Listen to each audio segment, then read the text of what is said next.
Nyakor mgajwangi no kinyi majabera chintari kapaga bichi de mara uchiela higa mara alfareo gi prario kodadeko kinyi mabende kata mnodo chienga mabende igeno ni brobede kisa mo budget kana ukano romo kanyo mano sa ochiko mano mamidhiambo budget mokuongo mano mar siling trillion na dek nukta uchiela mabende brobede ka isome okang mokuongo e bwo sirikanda Kenya kwanza kamora mora mintiere arwakini machiegni bed kono nyake giko mar chenro makamanyinga Sharon Ngao. Nyokoro mage juango yaore machiegni chino mar piny kon bakoromo nyoro jod bura nogo ombulu jod bura mari nogo ombulu nade mane paro mar chiko menda higa mar 2023 2024 ne watwake odiochieng' mangima nyoro nyaka odhiambo kawuono en chieng' budget odhi chalo nade ka en budget mokwongo mar sirkal mar Kenya kwanza kotelo kod William Ruto budget ma kore lach miwacho ni bende gope di bedo kar kanyo kosoyo kakiare ni geno mar choko suru makore lach bende machiegni nyinga Cleophas Loch jagisumo kanya kwar moke unyaka chango oyawre uru kendo machiegni Cleophas ichionare achema ber sharmane amana chema ber jawd bura mari no wacho yes kusono jawd bura mara no gono anene kacha daktari Oron no wacho no ambe nana no jawd bura mara dipo kuome bende nana kanyo ko wacho no wodi chief baro nyoka jago wacho no wacho no motegno mano mora no umandre mamigore Fatuma full network adagi hakuna kata kamano nene geno nikech kingi ko na jod bura mantiere kweth mar Kenya kwanza geng'enya malo azimio ji mathoth nantiere geno duchi manyoro ni chik makamane dekade kata kathoth ji na kwede koro paro mar chik makamano koro to no achi ni biro lokore chik nikech odong mana sei mabendi biro bedo kichwe kogno kod jatend piny to jatend piny bende wangi nok nyal kwede nikech en jal mabedo sedo ka dhiro paro mar chik makama en no kama chielo bende ma Sharon dhi bedo kacha koluwo nikech bende nyaka yud thuolo moro kendo ni nyaka some kendo mar adek kose some mar adek nitie gimoro kanyo ni committee stage no kose kadhe ochopo moro kendo ni report koro reporting stage kanya makore morang ni gik mage mabecho becho mano keti paro mage mano wuok ka jod bura no wacho ngi wiye ka inyalo kete kar kacha koro kose tieke mosome mar adek bende mano bo tok report no gidhi chopo okang' moro bende mano madhi bedo kanyo ni itimo ne harmonization katikele kanyakla gigi duto koro inywako gi koro terne jatend piny Kenya mondo mi ogoye koke mano koro kete koro bedo chik koro bedo Finance Act 2023 to kara ni winjo kanyo ka jawd bura mano mung'ere ka kotili amulo bende nowacho ni gin kaka azimio gibiro bedo ka gitero paro mar chik makamano e doho kata kamano kweth mar azimio dochi madiyoro bende noloso kata mna motelo ne paro mar chik makamano kapok noluti ombulu e od bura maduong' ka bende giwacho ni kapo nono kadhe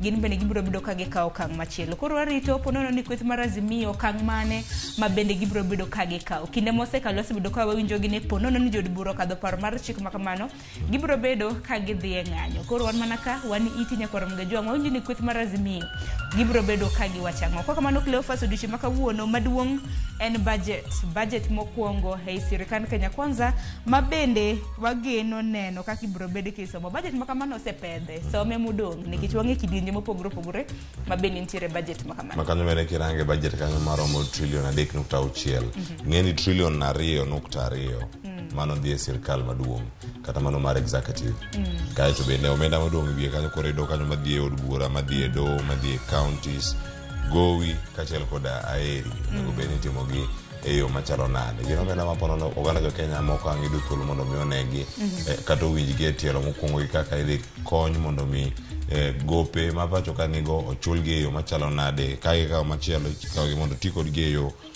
mage pok mag migepe bende nitiere kuonde ma opogore opogore ang'eni mano bende moko madhi bedo ka warango odiochieng' makaono ka wakolo budget mano are chenro mar piny nyaka rombe mbakoromo masabich kal chokotak sabich nyaka sabirio waloso mana e budget ka wan gi jolony weche mag uchumi kod mago bende mag omenda koro nyakoro mgajwang' kete mana ka biro bedo kwa kilo ni chenro makamano kako timore wantiere gi jofombo magwe koro weng'e mopogore opogore mabende biro bedo ka nyiso kaka budget makama biro bedo ka timore chutho to buore Nairobi ka migawo mar treasury wabiro bedo kanyo gi jofombo magwa kapok kata mna jatend migawo mochung' ne weche mago mag omenda Njunguna Ndungu wuok mar mondo mi odhi achiel kachiel nyaka od bura maduong' mar somo budget makama Pachena ng'o kaluwore kod thor weche makamagi nikech ang'ino oganda pod twak ahinya nyaka luwore kod paro mar chik mar omenda ma bende nokadho odiochieng' manyoro. Bende wach bajet makama nyaka Ramogi jwag inyalo mana somonwa paro kaka pile itudri kodwa. Kokamano kapok anyisi kata mana ni yuda kanye mbui. Bang' ma nyawadwa Cleophas biro bedo ka keloni weche manyien. Bang'e abi akelni nonro mar gazet kawuono loso mana kotenre kod bajet kanyakla kod paro mar chik mar omenda. Cleophas kawuono bende tich ang'wen. Achano no bedi gi chenro mar pogore.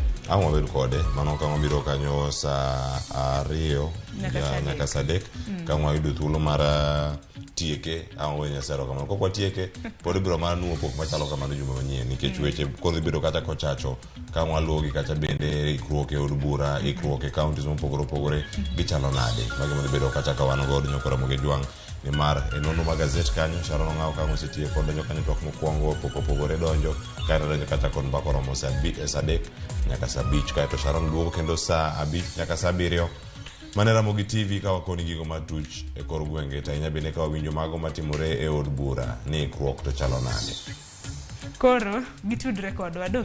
Kata ka uno bende bang' weche manyien mago mag migago. Sa 7 nyaka sa 8. Sa 8 dakika 15 nyaka sa 11 odhiambo.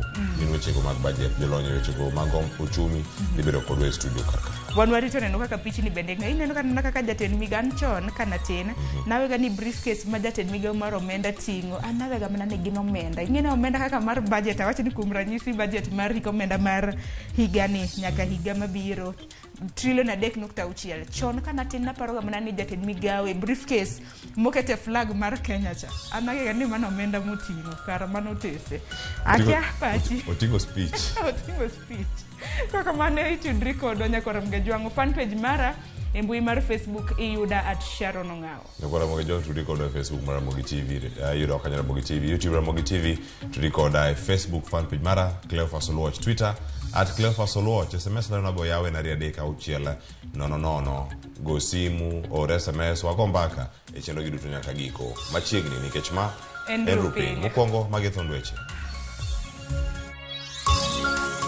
I want to hear one member of parliament to him to ask for a house.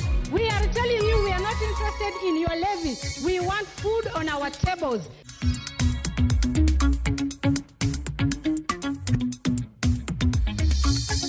Kaka gitimoga pile ka giriwore ka gidwaro ni bay misas gomed malo wada giriwre kawuono mondo mi ja piny manogone gi ombulu oyud fungruok.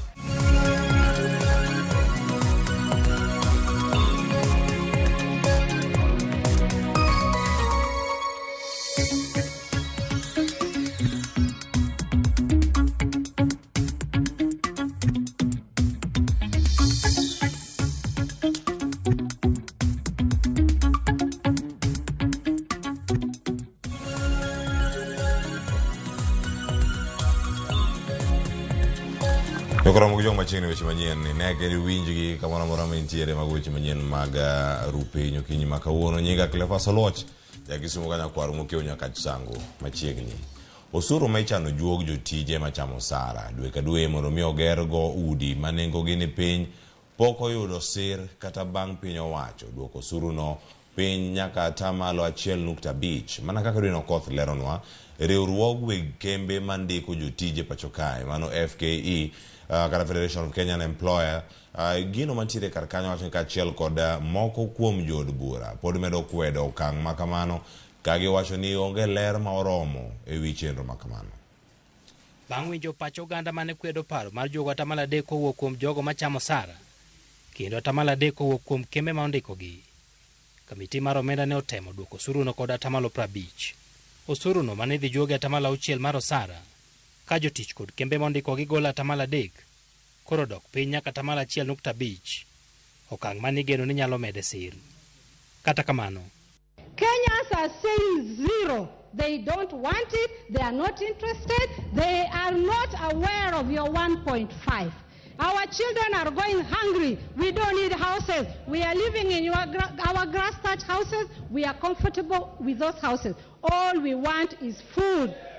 As representatives of the people, I want to hear one member of parliament whose people come to him to ask for a house. I don't know, Mr. Speaker, where the executive has been informed that the priority of Kenyans is houses, Mr. Speaker. Order. It is a matter of the Constitution that you cannot introduce servitude by telling someone that they must pay tax, which will not benefit them and will go to the shareholders, as your leaders have told us. That is servitude. Osuru no ne omedo liete yod bura. Kama jod bura ma otenore kweth mar Azimio la Umoja One Kenya ne okwede ka giwacho ni onge lere wi kaka idwaro juoge to kod kaka obiro konyo jopiny. Mimi sahihi Bwana Spika, unajua nimechukua mkopo wa nyumba na ninakatiwa katika mshahara wangu. Hii nyumba inolazimishwa kulala ni nyumba gani?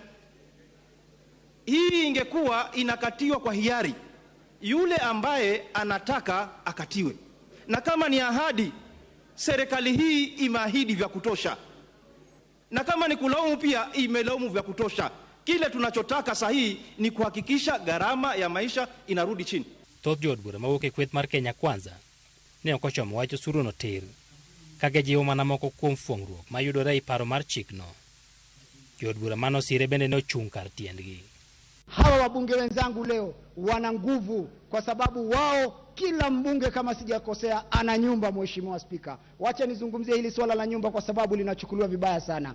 Leo mbunge wa Kenya kila tama kiingia anachukua milioni 30 na kununua nyumba. Hawa wabunge wote, mimi pia binafsi nachukua hiyo pesa na kuhakikisha ya kwamba Mheshimiwa Spika nilinde, Mheshimiwa Spika nilinde na haya maneno naosema.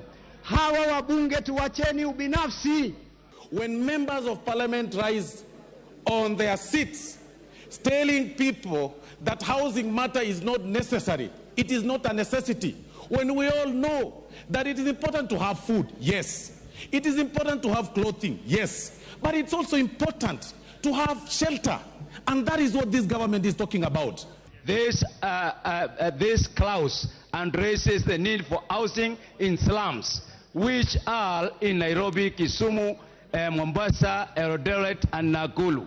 Mr. Speaker, we are members of parliament in these chambers who are leading constituencies where 50% of their residents stay in slums. What we are trying to do and what the Kenya government is doing is to uplift the standard of these people according to Article 43 of our Constitution. Oko marod bura, riwruog weg kembe ma ondiko jotije FKE pod kwedo suruno. Jatatije mar FKE Jacqueline Mugo ne wacho ni kata odok piny kod atamalo 3 pod gibiloko pachgi ewi osuruno madwaro ni jogo mondiko jopiny bende ogol atamalo 1.5 dwe ka dwe mondo ger godo udi. Kata bed ni jood bura nyalo kalo osuruno, en wach ma pod dhi medo kelo liet oko mar od bura, ka koro medo yangore ni oganda ma onego gol atamalo 1.5 kod jogo mondikogi monego gol bathe komachielo ok sir paro makamano. Edwin Okoth, Ramogi TV, Nairobi. Komachielo nyakoro juang' paro mar chik mageto medo choko osuru e pacho kae osomo tielo mar 2 odiechieng' manyoro e od bura mamalo. Somo no bende mano chiwo thuolo mar chako goyo mbaka e kind jo od bura mano ka moko kwedo paro no to moko bende ne sire. Walter Nyambaga miwa mathoth. Assembly Bill number 42 of 20. En twak mane omako mach jim od bura mamalo ka kwith oyudo thuolo mar golo pachgi wi paro mar chik mane koro pedhi nyim od bura. I'm not aware of your input, and I'm telling you, you should be ashamed. You are lying either for yourself or for your government. As the people of Kenya, as a youth, I am telling you, whatever you promised us in your agenda, keep your agenda and stop shaka-hollering us. So it is wrong for her to impute improper motives on our colleagues and say we want to please the president. I mean, really, it's wrong. This bill, I have to caution you.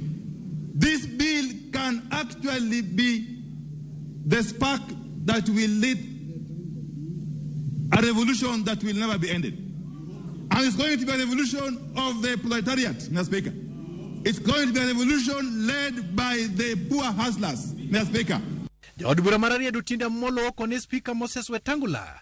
Nipo nono kal chik no moko timne lokruok mora to gin kodo mapacho ka magibiro dhiye. You must listen to us, because even if you use the majority to pass this, there's still the courts. And even if you deal with the courts, there's still the people who are sovereign. Jakom komiti marango weche mag bajet kod omenda Kimani Kuria oko ni komitino ne otimo tich mong'ith kendo keto pacho ganda e paro mar chikno. Kata kamano okoni fuoni mag chikno moko geto juolo suru ne piny owacho. What we've done with digital content monetization is bringing it to the same percentage of withholding tax like all the other professional services. And all professional services, it's actually they're actually withheld at 5%. Toke uchumi bende okelo liet mathoth ka moko e dwaro ni mondo gol oko osuru mijuoge wi mwandu mag pur kaka yor reso keo pachoka. Tumechukua pesa tukaweka katika borea ya fertilizer ndio wakulima ile season ambayo tunaenda. Nataka nitaragazia wakulima wa Kenya watanunua fertilizer kwa bei ya chini kuliko ile wanunua last year. Jod bura ma Kenya kwanza kod mago magazimio okocho bedo kod winjruok ewi moko kuom fuoni mag paro mar chikno moting'o koda ka osuru mijuoge mauta to kod osuru mag tuken kod ote mag mbui. Duties on or taxations on imports of all those building materials. This is going to enable us to grow and spur the economy on industrialization, and this one is going to give us opportunity, especially in employment and all those kind of things. And another thing is general employment of Kenyans. I mean, we are looking at Kenya in the next several years. Kaka twak ne medo kasore kendo liet ne medo tedore od bura. Spika mar od bura Moses Wetangula ne dore kama teka jo od bura magazimio ne koni otayo twak monindo nyakunchiel. For those honorable colleagues who are here for the first time, this is not a rally. This is a parliament. So thumb your feet in approval. Mr. Speaker, my 2 minutes were taken. Can I get my 2 minutes back, please? Ni lazima tujifunze na kustahimili. Mr. Speaker, we do not want our hustlers to die. We will speak for them. Nindo korgia hinya kocha, omiyo jogo thuolo malach. Onyalo luongo ji ang'wen koko chako duogo korwa kono ka ng'ato achiel. Bang' twak mane yotedore od bura e kind kweth ma Kenya kwanza kanyakla kod mago magazimio la Umoja One Kenya Lands e kinde somo paro mar chike tilo mar ariyo. E twak nogo biro kawo yweyo makende mondo chiw thuolo ne somo budget mar 2023 2024. Walter Nyambaga, Ramogi TV. Eliare mar od bura, Nairobi. Nyakoro mga ko wukiliere marod bura kanyo kuma Walter Nyambaga ikono asigana mong'ith odiochieng' manyoro kweth mar Azimio koro singo bago ng'anyo mar tipo juma manyien ponono ni paro mar omenda opuodhi gi od bura mamalo mano setimore odiochieng' manyoro. Kwethno bende kotenle kod ogai mar Azimio Raila Odinga ne olero ni moko kuom yore ma piny owacho biro tiyo godo e manyo usuru biro hinyo jopiny mokalo ahinya mago mayuto margi ni piny. Jafwambo marwa Eric Owenga ni kod ler mathoth. Eseche ma egeno ni jatend migawo mar omenda Juguna Ndung'u biro somo budget mar tend piny owacho mar Kenya Kwanza mokwongo tich ang'wen, riwruok mar Azimio Ramogi biro pingo chenro duto mag choko osuru ma idhiro kod piny owacho kata nade. Hiyo usuru kama unataka kuleta, kwanza watu waketi chini wazungumuze, waelewane vizuri. Unasema hii ni wewe unatozwa kwa sababu unataka ujengiwe nyumba, lakini mwajiri wako anatoa kwa sababu gani? Nyumba gani ambaye anataka? Sasa there must be a national dialogue to discuss and to agree so that we even put infrastructure in place. Hii pesa ambayo unataka kutoza watu inaenda kwa zina gani? Odinga kane wuoye kadak ma Kibra e chiro matoi mayande jopiny oyudo lal tok mach wang'o mwandu magi, nowacho ni giikore mar kiroko paro machikno. Wanasema ati hii toi iko ndani ya 288. Hii toi ni soko na haiko ndani ya 288. Hii ni soko ya wananchi wetu wa Kibra. Hii soko inasaidia watu wa Kibra mzima, Lang'ata, Dagoretti kwa jumla.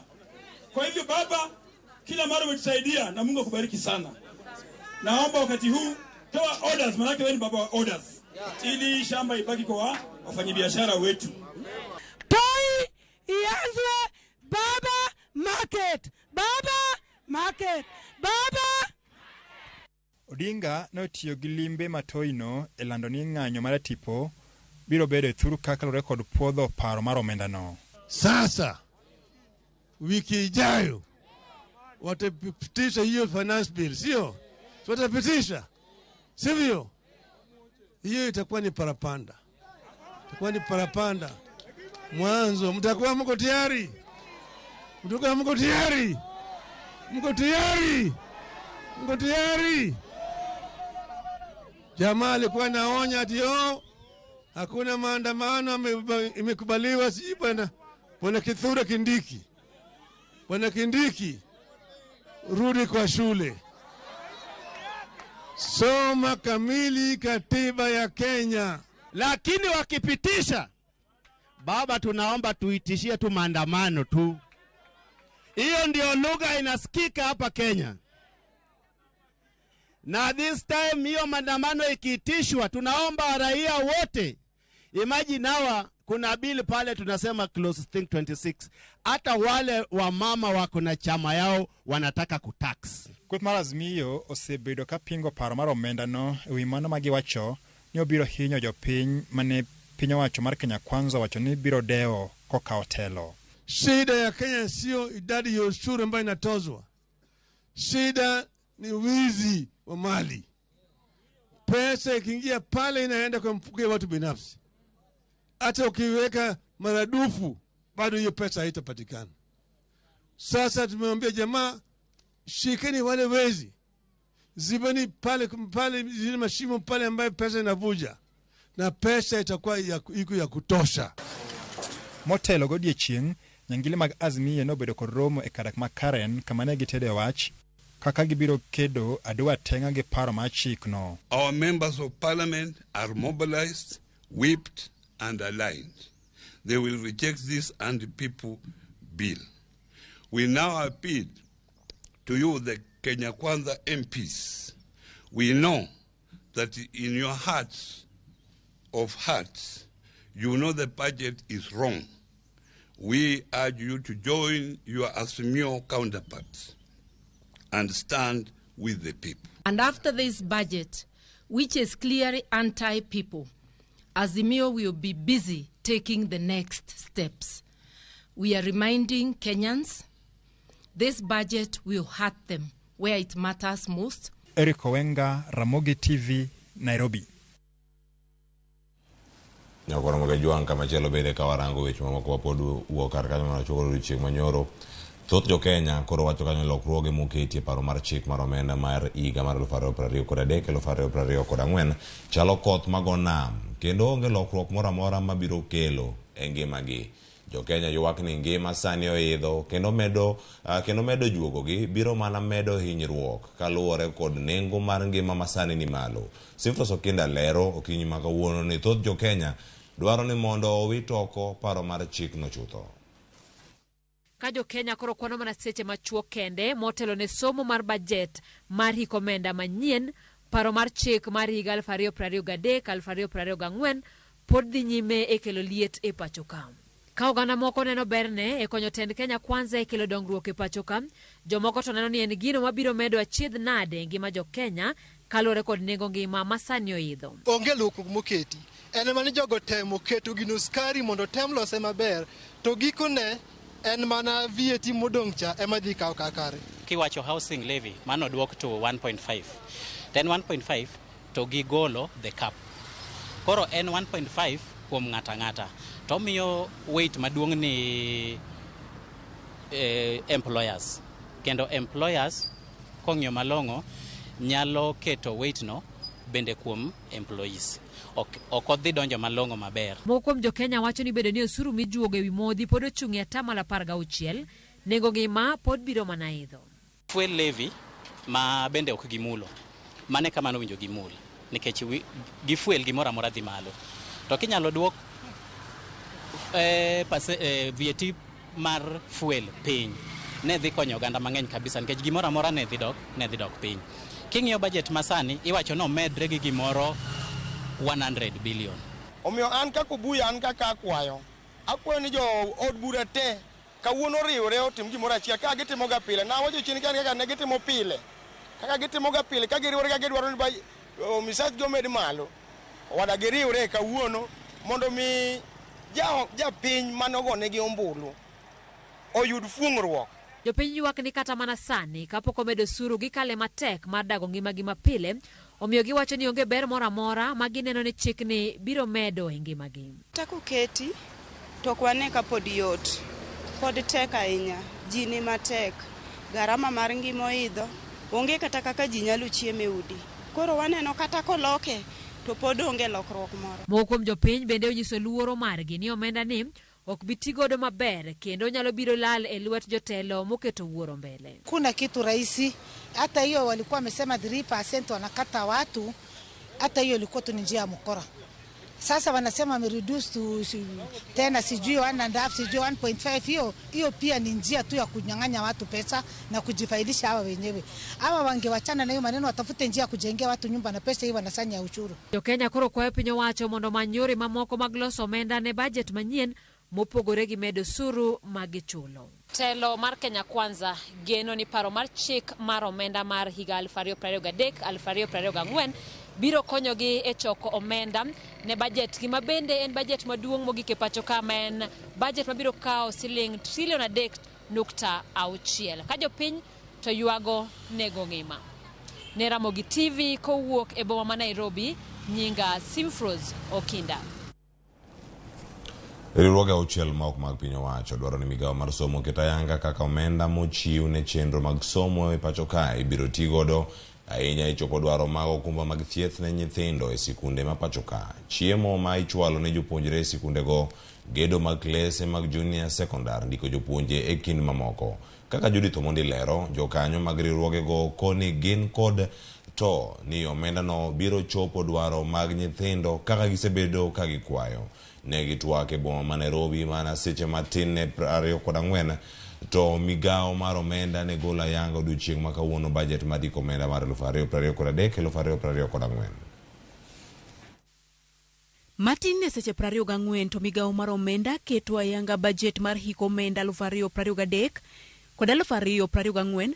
Riwruoge maromo auchiel ma ok mag piny owacho kama oting'o Child Fund, Plan International kaachiel kod Save the Children e kind mamoko koro dwaro mondo mi komiti mar somo mar od bura oti machiegni kod migawo mar somo e keto ayanga kaka ibiro ti kod omenda ma ochwal ne migawo mar somo e chopo dwaro mag nyithindo, kama oriwo keto e ler ni chiemo ma ichwalo ne skunde biro romo jopuonjre adi to e kinde mane, loso somo manono e skunde primary ne jopuonjre ma odakie kuonde ma ongore, bero somo mag jopuonjre man kod ng'ol, gedo mag klese mag junior secondary, ndiko negi jopuonje kind mamoko. Riwruoge gi koni gin kod toni omenda ma ochiwgi biro romo dwaro mag jopuonjre, gino makoro dhiro gi mondo mi gijiw migawo mar somo mondo chiw ler ewi kaka gibiro pogo omenda go e kidienje ma opogore mar chopo dwaro mag jopuonjre.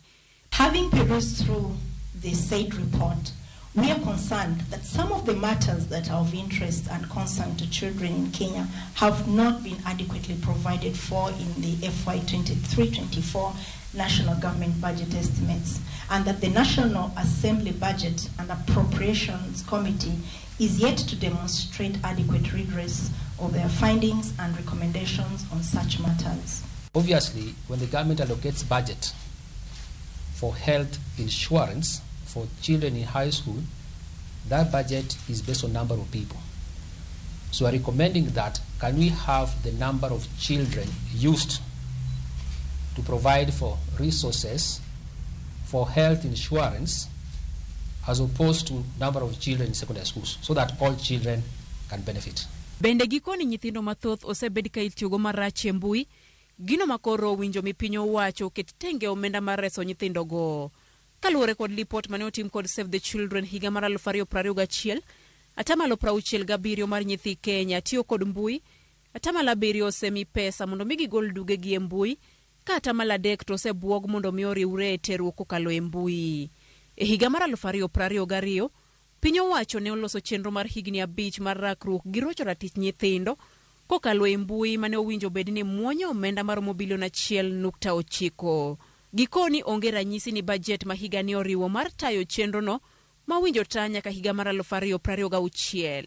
We note that there has also been inadequate financial resourcing to facilitate children's rights in the digital environment. Directorate of Children's Services developed a 5-year costed national plan of action to tackle online child sexual exploitation and abuse 2022-2026 to be implemented at a cost of 1.9 billion. Whereas FY 23-24 budget process commenced at a time when the National Plan of Action to tackle OXEA was already developed, there is no evidence in the government budget estimates for FY 23-24 to demonstrate that there are allocations to implement. E budget mar hiko menda 2023-2024 maromo bilion 147 chwalne somo mag skunde primar kod sekondar, sekta mar jagoro maongirore migao mar somo Belio Kipsang. Mae omenda ma ibiro pogi mar chopo dwaro mar riwruoge gi eki. Judith Omondi, Ramogi TV. Jatend piny Kenya William Ruto koro yango chenro mar neno ni sekta mano mar midosa osiro dongruok mar uchumi ma pacho kae gi atamalo 20 chopiga mar 2030 ka oloso romo mag midosa ma pacho kae mano timore boma ma Naivasha. Ruto olero ni piny owacho biro tiyo kod midosa ma pacho kae e kongo apeini mathurka e nengo moyueyo kuom thuolo machuok mar tiyo gi kembe maoko. Aya wacho kanyo ni bende osengo tiyo kanyakla gi midosa mathurka e chenro mare mar chwalo chenro mag dongruok motisi ni bottom up economic model. To support the finance bill. I am surprised you guys are quiet. I have not heard your voice. You are the people who are going to benefit from the housing plan. You are the people who are going to implement our super highway. You are the people who are going to implement our universal health coverage. You are the people. Now, you guys want me to do the heavy lifting, and you want to sit at the end and reap the benefits. That's not fair. I mean, good people. I think we should be in this together.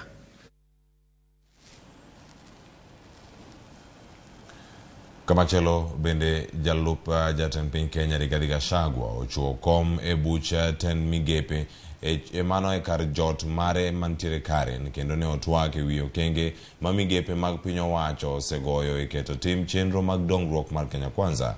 Piny owacho mar Kenya Kwanza nigi geno mar goyo okang' e chopo singo mage mag dongruok kokalo kuom lalruok e kind kidienje duto mag piny owacho.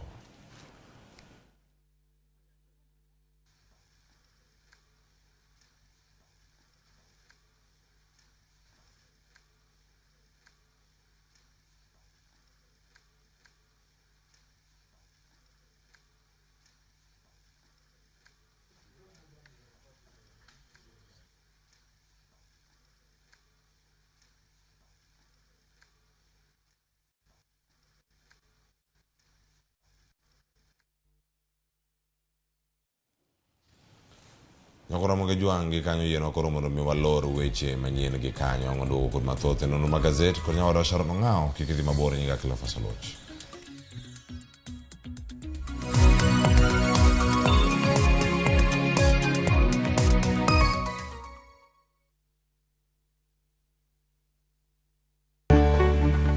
Duondgi osethir kendo ok winj motegno. E Ramogi TV watingo duondgi. Wabedo gi twak gi nyionagi mung'eyo kendo yango mapok ung'eyo.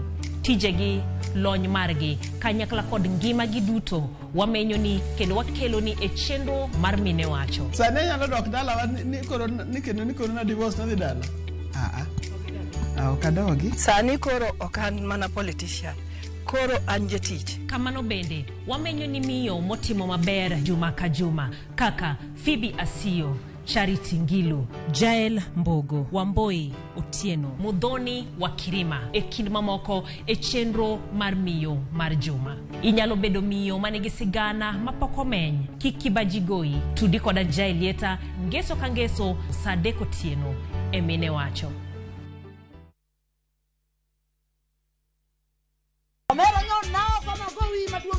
Kanyiero kod mor dhi nyime. Nadwa bedo lawyer. Kakoro piene mininde okinya ban. Weche mopondo be medo ng'eyore. Mushende dwa participation. Ni winjo. Pesa na mise cham. Oingo yie nyaka garus combine. To kwe kethore kind ji. Bona wewe wanamgwenya sisi. Onja Ma town, to ng'ato ka ng'ato temo mana tony. Yani mtaani sani ji tema pek. Nyar kochia, tich abich ka tich abich, saa 1:45 otieno.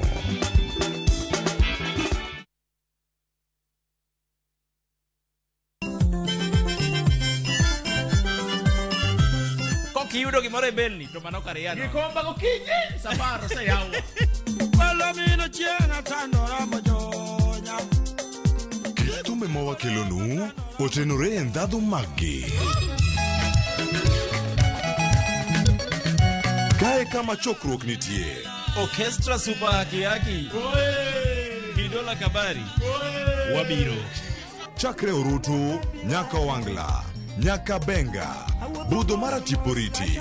Michael Onigi DJ Kolo call instrumental, kod Ninja the Entertainer. Ramogi Night, Teacher Beach ka Teacher Beach, Sangwen otieno.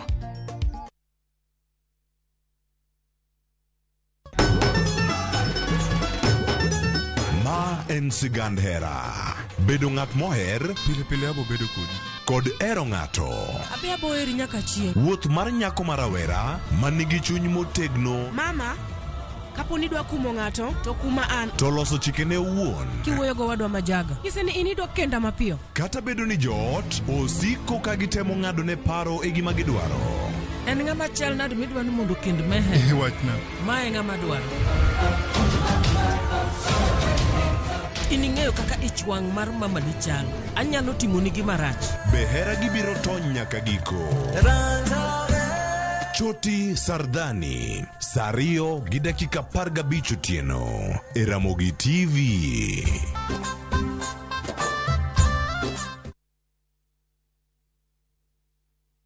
Chemi za uongo, stories za jabando tingize ubongo. Ukifika kwa hiyo show ya Thunda Ngor ni raha peke yake.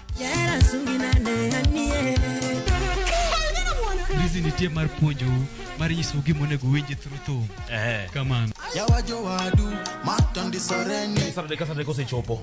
Wenga sherehe kende sherehe party time. Mount music, Mount style. Yeah. Mora marach. Lungani Kolo instrumental. Lungani Lin Ramogi nyanya kach. Thum Dagmor, ngeso ka ngeso, Sangwen otieno.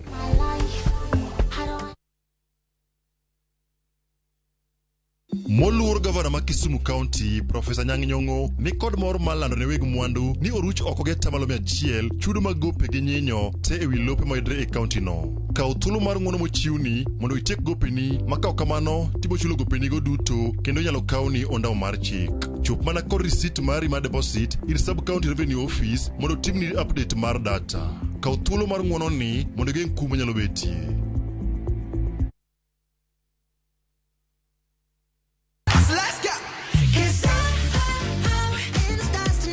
Ngeso ka ngeso, en chieng' mor ne nyithindo. E chenro mar rogo mar nyithindo saa 3 gokinyi. But success in excess. Udi wadhi nyime kendo wadhi medo mor nyadichiel, nyadiriyo, nyadidek. Waseyudo miel manyachon gi manyasani, tedo, katiratira, tugo gi gik moko mang'eny mabeyo beyo. Wayud mor gi ilo kaka rogo mar nyithindo. Kikelo ni kod Locks Ponde, Sally Kosgei Odhiambo, to gi Josephine Achieng'. Rogo mar nyithindo, ngeso saa 3 mar okinyi, to ibonwa e Jumapil saa 8 mana e Ramogi TV.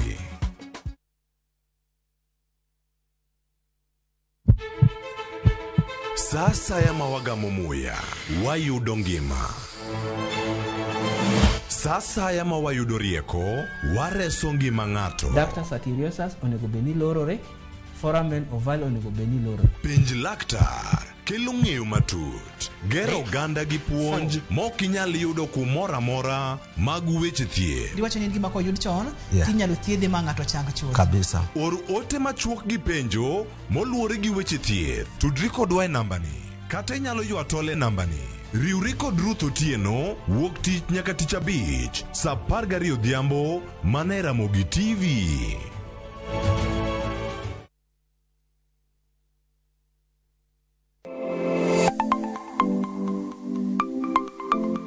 Nyakwara Mugajwanga, ng'ato ka ng'ato inyuolo kod pok mare makende. Hero mara mar okapu nochakre chon. Nafwenyo ni mae gima hero timo, mae gima lwetega nyalo loso. Ramogi TV koro mi pok mopogore opogore manyalo loko ngimani. Nitie gima iluongo ni giving back to the community. Like iga moantie ni asepuonjo ji ariyo nono. Parni chenro mar pok opogore Nyakwara Mugajwanga biro ni chieng' tich ang'wen ka tich ang'wen. Chakre saa 2 nyaka saa 3 mar okinyi. Kod an Sharon Ong'ao. Kik bai.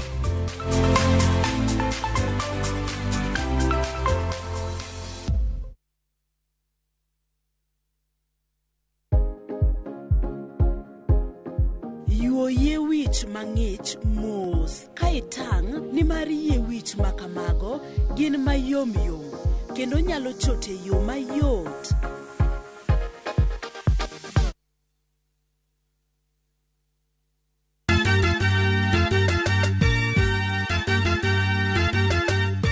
Wabiro kelo pak e nying Jehova. Haleluya, maler, maler, wamiyo Nyasaye duong'. Ma en Nyasaye manyiso luor.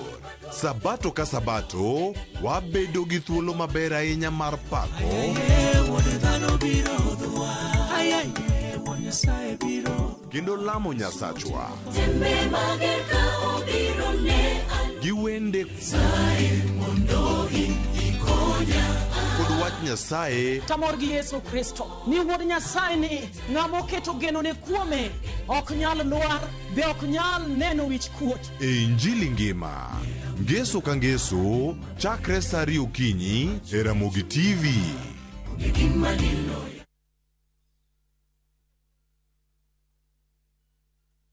Winam Cinema biro bedo ka yango ni gik manyien. There is this beautiful flower in your garden that is worth being plucked.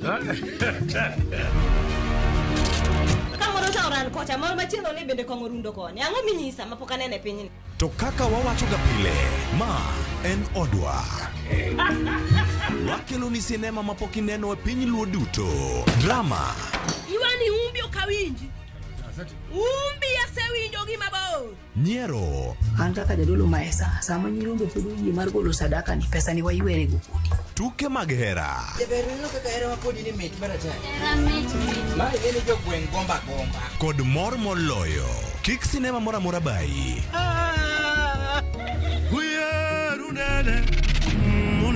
Ket wang'e wang' jowi mari mar Ramogi. Chieng' Jumapil, saa 2:15 otieno. Ma en odwa.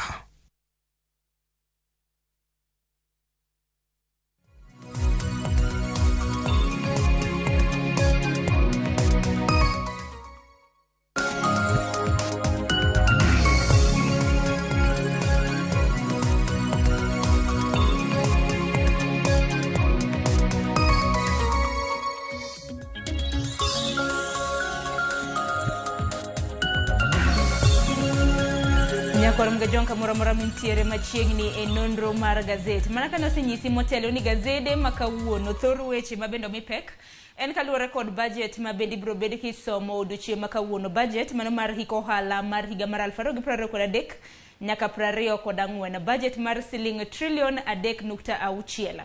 Weche mamoko mabendo mipek e gazet ma odiochieng' makawuono en kotenre kod paro mar chik mar omenda mabende jod bura nokadho odiochieng' manyoro. Koko mano machiegni okinyi makawuono antiere ka gi nyawadwa Cleophas Oluoch mabende nosekelo ni weche manyien motelo. Cleophas arwaki ni machiegni nonro mar gazet. Aero kamana ya Sharon. Wadano ne ka gazet ma The Standard kon mano mar Daily Nation. Okone jopiny ni gin weche mage mondiki e oboke gi. To wacho ka ite mokwongo nyaka mara ma 40 kata mar 30 kama ngurume kar kacha kwa gazet ma Daily Nation kod mano ma The Standard. Nikichani no kathor weche mantiere The Standard gi Daily Nation chal. Wachak gi The Standard kama no kathor wach mabendo mipek. Hapa ndo kwa bimulo mamoko nikech kawuono no odiochieng' makende mano mabendi biro bedi ka isome budget. Wadhi anema na piny kaendi ka bende neno thor wachman mabendo chiw kanyo inside Ruto's budget. Mae budget mokwongo mabende jatend piny Kenya mar abich biro bedo katiyo godo mane kind thuolo mar higa achiel mabiro. Cleophas ineno kwan ka mago mag budget gik mantiere budget mano mar siling trilion 3.6.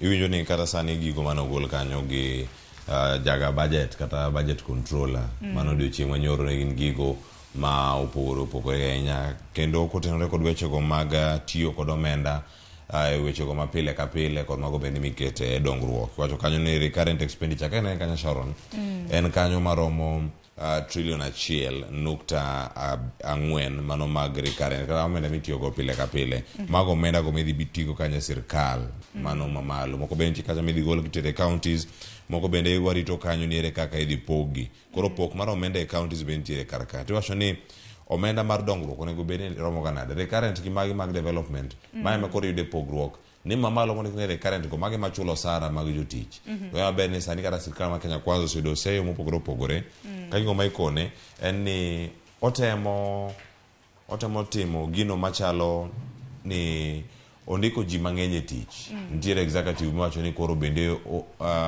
opong' kata oganda bende ni mathoth iye kanyo kipinyi kanyo kama chielo ni weche mag development to koro omenda di moyudo kar kanyo ere winjo kanyo maromo bilion 714 mano wacho development expenditure kachiel koda kama chielo no mano mar budget deficit gigi duto gimomiyo migi pek odiochieng' ma kawuono ni ema koro dhi some to ma en budget mokwongo mar jatend piny Kenya William Ruto kaka jatend piny Kenya osebedo gi budgets mopogore ma bende osebedo kata ka isomo ka intiere sirkal to en kaka jatelo mar piny wacho ni en kaka jatend piny Kenya pok obedo ga thuolo moro amora ma en thuolo mare mokwongo modhi bedo kanyo ka jal mane omiyo ting' mar neno ni uchumi bende koro otegno mano uchumi ma pacho kae mano Njuguna Ndung'u ma bende jatend migawo mag wechegi mag omenda kauno nigi ting' ka embe kauno dhi chopo kacha ka osome tielo mokwongo kaka CS mar Treasury kaune nigi ting' en mana ni kaendi king'iyo recurrent gi development expenditure iwacho ga jolony motendore kod weche mag uchumi wacho ga ni mag development mag timo dongruok nego bede ga ni imiyo pok mar omenda mathoth moloyo mitiyo godo pile pile ng'ino odiochieng' ma kawuono biro bedo gi jolony weche mag omenda gibiro bedo ka gifunonwa matut en mana ni jalni ma Njuguna Ndung'u jatend migawo mochung' ne weche mag omenda aparo ni picha makama ber Cleophas kineno picha makama aparo ni mani en achiel kuom rombe ma bende gintiere e kar jot mano mar jatend piny koro wacho ni mani mana odiochieng' ma kawuono warito neno kata mana nyadhi ma bende biro bedo kodonjo godo e od bura. Ing'e ni Njuguna Ndung'u bende ne en gavana machon mano mar CBK kata bengi maduong' ma pacho kae to gino ma bende nyaka wang'e picha mineno kanyo ka inene makare Sharon ma chalo mana kar jot mar jalup jatend piny kinde mane William Ruto pod en jalup jatend piny Kenya to kendo picha ni olos ndalo mano temo ywa joge machiegni jomopogore makonye gi sumo paro wechegi mag omenda niere kaka onyalo timo kampen mare sirkal koloso to koro chak time yo machalo nade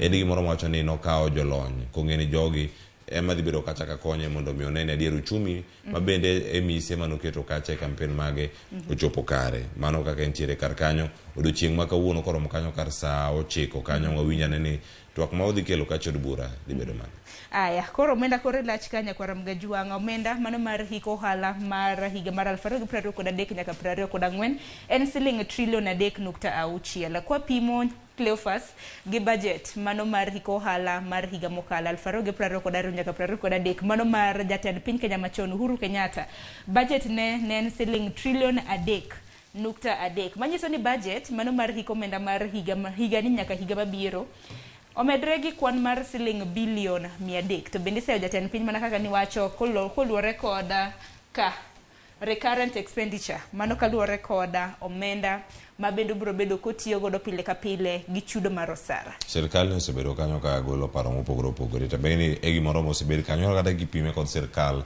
mano mokalo mano mar Uhuru Kenyatta kaka jatend piny Kenya en gimoro ma oganda bende osebedo kanyo ka wacho e thuolo moro mokalo ni winjo kanyo Sharon Ong'aw nitiere chenro mopogore ma sirkal osebedo kacha ka timo to gigo duto ma giwacho gidoga chien to girango ni Uhuru Kenyatta notiyo kod yo machalo nade wacho ni wadonje apisi ka omenda magi mane onge mane Uhuru Kenyatta nitiyo kacha gido kacha empty coffers gimachielo mantiere ka Sharon ma bende oganda onego bed ni rango counties osebedo kacha ka ywak kendo counties osebedo ka ywak ne gidwaro omenda maromo bilion 417 sani no koro pok mar omenda madhi ne counties mabende osebedo ka ywak e thuolo malach romo kanyo bilion 385 mano 4 mago madhi e county ka itirango kanyo omenda madong' kanyo e sirkal mamalo maromo trilion 2.6 ma mi paro machalo nade ni mari yudo kanyo bende parliament mago bende nitie kanyo mono chiwo senate kachel koda national assembly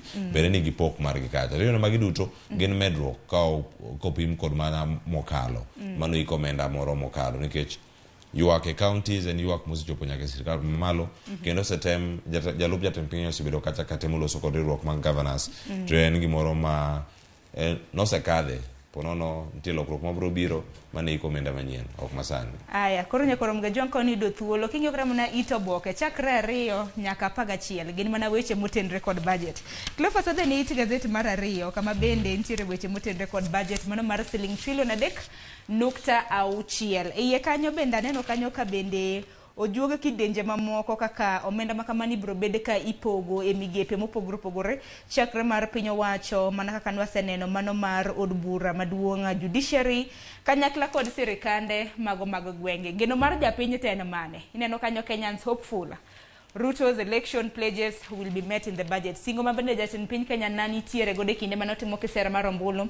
Oganda mapacho ka ndi pod ni tiere gi geno ni hustlers biro bedo ka winjo wega. En mana niero ka komenda pok mare mabende nwane ne iti gazeti mokwongo Cleophas. Sharon, ite mar 2 kae medo fuono kuonde mamoko bende mantiere. Ageni kata kintiere ite ni mar 2 gima ntiere piny kanyo ntiere kama ni sector location.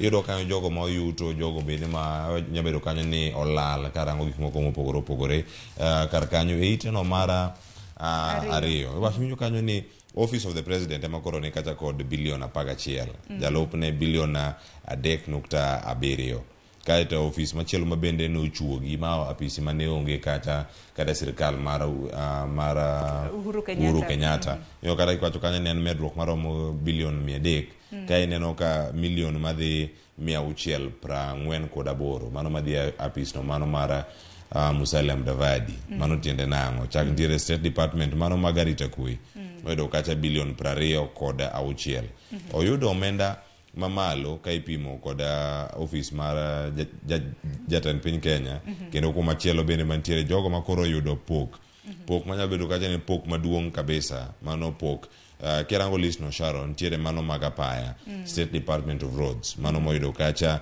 bilion 240 gilo kada mar somo ero ne kanyo gi bilion maromo 135 kod mano mar National Treasury bende magomenda moyudo kanyo bilion 130 kachel koda mago bende mag thieth kata medical services mabedo yudo kacha bilion 110 koda 6. Enango manya bedo ni timore kar kae singo ma jatend piny Kenya bende chiwo nitiere chenro mopogore opogore magera paya kata peni wa bende nitiere apaya no mochomo Mau Summit mano mawuok bur Nairobi kar kae mabende ne osengo e manifesto mare ni nyako tim nade nyaka losi kine mantiere telo kar ka gigo madhi bedo kata timore time phases marom nade igna bich modhi bedo kanye telo mare kaka jatend piny Kenya odhi timo mage tiwacho ni magi duto budget ni mano ntiere gimoro kanye miwacho kanyo ni mano singo mane gichiwo kaka hustlers mabende da bedo kata ka gimio pek iwinjo kanyo ni bottom up economic model giduto nyaka gidhi kanye nyaka gidhi ya model cha mondo orang ni singo mano chiwo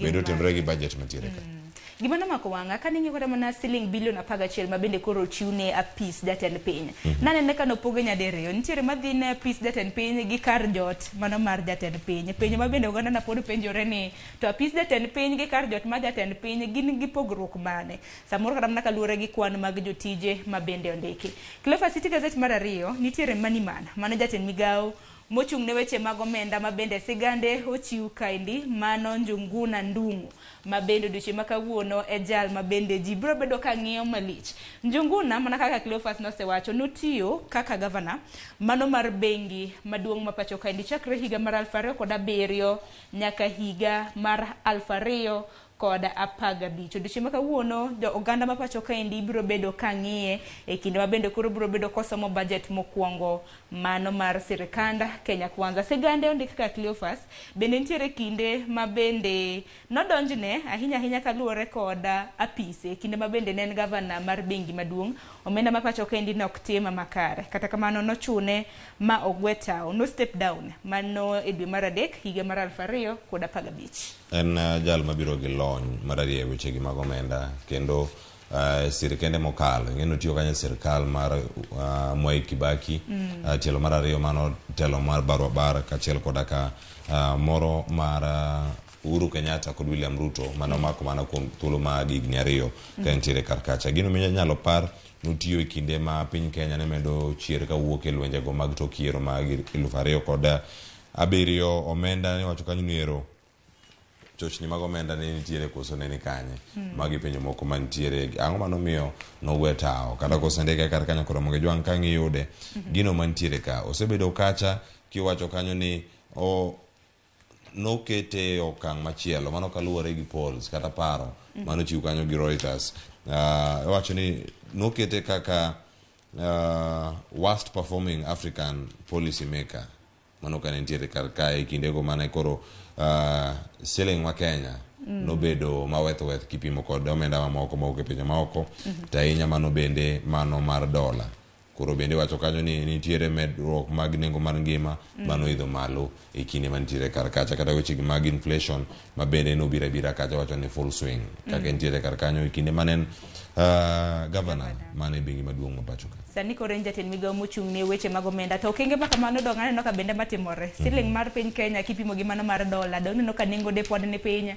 King'iyo kata mana chal mar ochumi bende rach. To kata kindego bende ng'ama koro dhi donjo e thuolo mar Patrick Njoroge ma bende Patrick Njoroge osebedo kanyo e thuolo no kaka governor mano mar CBK kuom thuolo goruto koro kata marero rumo ng'ama koro jatend piny Kenya bende osepuodho onjo kacho odiochieng' manyoro kama Othuge bende koro nigi ting' mar neno ne dieri siling ma Kenya opiem makare kod siling mamoko kata dola e kinde ma koro dhi bedo kacha kaka governor mano ka CBK. Konya koro mga jonko ni dio thuole iti gazeti mano mar adek ibisom siganda jatend migawo mochung' ne weche mag omenda Njuguna Ndung'u. Kopogore gi mano wadhe ne iti gazeti machielo mano iti gazeti mar 4 Cleophas. Odiochieng' manyoro wang'eni duol mar EPRA bende notimo lokruoge e nengo mag modhi mopogore opogore. En mana no kane pogruok nikech kane neno kanyo nengo mar petrol nodwok piny gi nono to noch ni sendi. Mago wacho ni ndururu nikech okane kata mna pogruok maduong' madhi bedo godo nikech petrol kanyo koro wacho ni nodok piny gi 66 cents mano ndururu otonglo koso ndururu otonglo 66 ma koro nyiso ni bura Nairobi ka nengo mar lita achiel mar petrol ibiro bedi kinyiewo e nengo mar siling 182. Diesel bende nodwok piny gi siling 1.12 manyiso ni nengo manyien mar diesel lita achiel bura Nairobi ka en siling 167.28. Ineno kanyo mar mafuta mar taya no mede gi cents mano otonglo 35 manyiso ni mafuta mar taya bura Nairobi ka ewi lita ka lita en siling 168. Aparo ni ma iko waika mar mondo mi warido kanda nikech dwe mar 7 dong aparo ni kene neno paro mar chik mar omenda mabende nokadhi osuru mano ma ijuogo e nengo modhi dhi wuok kawuok atamalo 8 nyaka tamalo 16. Sharon gimantiere wacho kanyo ni record high fuel cost as new VAT plan stays.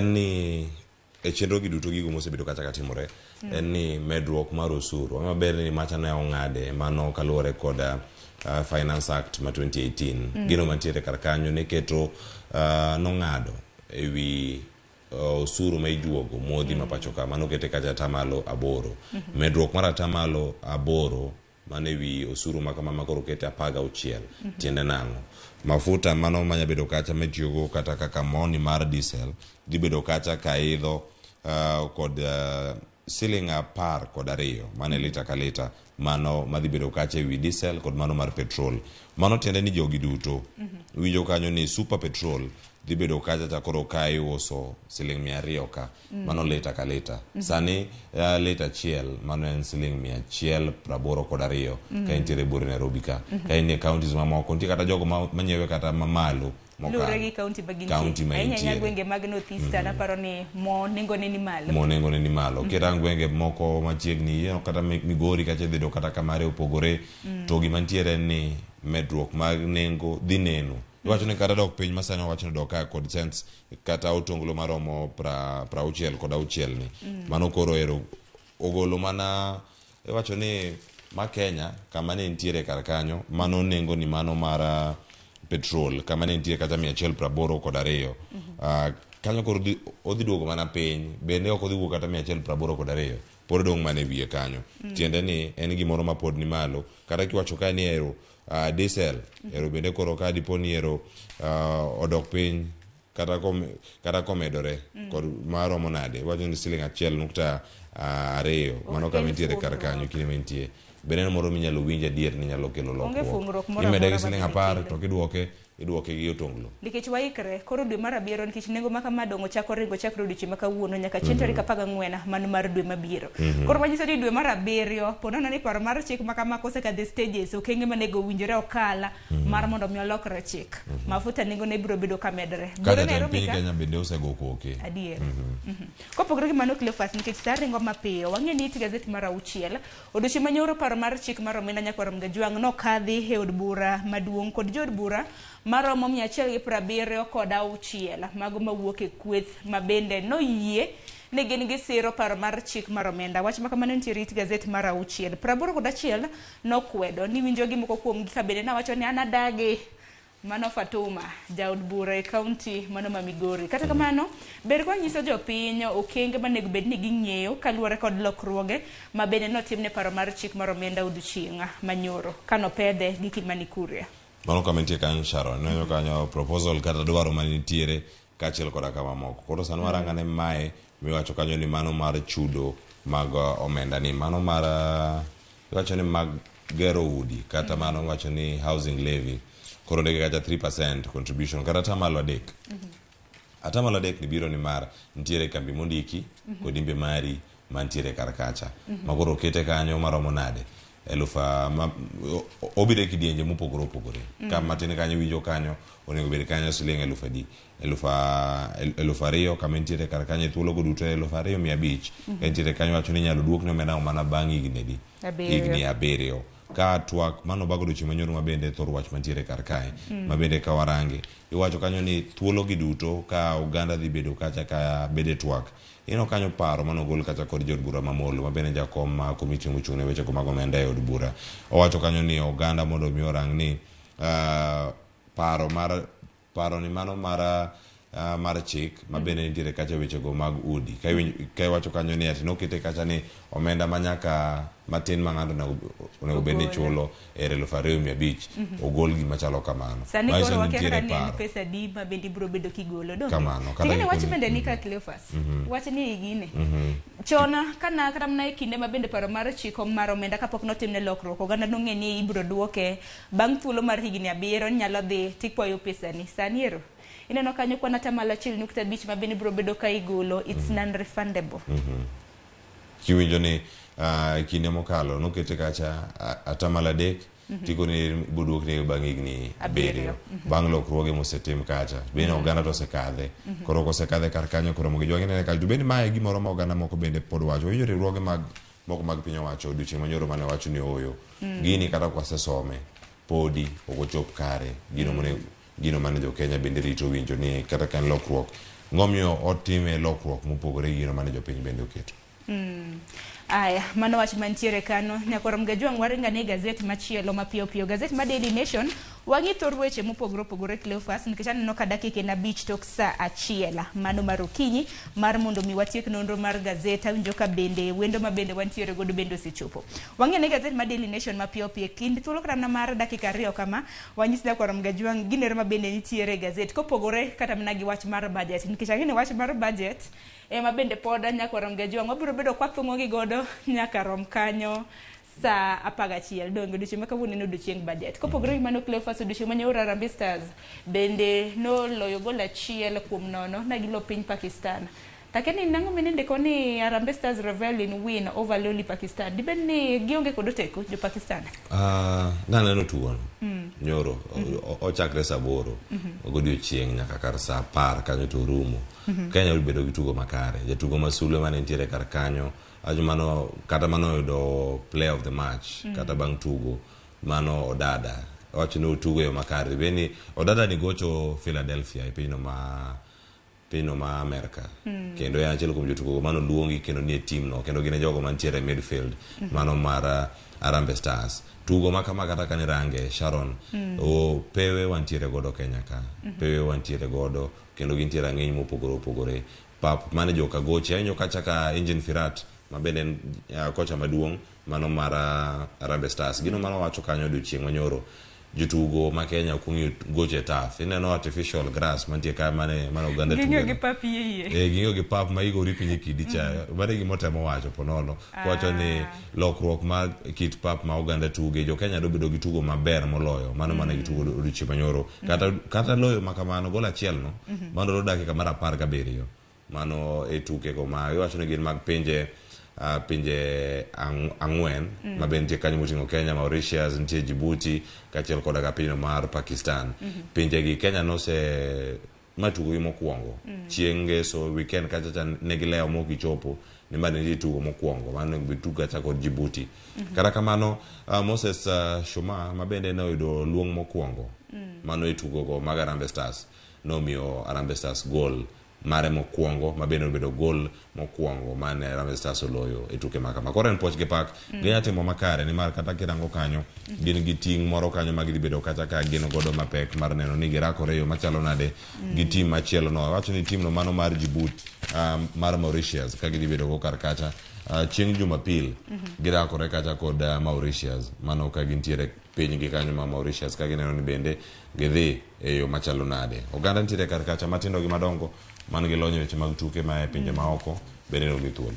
Aya, koro nyakorom gi jongo ni yudi thuolo mar donjo iti gazet mar 43 kisom wach makamano. Wang'e ane wach machiel mabende wanyalo bedo kwatu wake. Wang'e ane na wach mar Kenya Kwanza odiochieng' manyoro ka bende nokadhi. Mano nitie mar na e front page kanyo podi. Yoneno kanyo ni Kenya Kwanza wins house as new miles in court action. Odiochieng' manyoro nyalo paro jaod bura mano mar Riedo Otiende Amollo bende nacho ni kata bende ni paro mar chik makama ibro bede ka ikadho gibro bedo ka gidhi e doho. Mano nitiere front page kanyo wach motenre kod Kenya Kwanza mabende odiochieng' manyoro koro nokadho paro mar chik mar omenda.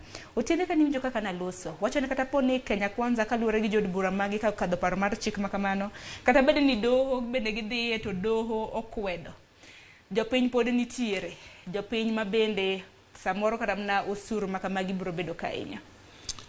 En gimoro ma keto Uganda gi paro e gazet mar 6 mano bende kama omiye peke wach no kagiranga ka chite mar 5 kod mano mar 6 wach ma jobura bende wacho ni nyaka koro bende onego giyude thuolo mondo mi giwinj majority.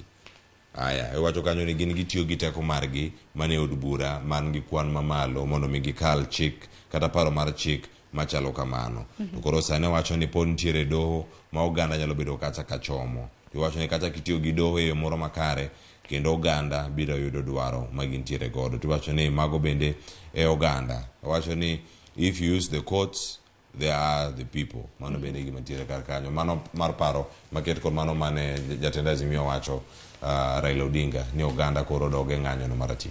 Nyakoro mjonko ni yudo thuolo wanisom gazeti ma Daily Nation moko kuom weche mabendo mipeko odiochieng' manyoro nwaneno ka Nurdin Haji bende nochamo muma kaka jatend ofwamb kich ka bende ting' bende nomiye kanyo odiochieng' manyoro gi jatend piny Kenya mar neno ni ting' makamano otimo e yo makare. Kotenre kod weche moluoro doho bende jokanyo mago mabende naleme kanisa mar Mackenzie mong'ere kaka Good News International madirom 65 bende pod wacho ni kata bende no dinnegi mano esel kacha pod gitweyo wach makamano chal nade. Doho bende na jokanyo kwacho ni bro donjo negi ni gitemo kao ngimagi. Koka mano Cleophas wach ni mogik kotiko nonro mar gazet Saraj. Ada weche mag jo Mackenzie gi kata kamano ino ka ng'ato lor iloro ng'ate gari to ng'ato kata teko mowuoth go ema onge odhi e kot kae koro tuwe en koro machalo en osetwere maisha en koro orito mana wuok e pinyni nyakwara muge jwang' som gazet momori ibede kod ng'eyo ni mage mantie to dweche makano pek nyakwara muge jwang' wan kodi ka amakelni weche mathoth anya madhi bedo kowaluo Sharon ng'awo ng'eni duogo kod twak mare mokwongo anang'a duogo kendo sadek adhi nyime kod twak mabende dhi bedo kachako chakore okinyi ma kawuono Sharon an koro en mana mano awacho ni erokamano ahinya wanono gazet oganda koro dhi onyiew bieni gazet mar The Standard Daily Nation pesa di Uganda en siling 2,700 Uganda mano en siling 1,700 Kenya ka en siling 60 kora mo yang de so menego bede char kata kirango gazet mar The Standard bende pinje mantiere Afrika ma ugwe kok mano gi kanyo bende makelo e giko mar nonro mar gazet watema lidho nyakwara muge jwang' koro ka ni do thuolo wani som mano gazet mar Daily Nation kanyakla kod mano mar The Standard gi kanyo haka yo matin aduogo kod twak mokwongo e chenro mano mar piny kik dhi mabor.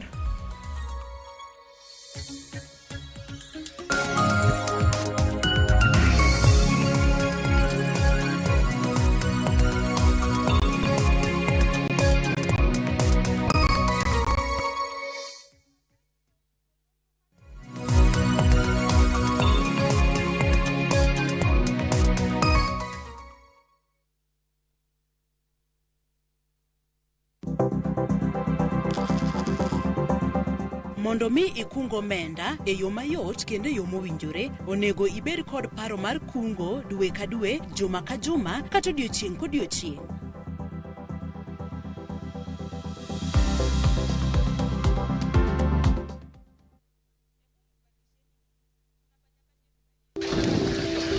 Kwere ne ogongero ni thuru lo yieng'o to e gweng' ma Ombaka e Nyando e kaunti ma Kisumu en midhiero. Kama minu nobire ok terengewe. Pi mamonjo gweng'ni higa ka higa nyuolo iye ma ohiu kendo nimo gi lek mag nyithindo manyiri. An mar pino ohinya nikech omiya yudo gimok na expect na yudo kabisa.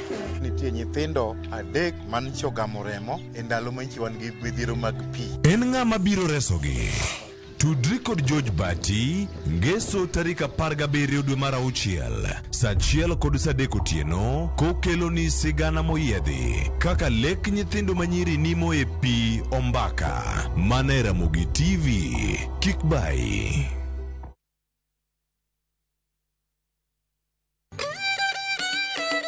Kit oganda chano timbegi.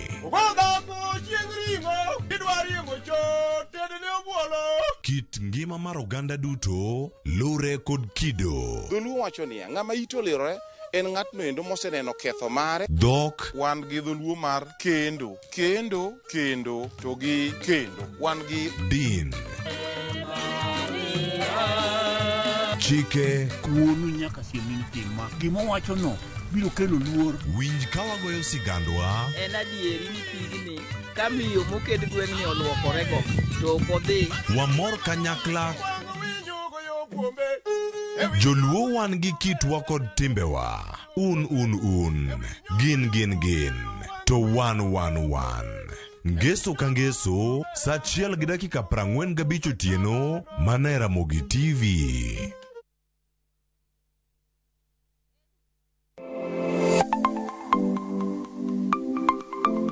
Nyakwara muge jwang' ng'ato ka ng'ato inyuolo kod pok mare makende.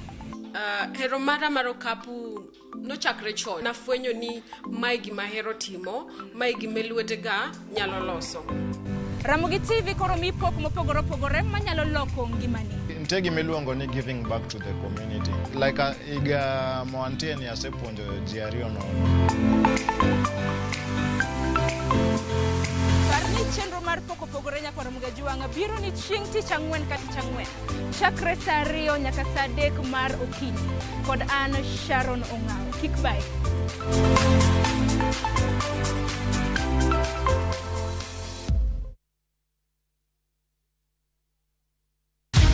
Many have been lured into jobs abroad, only to end up in perpetual suffering. I met this girl by the roadside.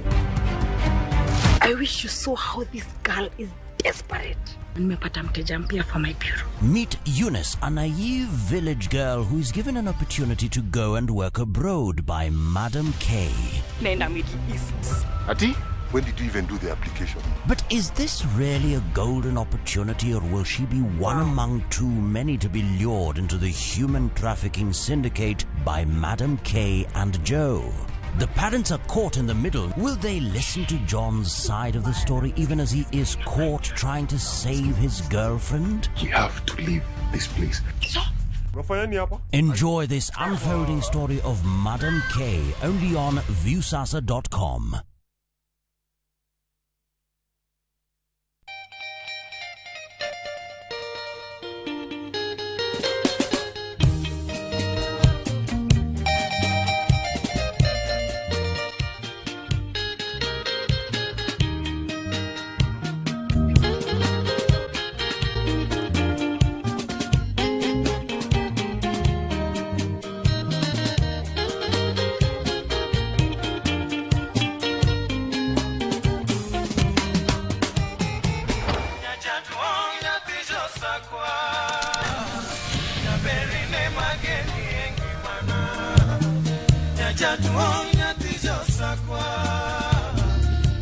Radio Ramogi, Cartoon Jaluo.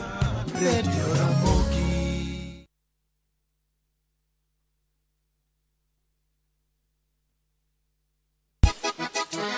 Double King.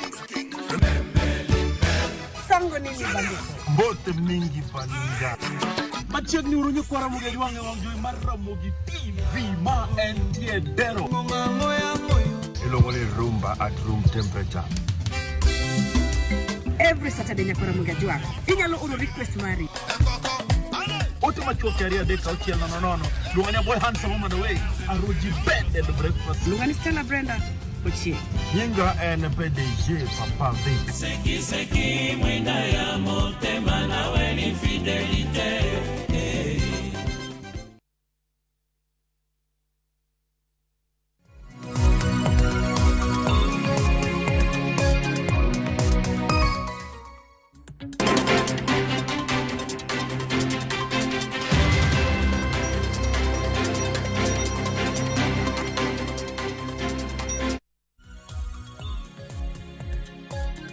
Nyakora mgajuango kinyi majaber kamura mora mintiere arwakini machiegni etwak mokwongo e chenro maroro pinyo kinyi mabende piny Kenya oduche makawuono nyakora mgajuango wabiro bedo kisomonwa budget mano mar hikomenda mar higa mar 2023 nyaka 2024 budget mokwongo e sirikand Kenya Kwanza budget maromo siling trilion 3.6 pogrok mabende nitiere budget makamanya nyakora mgajuango kipimo gi budget mano mar hikomenda mar higa mar 2022 nyaka 2023 en pogruok mar siling bilion 300 kaluwore ni budget mar hikomenda mokalo mabende koro wabiro bedo kwa tieko dwe mar 6 ni nen mar siling trilion 3.3 Okiny makawuonya kwa mgajuango biro bedo kwa ng'inyo ni matindo budget makama indi kaka japiny ibiro bedo kiyudo ber mane kotendre kod budget makama mabendi biro bedo ka ipedho e nyimod bura maduong' mapacho ka indi ko jatend migawo mochung' ne weche mag omenda e pacho ka indi Njuguna Ndung'u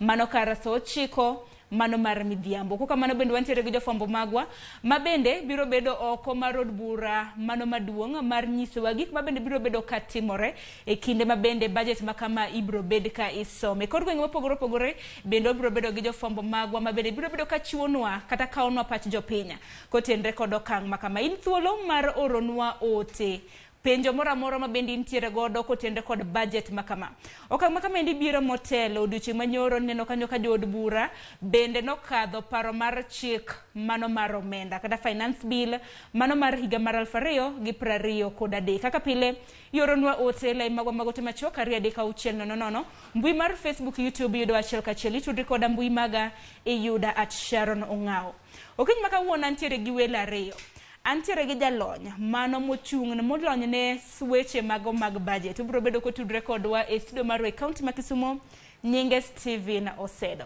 akeno Osedo kanyal bedo ni winja amosi ni misawa county ma Kisumo ochionade ero kama na inya Sharon moso nyikwara mogi ni oyaure uru county ma Kisumo ochio maber kaneno wach moro ne wabedo gi nyidho moro godhiambo wacho ni chal mar kor lwasi ber okinyi ma kawuono. Ago erokamano ne Ramogi TV kwan rwaka e studio margi ma kawuono. Erokamano ahinya Osedo nyakwaram joma naka kisiwinjo mano jolony weche mag budget mabende biro bedo kasumonwa paro kotenre kod budget mano mar hikomenda mar higa mar 2023-2024 bende studio marwa e kaunti ma Nairobi antiere gi jafombo marwa Edwin Okoth jafombo marwa mago mag weche mag ohala. Edwin amose ni misawa mos joka nyanam.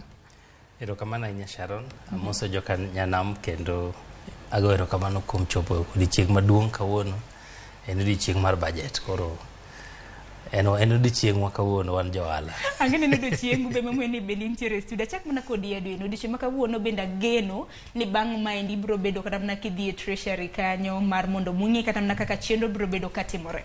Mokwongo walosane kotenre kod budget makama budget mano mabiro bedo katayo e kind thuolo mar hikomenda mano mar higa achiel mabiro.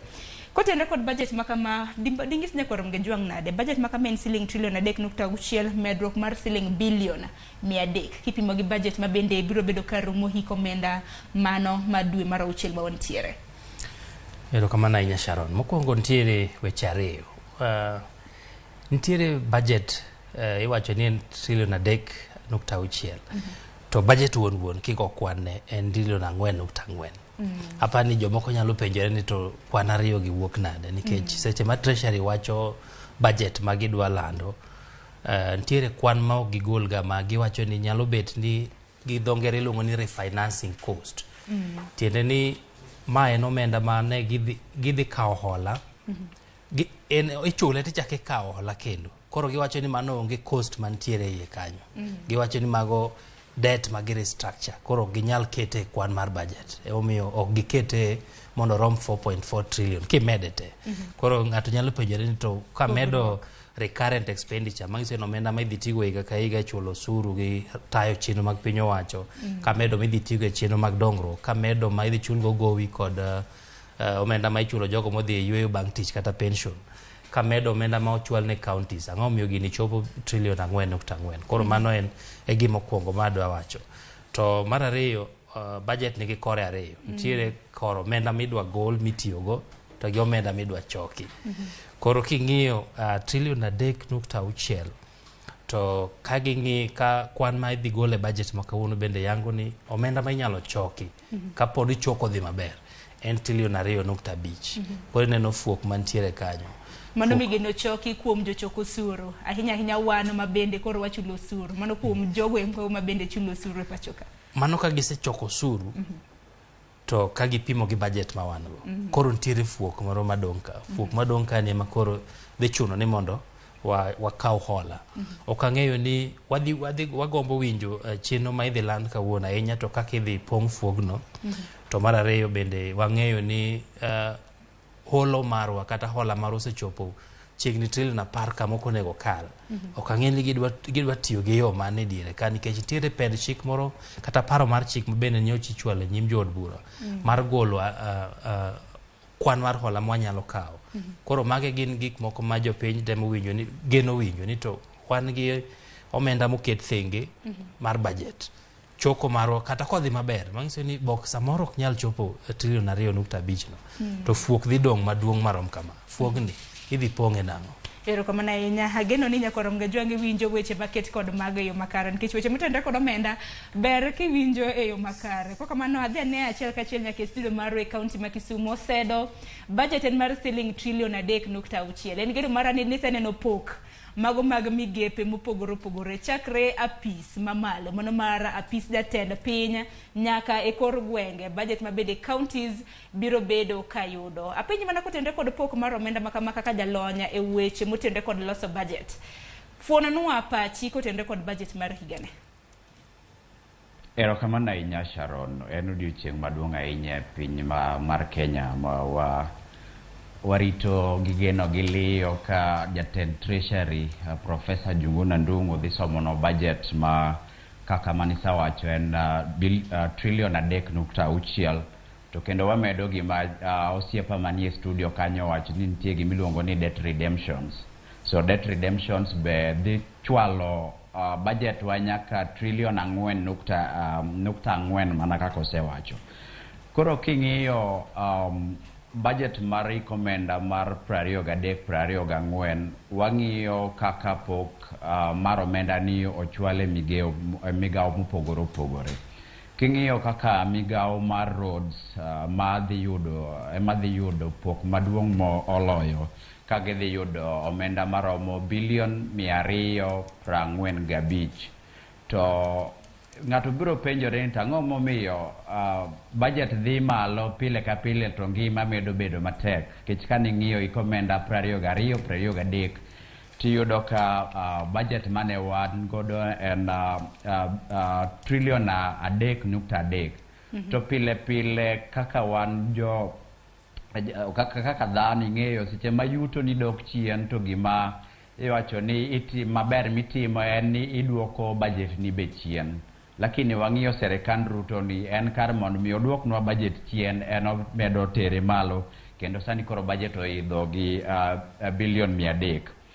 To kichak ing'iyo migepe kaka migao mar somo waneno ka migao mar somo yudo kanyo bilion 135 ma en medruok mar bilion 60 kipime gi budget manokalo mar oikomenda 22-23 to mana pani en gima ber kich yudo kacha ka bilion 60 ni omi migao mar TSC, that is Teacher Service Commission, mondo mi gimed godo kwan mag jopuonje. Kich kaka ing'eyo sani endi be wan gi chenro mar CBC koro e migao mar somo nitie weche mang'eny kendo madhi mbele kanyo. Koro nitiere jopuonje 20,000 magidwa ndiko on permanent basis to nitiere kendo 40,000 magidwa ni mondo gindiki e chenro mar kojolo kata miluongo ni internship. To kichak ing'iyo migao mar thieth ma bende wang'iyo kanyo yudo omenda maromo milion 116 to aparo ni mano en pok maber kich dho ni pod wan chien kich nitiere king'iyo Abuja Declaration nitiere andikruok mane Kenya odonje gi jopiny mangima miluongo ni Abuja Declaration mawacho ni omenda maromo 15% ama tamalo 15 onego be ni kete migao mar thieth to king'iyo ma en mana milion 116 koro yudo kamano pod ok chop kata atamalo 5 koro pod wan chien weche mag keto pesa morome e migao mar thieth. Emomiyo ineno ka kata thieth pinywa mar Kenya pod ni piny kabisa. Yudo ka dakteche pile ka pile yudo ka gomo nikech pesa miketo kacha kata michulo gi godo okrom. To kochak wang'iyo gimane yudo ka Kenya Kwanza kane campaign to negi campaign ni gidhi konyo hustlers. To kane gibiro office bang' dweche 3 negi launch gima giluongo ni Hustlers Fund. To Hustlers Fund negi wacho ni gidhi keto bilion 50 ma mangi joendni matindo tindo nyalo ka dhi kacha chande to mondo gikaw hola. Koro kwang'iyo ikomenda ni giketo Hustler Fund kanyo bilion 10 ma pod ni chien gima ne gi promise jo Kenya ni gibiro miyo gi bilion 50 mondo mi obed kaka pesa mar hola ma jo hala matindo nyalo kawo. To Sharon kendo wachak wang'iyo budget nitiere gi konde ariyo. Koro nitiere gima waluongo ni development budget men budget miketo mar chwalo tije mag dongruok e piny. To nitiere gima waluongo ni recurrent budget. To king'iyo chik miluongo ni Public Finance Management Act wacho ni omenda monego bed ni keto e weche mag dongruok onego bed ni bedo atamalo 30 mar budget te mar Kenya. To madhi ne migao mar chulo oseche chulo allowances gi gik makamago onego bed ni bedo atamalo 70.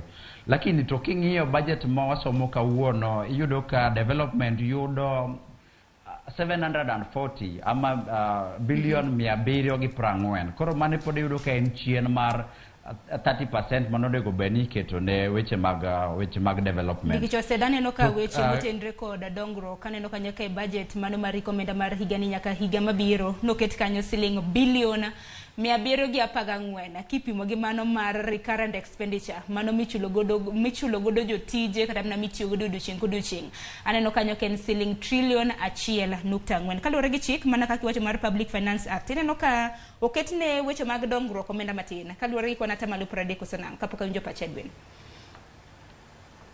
King'iyo to yudo ka abro wacho ni oketne matin nikech iyudo ka serikandni kaka negibiro office to negimedo offices maonge gik moko kaka miluongo ni Cabinet Assistant Secretaries CASs gin office ma dhi kawo pesa mang'eny karibu $400,000 dwe ka dwe to gin office ma ok wanegi malich magidhi timo. Koro ibiro yudo ka development biro bedo dok chien nikech wantiere gi offices mang'eny madhi kawo pesa mar dongruok pesa manonego beni kete dongruok koro ichulo go mshahara.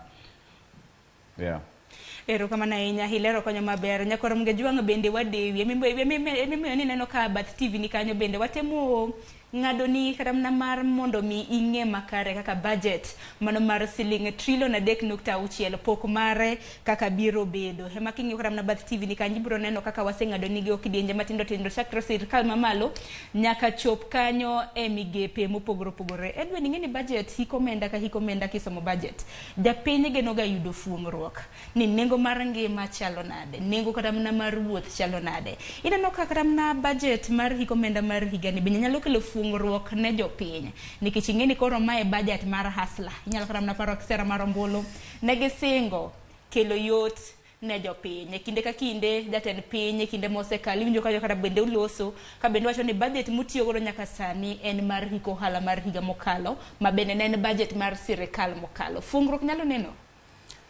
Sharon luore gi gimanie kiro kata e kirop Njuguna Ndung'u ka owuok oko kawuono nikech omenda ma ineno wach ni oketo bilion makama oket bilion makama ka kuonde moket geno nyalo bet ni nitie kaka odhi yango ni mae idhi tigo e kelo fuong'ruok machalo nade e migawo moketeno to kapok wiyo wil gi omenda ma okete chino mag dongruok nikech ing'eni ka dongruok nitiere to be mano biro gi fuong'ruok mare ne jopiny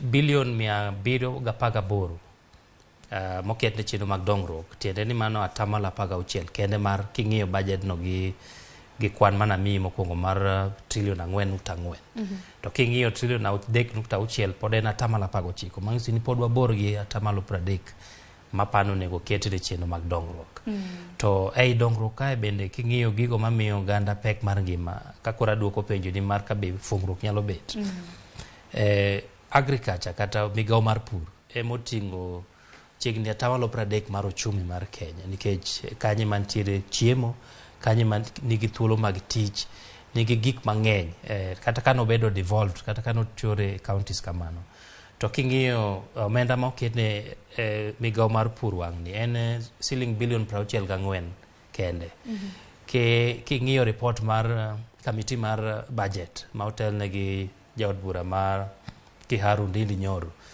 jogo nokwayo kata migawo mar pur nokwayo bilion 104 to migi bilion 64 koro ing'eni kanyo nitiere rem maduong' omiyo kokwabe yudo kaka migawo mar pur okete yo makare mang'iso ni wadhi bet gi pek e yudo chiemo to ka isebet gi pek e yudo chiemo to atamalo 36 mar pek mar ngima wuok mana nikech ng'iewo chiemo koro okang'e ni nitiere yore mage ma idhi landi manyalo wacho ni e migawo mar pur kata migawo mar wuoth idhi kel fuong'ruok gi yore machalo nade. Ting'e gimina penjo maendi nikech kata manodo chieng' manyoro ka niwinjo ka paro mar chik mar omenda bende jod bura bende nokadho ang'e ni nitiere stages mago third reading gi mamoko nyaka obed chik manego bed ni ikadho king'iyo kata mna kacha ineno ka paro mar chik mar omenda mokwongo ma bende oganda ywak ne en medruok mano mar osuru ma bende idwaro juogi e mwandu mag modhi kawuok kwan atamalo 8 nyaka kwan atamalo 16 wach ma bende osebedo kata mna ka kelo to ne japiny nikech kinde ka kinde kisomo budget japiny dwaro ng'eyo ni nengo mogo dhi bedo nade.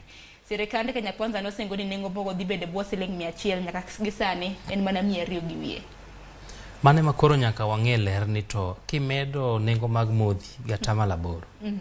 Idhi kelo fuongruok gi kor mane mondo japiny kik winj pek no, nikech wasewacho kinde ka kinde ni kimedo nengo mag modhi timedo nengo mag mwandu duto.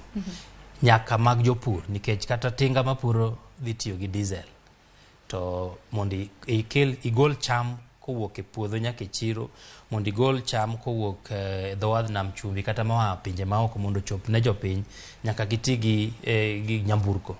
Koro kisemedo mwandugo, imedo nengo mar modhi mag nyamburko, wadhi yudo fungro koa kor mane. Mane kore miluongo ni the balancing act, ma nyaka koro wane ler mare. Ni japiny omayi gi koni to omiyi gi kor mane. Naneno kiwacho ni Ruto chiwo gi kor achich to ka gi kor kachama. Kani Steven osedo pachien mane kotenre kod fungruok mabende samoro budget mar hiko omenda mano mar higa ni nyaka higa machielo biro bedo ka kelo ne oganda i pacho kaini. Mana kana sepenjo Edwina, oganda kinde ka kinde gin gidwaro mana winjo ni fungruok dhi bedo kanye e kinde mabende somo budget market kod ma pok mar omenda tiero osechiw ne migepe mopogore opogore. Erokamano ahinya Sharon, king'iyo paro mar chik mar omenda mane jobuchwa okalo nyoro en lit gi kuyo maduong' e piny mar Kenya. Kaka organization mar Center for Fiscal Affairs gi organization machielo miluongo ni Twaweza nwatimo survey, nwakolo pach jopiny ama nwasumo pach jopiny kaluwore gi paro mar omenda mar finance bill mar omenda mar 2023. To kiyudo jok manomiyo wa pach gi karibu dhano maromo jil 25 notimo ama notimo survey ni ogolo pach gi. Ji atamalo 93 nowacho ni hapana, finance bill ni ok wadwa, duoke uru mondo wang'iye mondi. To nyoro kane wang'iyo od bura mamalo, MPs maromo 176 no vote ni mondo mi okal pach omenda mar ikomenda pach omenda paro sumo pach mar omenda mar 23.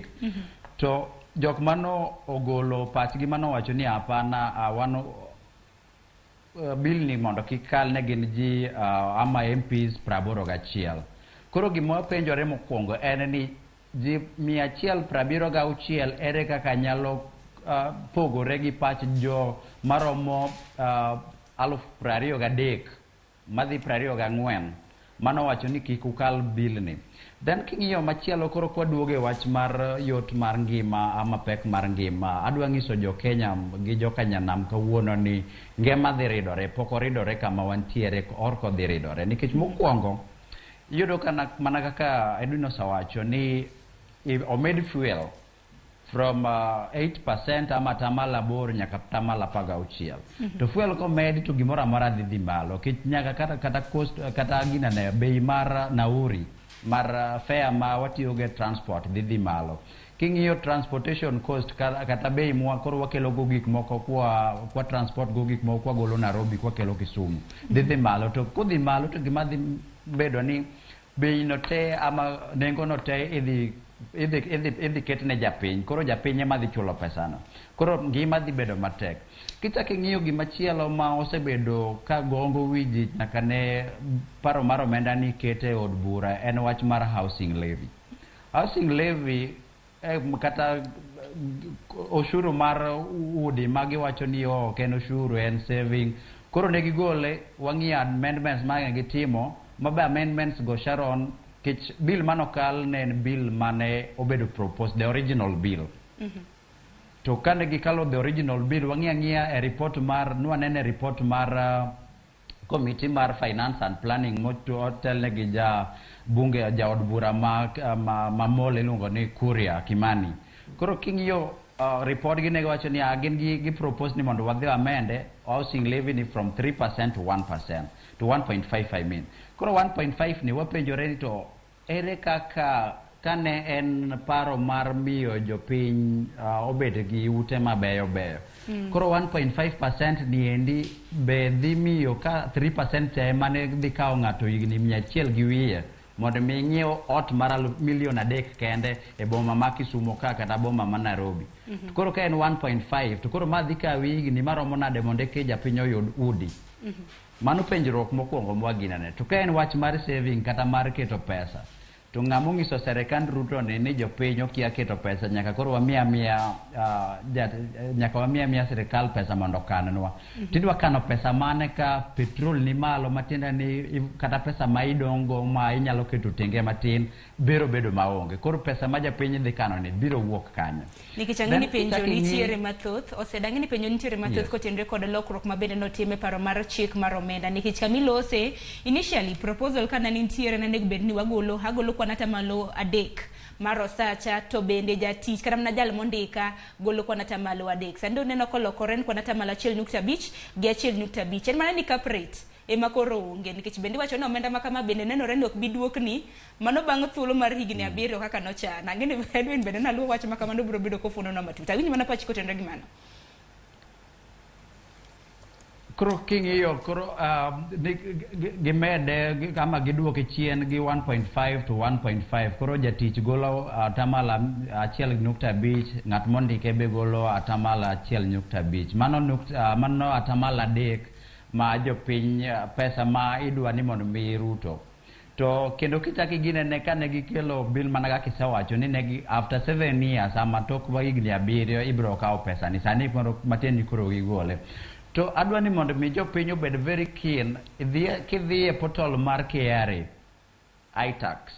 Tibiro ng'iyo ka housing levy already oseket kacha matiende ni kaka no iwuondo wani ma ne en mana saving ma en mana mar creating jobs, kumbe ma anen ushuru mane jogi dwa kalo through backdoor.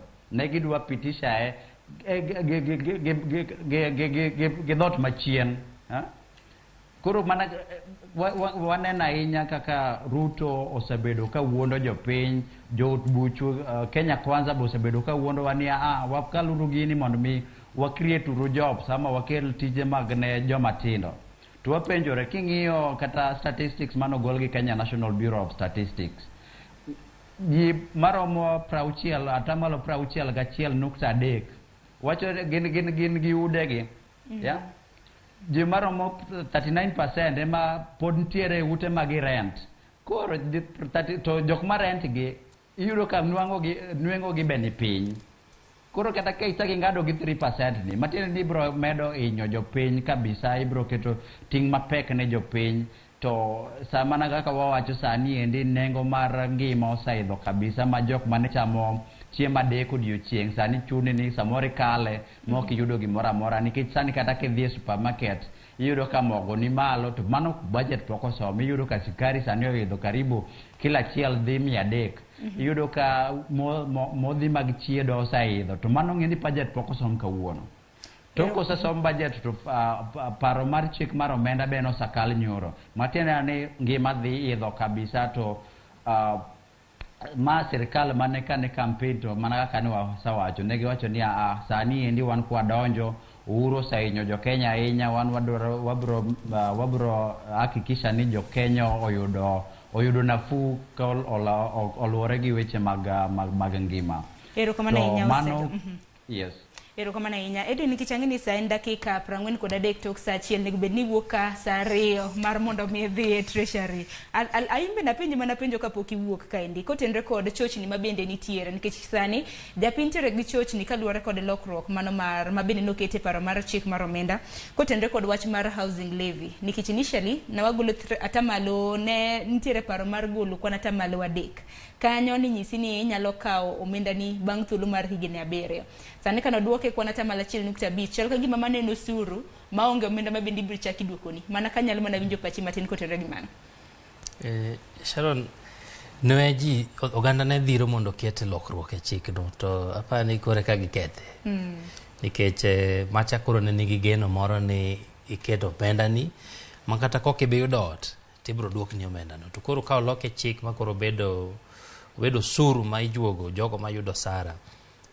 Kendo loke ma ogol kata 5,000 manowach ni kik culture.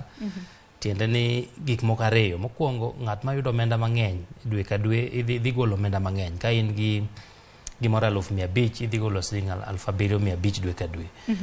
To king'iyo konchiel bende ponono ni koro ni dwaro ot, in jal magolo 1.5%, ng'ama ondiki bende golo 1.5%. King'iyo kwan mag KNBS, oganda ma Kenya kae thothgi yudo 50,000 kadok piny king'iyo jogo mondiki. Koro wach ni yudo 50,000, ng'ama ondiki ogolo 1.5%, imbi golo 1.5%, mano siling 750 koni, 750 koni, mano siling 1,500. Kigo kwan ming'iyo seche ma ng'ato a university to donjo yudo tich, manyo tich be matin nikech yudo tich e Kenya ka bok ni ibro yudo dichiel. Imanye kama by the time retire nego be ni tiyo gimoro higni 25 ka ng'eny to higni 30 mane tema ahinya. Koro higni 25 gin dweche 300. Dweche 300 kigolo omenda ni mokileo idhi loso siling 450. Ka ng'iyo ot migero gi 450, apani kore kikelo kokoto gi kuoyo, iseng'iewo chuma matin, pok inyiewo dirisni, pok iluongo fundi be. Koro apani kwan ni wagol uru wach marot. Apani mane gima koro jopiny onego chak gole pachgi ni mae nena usuru, ibro ger udigo, wakia ni gere ne ng'a, wakia ni ng'a gini mabo yude, in migole no be okinya wacho ni bro yude, to kata kamano en osuru ma idhi gol to piny owacho dhi choke. Ang'eni nitiere paro motenre kod paro mar chik mag bende thoth, en mana ni ang'eni kinde thuolo mabiro bende bro bedo bende kwa loso matut kotenre kod mano. Wang'ene wach mar budget ni Edwin, mana kanyalo mana penjo kotenre kod wach mar holo. Yujo kana mnaka jatend piny Kenya kinde thuolo mane nitiere Kirinyaga jumani nowacho ni oramo muume ye piny ni onge omenda mora mora ma bende piny Kenya biro bedo ka olo mano mar kelo dongruok e pacho kaendi.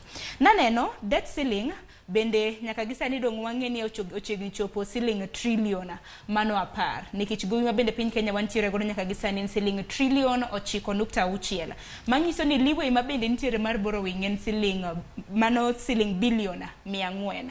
Kotende kod gope ma bende koro thung'owa kaka oganda kinde mosekali neno kata mana kaka jotije mag piny owacho bende piny owacho nokochulo gi kata minesa mawinjore kaluwore gi chulo gowi ma bende thung'o piny Kenya oko. Dhi bedo nade kaluwore gi budget mano mar higa ni nyaka higa machielo?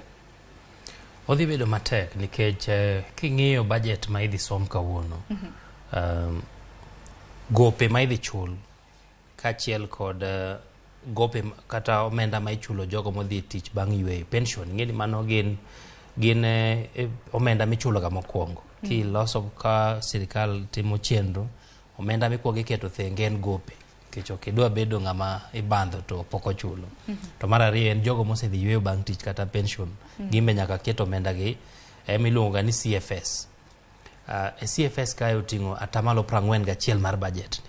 Maksudi ni gope ema turo sirikal moingo gimoro amora samwa wuoyeni. En gimoro 41% oting'o mana gope to omenda ma ichulo jogo mosedhi tich bang' yweyo. Koro tiende ni king'iyo trillion 1.8 moting'o gik ariyo mawachogo. Kidogi ng'iyo omenda ma idwa choki trillion 2.5, mano bende kodhi maber, tiende ni ochumi ber, ji tiyo maber, KRA ni kae giduoko ji mang'eny e bracket mar choko osuru, gik moko dhi maber. Tiende ni nyalo chok trillion 2.5. Koro kipogo trillion 2.5 gi trillion 1.8, tiende ni ka KRA ochoko siling 10 to siling 6 gotonglo mang'eny e wiye dhi mane chulo gowi. To pok wachulo jo pension ka, to pok watimo chenro mag dongruok, to pok wachulo recurrent expenditure.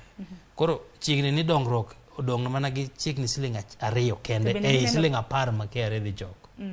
Manyiso ni dongruok bende dhi safaka, dhi yudo pek, dongruok ma bende ibiro bedo kata mana kikele hiko omenda mano mar higa mar 2023 nyaka 2024 nyalo bedo matin kipimo kata mana gi recurrent expenditure mano omenda ma bende piny owacho tiyogo. Bende neno kata mana bugo ma bende nitiere nikech deficit mano e budget mano mar higa ni kotenre kod chulo gope ineno kanyo ken siling billion 720. Mano ng'iso ni hola pod nyaka ol. Owe wacho ni oge kaka piny owacho ok nyaka hola nikech mokwongo choko mar KRA ni trillion 2.5 king'iyo kaka ochumi chal kwachako gi piny mangima kasto wabire Kenya okwan maber omiyo ok inyal wacho asewacho ni ndalo mokalo ni choko osuru chalo nyiedho dhiang' ok inyal ng'iyo dhiangi gokinyi kama ndiwacho ni dhianga ni dhi golo chak lita 100 to king'iyo mos to dhiang' ni pi moda modho kine kuma dhi aye chiemo maber mida miyo dhiang' ni bo kine kama dhi aye jatich makwayo dhiang' be neno kosewe tich to in pod ipachi keto mana ni an ok adhi ng'iewo chak higa ni dhianga ni dhi golo chak mar lita 100 omiyo ma en paro ni kapo ni choko dhi maber to wanya yudo trilion 2.5 to kata kamano pod wewa gi fuok mar bilion 700 to bende okwan gadier ni wanyalo choko trilion 2.5 nikech Sharon seche ma osuru dhi malo jo Kenya joma riek ji manyo yore mang'eny mag kwepo chulo osuru omiyo mano bende nyalo wuok kendo mago risks kata gik manyaka bed ni jogo ma keto chenro mag omenda oseng'iyo moneno ni magi be gik manyalo bet ji mang'eny dhi ng'iyo kaka koro gik moko itime bwo mesa ma osuru ni bok dhi yudore mayot. Erokamano ahinya dong bende winjo kata ni piny owacho bende chano keto tenge omenda maromo siling bilion 2 ma bende ibiro bed kendiko godo jotije e duol mar KRA ma bende biro neno ni osuru ochoke e yo makare. Koko mano Edwin kapok aona injo pachi mogik. Awinjo ni pach osedo kotenre kod paro mano mar hola ma bende koro thung'o piny Kenya mana kana sepenjo Edwin Okoth osedo.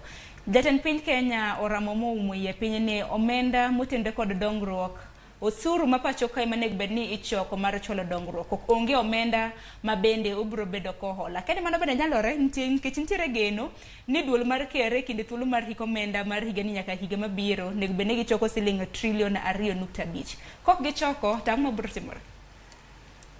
Erokamano ahinya Sharon, king'iyo wache mag ola kata ma Kenya ni godo mana kaka isawacho ola ma wan go sani te en karibu trilion 9.6 to king'iyo budget ma wasomo kawuono men trilion 3.6 to gima KRA dwa choko en trilion 2.5 matiende nitie fuok kanyo maduong' mana kaka Edwin osawacho nitie kanyo fuok madhi romo karibu bilion 720 to bilion 720 ni dhi chuno serikal ni nyaka gidhi oko kucho mondo giol.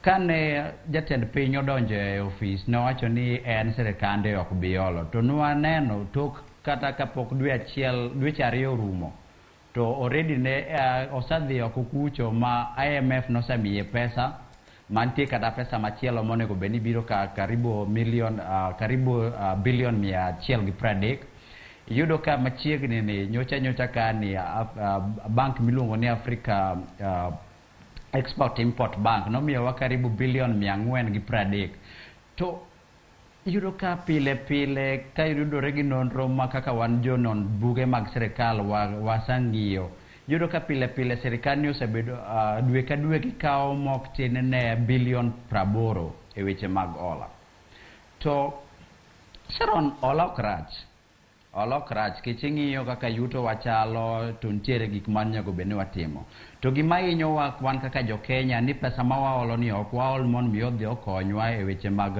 osiptende, weche mag thieth kata weche mag somo magi pesa ma waolo mondo mi jotendwa okwal. Ang'o miyo wacho ni jotendwa kwalo? King'iyo deficit mwaluongo ni fuok mar budget en bilion 720 to king'iyo wach mane jatend piny mar mokalo migosi Uhuru Kenyatta nowacho ni Kenya wawito karibu bilion 2 odiochieng' kodiochieng'. Kigaga kwan matin jo Kenya gin jok mariek gine mane giwacho ni jok mofuo norumo Kenya ka matine ni higa ka higa wawito karibu bilion 730. Koro kawa address weche mag lal mag pesa through corruption to matiende ni kata ola mwadhi kao China, IMF gi World Bank gi okonego bene wakao. We can easily wanyalo bedo ni wa survive gi pesa mwachoke e ushuru. Mana kasewacho to ushuru magi dhi choko ama tax revenue magi ginene gidhi choko en 2.5 trillion. King'iyo history mar KRA onge odiochieng' mane KRA osebedo ni koro wanwalo wacho ni wadhi choko 2.5 to 2.5 ne mane wayudo. Pile wabedo ga gi revenue shortage. Makata hiko omenda mar 22 23 ni kanochopo tarik 30 dwe mar ang'wen ne KRA owacho ni auto ewi 2.1 mane giwacho ne gidhi choko cha trilion 2.1 mane gidhi choko by kanochopo tarik 30 dwe mar ang'wen ne gisechoko pesa maromo trilion 1.5 matiende ni nitiere gi fu karibu mar bilion 600 koro nopenjore ni to koro ka sani ma ok wanya chopo kanyo to ushuru dhi malo weche mag ushuru dhi malo nikech koro finance bill be osakal to mana kaka ne Edwin osawacho jo Kenya gin jok mariek kaneno ka idhi nya to koro amanyo yore mar kwepa mondo kik achul ushuru no to mane gima dhi timore koro kaki medo ushuru kaki medo gina ne neno ni koro wadhi kukucho mondo asol mondo aol pesa mondo akony go jopiny to pesa ni biro tikwale te jopiny be neni to wacho ni wan koro pesa wa mok wamiu koro e weche mag ola kendo katieko weche mag ola en ni kata 9.6 trillion ma wacho ni onge ng'at manyalo wacho gadiera ni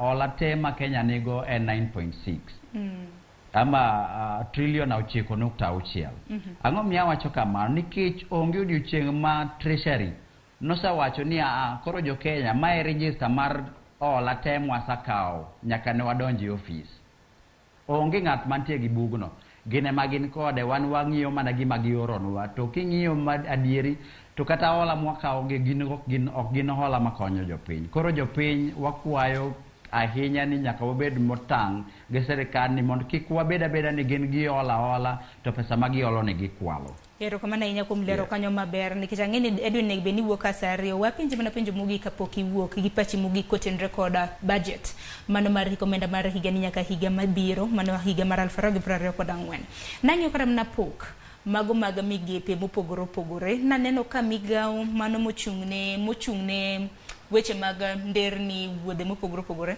nano kanyo kapok mar omenda mochune gin siling bilion 245 kiluwogi kanyo gi migawo mochung'ne defense mano mi omenda maromo siling bilion 143 e thuolo mar namba 3 en migawo mochung'ne weche mag somo pok mar omenda mar siling bilion 135 ka weche motudore kod thieth siling bilion 116 kwang'o kata na pok mago mabendo chiune migepe mopogore opogore mano nyiso nang'o meni migawo kata mar defense mar mondo mi japiny owinje yo makare ichone pok mar omenda mathoth samoro kipimo gi mano mar thieth kata na samoro kipimo gi mano mar somo.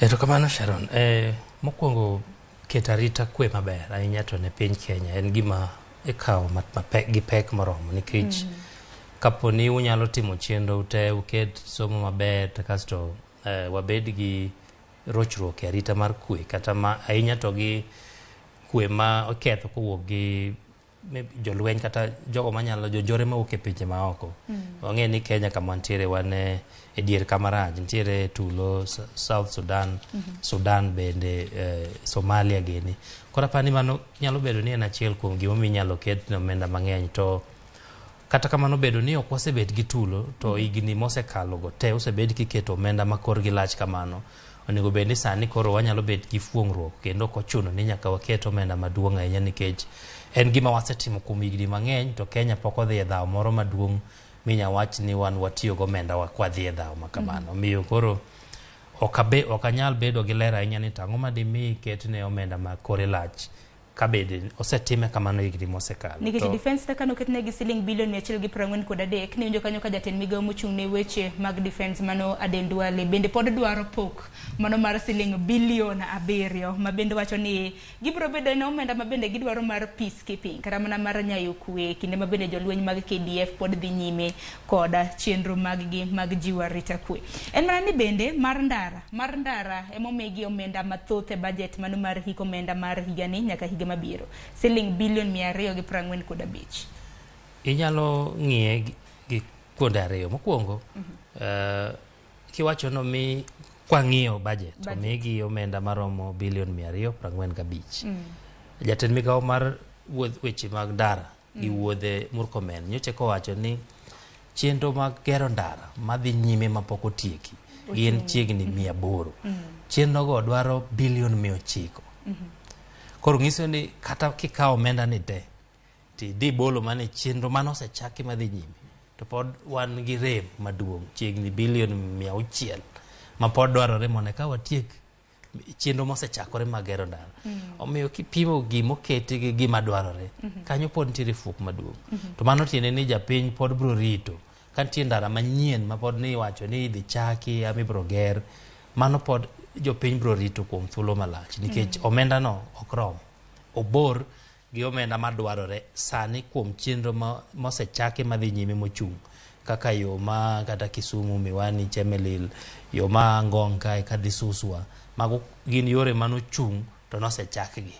To bedo kamano ng'iso ni contractor samoro keto tinga ka ochung' e yo kanyo, nitie omenda ma ichulo kuom gigo chung' kanyo. To hola mane gikawo bende pod nitiere interest charges ma giketo ne piny owacho. Omiyo kang'iyo omenda moket ne chenro mag ndara, gi pacha en ni onyabed ni kore lach kopim gi moket ne jomoko, to dwaro mare to pod duong' ahinya. Mago kaluwore gi chenro mag tieko wang'a peyni mopogore opogore ma bende nosechaki. Edwin wachni mogik kwa tieko, kata mana in ma bende atieko kodi, pod abiro bedo kadhi mbele gi Steven Osedo ma bende nitiere kaunti ma Kisumu. Wachni mogik, geno mari dweche ma kawuono, ang'eni sani dwa mola nyaka e migawo mar Treasury kacha. Mano kare, wada ka kora dhi Treasury wadhi waneni to kiro mar Profesa Njuguna Ndung'u. Ang'o manie iye mapok waneno nikech kwan osewit ka mang'eny, waseneno numbers.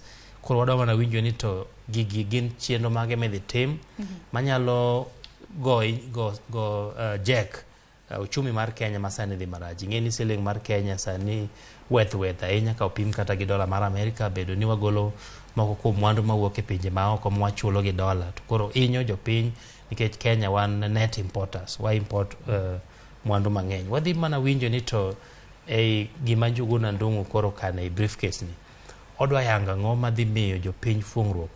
Koro wan kaka jofuambo mane tijo wadhi temo fuono ne nyikwa Ramogi ni gima wach kamane en odhi konyo wanang'o e chuogo kata chako uchumi marwa masani chalo tinga mokwamo. Idhi go e start nang'o mondo koro wachak dhi mbele nikech piny be nyaka bed gi geno, nikech geno ema tayo ngima. Ka ilalo geno to koro onge gimidongo. Ero kamana ng'eni mago duto te bende biro bedo kukawo pacho oganda. Ng'eni jopiny bende biro yuoro kar romre margi nikech oko mano mar parliament kata mana National Assembly bende nitiere ga nyasi ma bende dhi nyime. Jolweny pangore kacha, peace Njuguna Ndung'u Treasury bende chiegni gi od bura maduong' kacha. Ang'eni jopiny bende biro bedo kukawo pachgi kotenre kod budget mano mar omenda mar higani nyaka higa mabiro. Edwin Agunero kumana ahinya kuom chopo ka mano mar kolonwa budget mar omenda mar higa mar 2023 nyaka 24. Erokamana ahinya. Nyakoro mgajwang'a wako yuyo matin. Pod antiere ka gi Steven Osedo ma bende bang' yuyo matin pod abiro bedo kwa medo kolo godo budget. Ka bende Steven Osedo en jalony e weche motenre kod loso budget. Bende ote yorane ote kotenre kod paro ma bende ntiere godo kotenre kod budget mano mar higani. Yoronwa ote lai mago te machoka rede ka uchel no. Abiro bedo ka somoge bang' thuolo manok. Kik dhi mabor.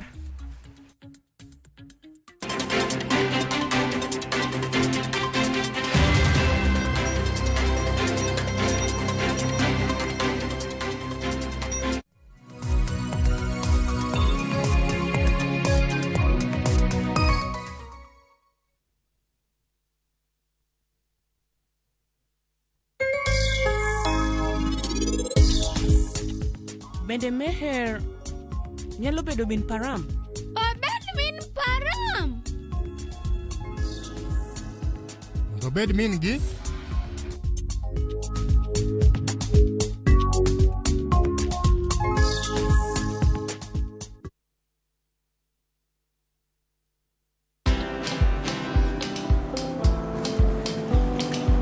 Niaje? Ni kama unashangaa kwa nini naangalia simu with so much focus eh? Usishangae sana. Nimekuwa ndani ya story kabisa. Ni kama ile hali ya juzi. Ni kama nilikuwa hapo iki happen. And when this new market was being opened, ni kama nilikuwa hapo tu. Hata vile local tourists for a special rate at the coast, I was there. And when this new road was being commissioned, I was right there. Na hata wewe unaweza kuwa ndani ya story wherever you are. Just download Citizen Digital. Stay informed on all the news and events as they happen across the country, the continent, and the world at large. Download Citizen Digital, Kenya's #1 news app.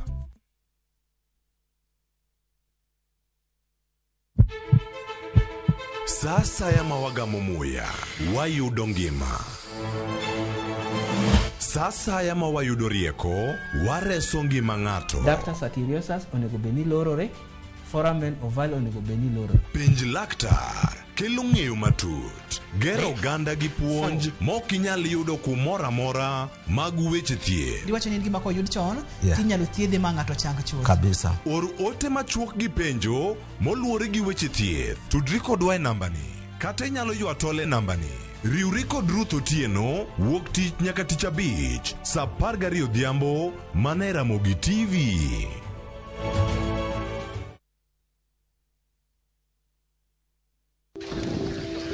Kwere ne ogongero ni thuru lo yieng'o to e gweng' ma Ombaka e Nyando e kaunti ma Kisumu en midhiero.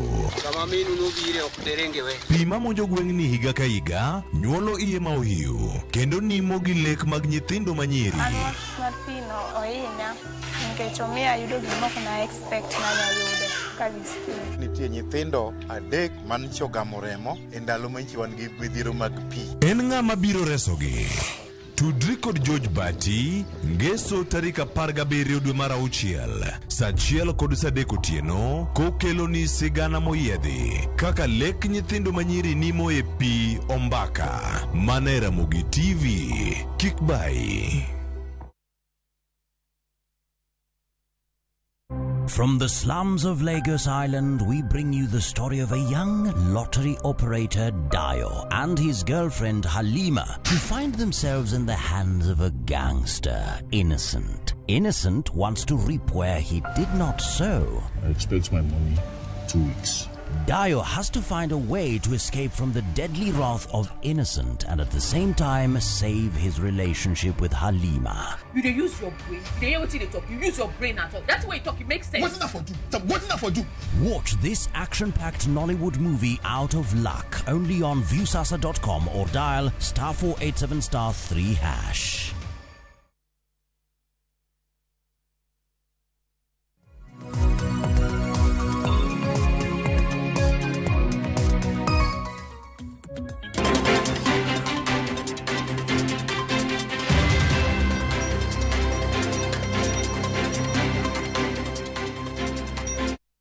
Ne kor mgajanga neno kanyo ka dakike na 7 tok sario mar okinyi machiegni okang' mar 2 pod wadhi nyime gi twake chenro mar opinyo okinyi makawuono ka bende wadhi nyime mano mar golo dok e iti kotendo kod budget mano mabendi biro bedo kisomo duchi makawuono kara saa 9 mamidhiambo budget mabende en okang' mokwongo mano budget mokwongo e sirikanda Kenya Kwanza budget en mar siling trillion 3.6 podan ka gi Steven Osedo achiel kachiel kentiere county marwa mano studio marwa e county ma Kisumu. Steven Osedo en director mano mar Center for Physical Affairs beden jalonya e weche motendre kod loso budget. Steven kapok nwako yo matin nwaloso gi Edwin kotendre kod pok mabende ochiune migepe mopogore budget mano mar hikomenda mar higani mano mar higa mar 2023 nyaka 2024 naneno ka pok ochiu mathoth ahinya ni migao mano motudre kod weche mago maga nderni mano siling bilion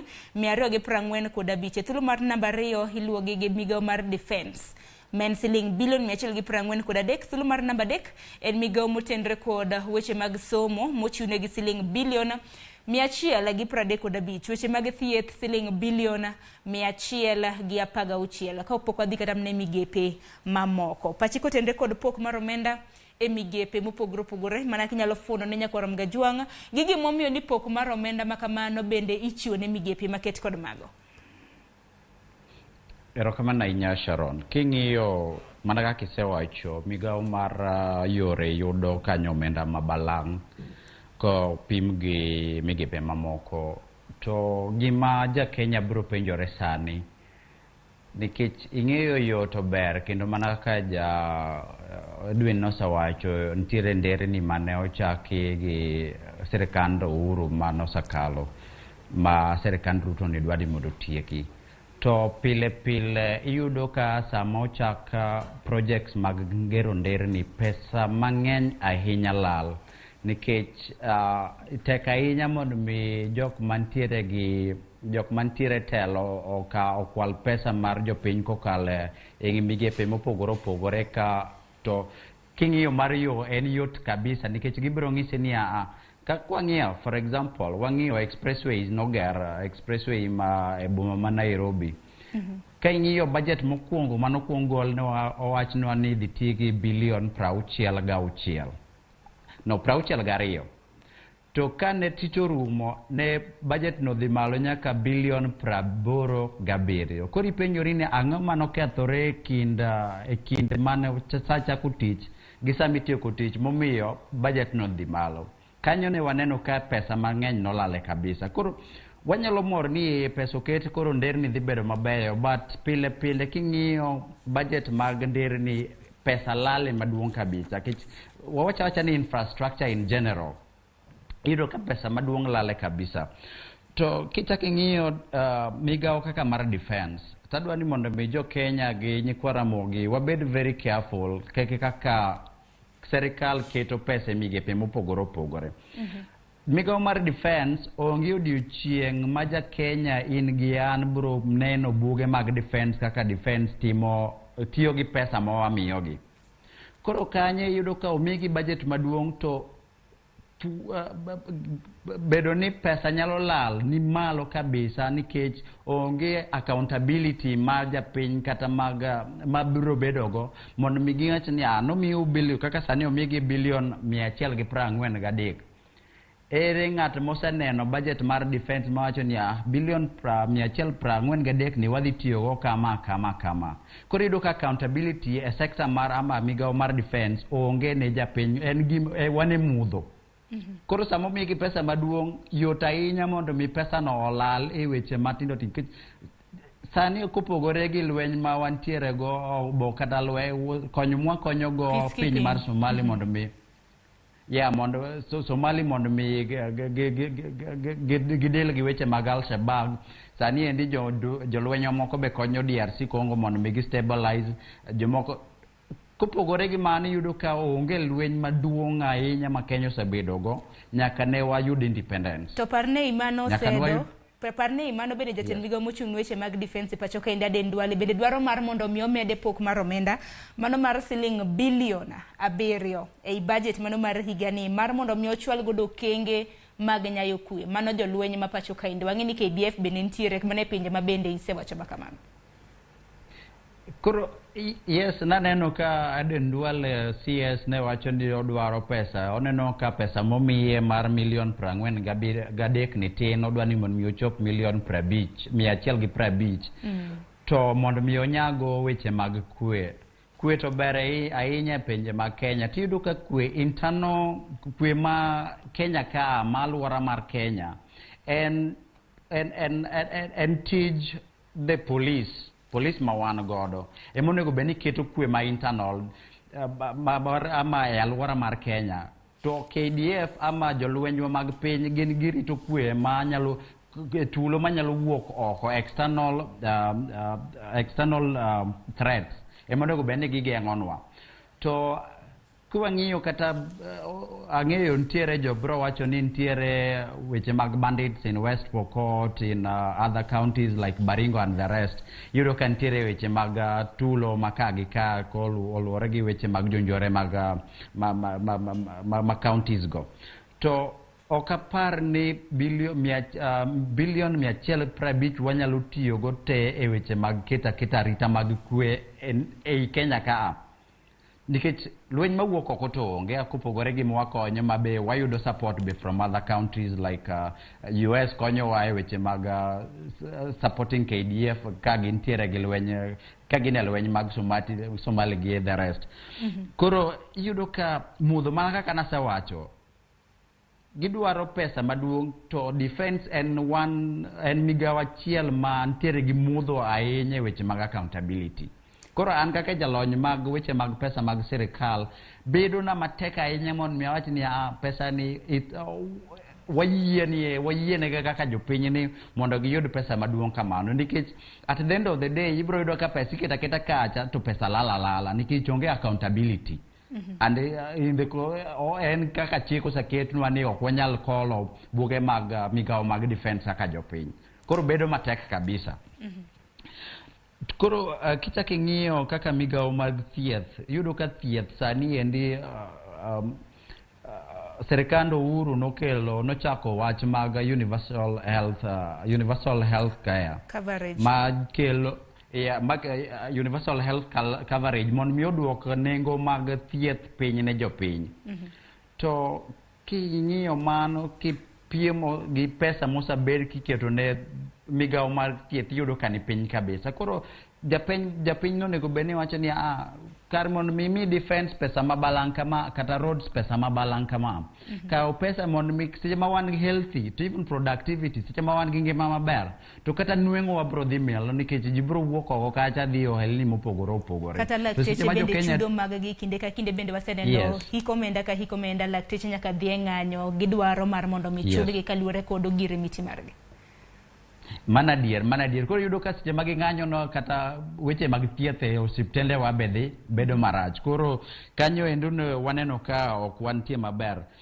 To kichak ing'iyo kata kaka migawo mar education sani wantiere gi shortage maduong' ahinya e weche mag jopuonje. Omigi bilion 60 momedore ewi omenda mano migi e higa mokalo ni. Ma en gima ber but pod wan infrastructure pod rach ahinya ama weche mag sikunde pod rach ahinya e weche mag education ka. Koro kanyo bonego bed ni wang'iyo mondo mi waket pesa moromo ne weche mag sikul. Kata chudo mar jopuonj be ni piny. Waochura wachadia. Jopuonj kiyudo sani e gwenge mang'eny yudo ka jopuonj odhi e klas sa 5 to wuok sa 8 nikech nyaka omed gi tije mamoko mondo mi oyud kaka onyalo maintain nweng'o mare kaka japiny. Koro yudo ka jopuonj kinde mang'eny yudo ka thoth gi sani koro donjo e weche mag boda moko donjo e weche mag ohelni mopogore opogore nikech nweng'o gi ni piny. To kane sirikal keto pesa moromo e weche mag education to koro ibro yudo kata ka quality mar education dhi malo. Erokamano ahinya Osedo nikech aneno ka bende saa ringo mapiyo wadong' gi matin e dakika 10 mar mondo mi watiek chenro makama nikech nego bed ni watieko chenro makama saa 2 gi dakika 25 en saa 2 gi dakika 17. Wach machielo ma nyaka bed ni walosi en kotenre kod kwapimo budget mano mar hikomenda mar higa mar 2023 nyaka 2024 wapime ane gima koro rumo mano budget mar hikomenda mar higa mar 2022 nyaka 2023 ma bende rumo e giko mano mar dwe ni. Nen budget mano mar siling $3.3 manyiso ni budget ma bende dhi somo duchi makawuon ma bende biro bedo katero wa nyaka dwe mar 6 mar higa mabiro en mar siling $3.6. Nyiso ni nitiere medruok mar budget mar hikomenda mar higane. Mano medruok mar siling bilion 300. Kwang'yo gimomini medruok makama nitiere. Wang'e ni nitiere migepe mopogore opogore mochako chuogi e sirikand Kenya Kwanza. Kuom ranyisi kala neno pok mar omenda. Apis jatend piny Kenya, mano apis president. Pok mare mano mar budget en siling bilion 11. Manyiso ni apis jatend piny Kenya kawo siling bilion 4.5 ka State House mano kar jot kama bende jatend piny Kenya ntiere biro bedo ka kawo siling bilion 7.3. Wang'e nitiere jalub jatend piny Kenya pok mar omenda mochiwne kanyo e apise siling bilion 3.7. Jatend migepe mana apis Musalia Mudavadi wang'e ni apis makamana onge sirikal mokalo mano sirikal ma bende nitelo ne kod Uhuru Kenyatta. Pok mar omenda nitiere kanyo siling milion 648. Se wang'e ni bende nitiere mathoth kaluwore kod medruok mar omenda mano mar siling bilion 300 ni. Bende wang'e ni nitiere jolub jotend migepe ma bende kwan gi kipimo gi mano ma bende notie sirikal mokalo medruok bende nitiere CAS bende nitiere kanyo ma bende ang'ene wach makamano pod nitiere apis ok gichamo ma dibed ni mane mokelo medruok mago omenda ma waneno kanyo mano mar siling bilion 300 kipimo gi hikomenda ma bende rumo dwe ne. Erokamano ahinya Sharon, king'iyo mana kaka isewacho nitiere migepe ama offices ma kane government mar Kenya Kwanza ni odonjo ama sirikand Kenya Kwanza ni odonjo ofis nochuogo magi gin offices mane waonge go ndalo mokalo ama sirikand Uhuru manokalo ni. To king'iyo medruok mar siling bilion 300 en adier ni nitiere ntiere medruok ama ntiere medruok mag offices mabiro bero dwaro mar mondo mi obed oyud pesa. King'iyo kaka office mar ginane kapok idhi kata momedore, king'iyo kata office mar president, office mar jatend piny, king'iyo budget mokalo mar 22-23 ne gintie nomigi budget mar 8.6 ama bilion 8.6, to sani yudo ka budget gi odhi malo nyaka bilion 11, matin nitie medruok mar karibu bilion 3 e wiye kanyo. Then kichak ing'iyo to kapok adhi kata migawo mar machielo mar jalup jatend piny, iyudo ka negidonjo office dwe mar negichamo muma karibu dwe mar 9 kanyo, to by dwe mar 2 negisetieko budget te manoket negi, mane gichagi keto gimwaluongo ni supplementary budget gikaw gitere bunge mondo mi medgi pesa, nikech negidonjo office to koro en mana ne gena pinde maoko, mara en Germany, mara en kia kune, mara en kia kune, to ng'eni kuondego teko dhiye to tiyo gi pesa. Then kichak ing'iyo pile pile State House wan gi Thanksgiving, mago gik ma kao pesa. Koro yudo ka bang' dweche 3 mane gidonjo office ne gisetieko pesa te, ma dwe mar 2 ne giketo supplementary budget mondo mi omedgi pesa ewi bilion 8.6 manoket negi ei komenda mokalo ama mawantiere mwadhi rumo giko mag dwe ni. Osedoka kata mnapok idhi migawo machielo, kapok idhi migawo machielo ka on mana pod wan mane e apis jatend piny kanyo, wang'e ni siling bilion 11 oket negi e pok mar omenda. Koro pogruok ni kanye nikech nyaka nyis japiny ma bende koro winjo wan, nikech State House kar jot kama bende jatend piny Kenya odake oket ne pok mar omenda maromo siling bilion 7.3. Nitiere pogruok kanyo. Office nitiere office gi kar jot mare. Office jatend piny oketne siling bilion 4.3, to apis kata mana kama jatend piny odake State House oketne siling bilion 7.3. Koro pogruok go ema samoro nyalo golo dok e it japiny. Erokamano ahinya. Nitiere e office jatend jopiny mantiere Arambe House, nitiere gi migepe mopogore opogore kendo gitimo tijegi mopogore opogore. Koro kiyudo ka opogne gi pesa ko pogne gi pesa ewi bilion 11 manoketne president te tiyudo ka mano en pesa madhi konyo the official office mar the president mantiere Arambe House.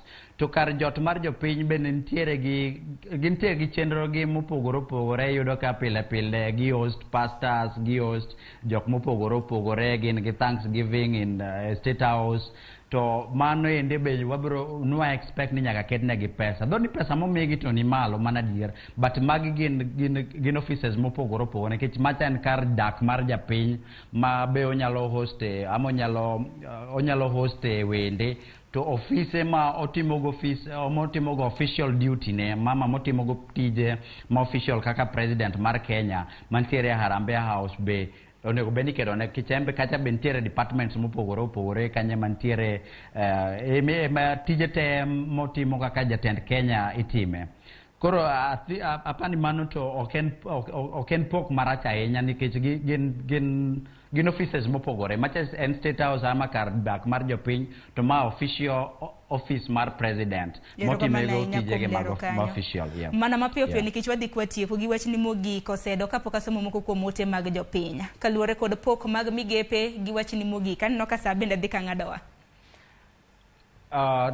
Katieko odiochieng' makawuono to adwa kwayo jopinywa ni koro weche mag budget osebedo wach maliet ahinya ma nyaka koro wawuoga oko mondo mi wabed gi ng'eyo. Mokwongo en bedo gi ng'eyo, to mar ariyo en ni nyaka participate, nyaka idhi kacha chane sama oluong public participation ama moluong sama isolo pach jopiny, koro nyaka wuog oko mondo mi wambe wagol pachwa. To mar adek adwa wacho ne jopiny ni sani ende kineno ka budget dhi marach, neno ka ushuru dhi malo, ang'a timore. Kaw simbi kionge namba jaod buchi, gochne, many namba ne igochne, ng'ise nang'o miyo ginani dhi malo, nikech nyoro kano waneno gine magikalo, gine magiketo kokgi e finance bill ama paro mar chik mar omenda, gine magikete kokgi.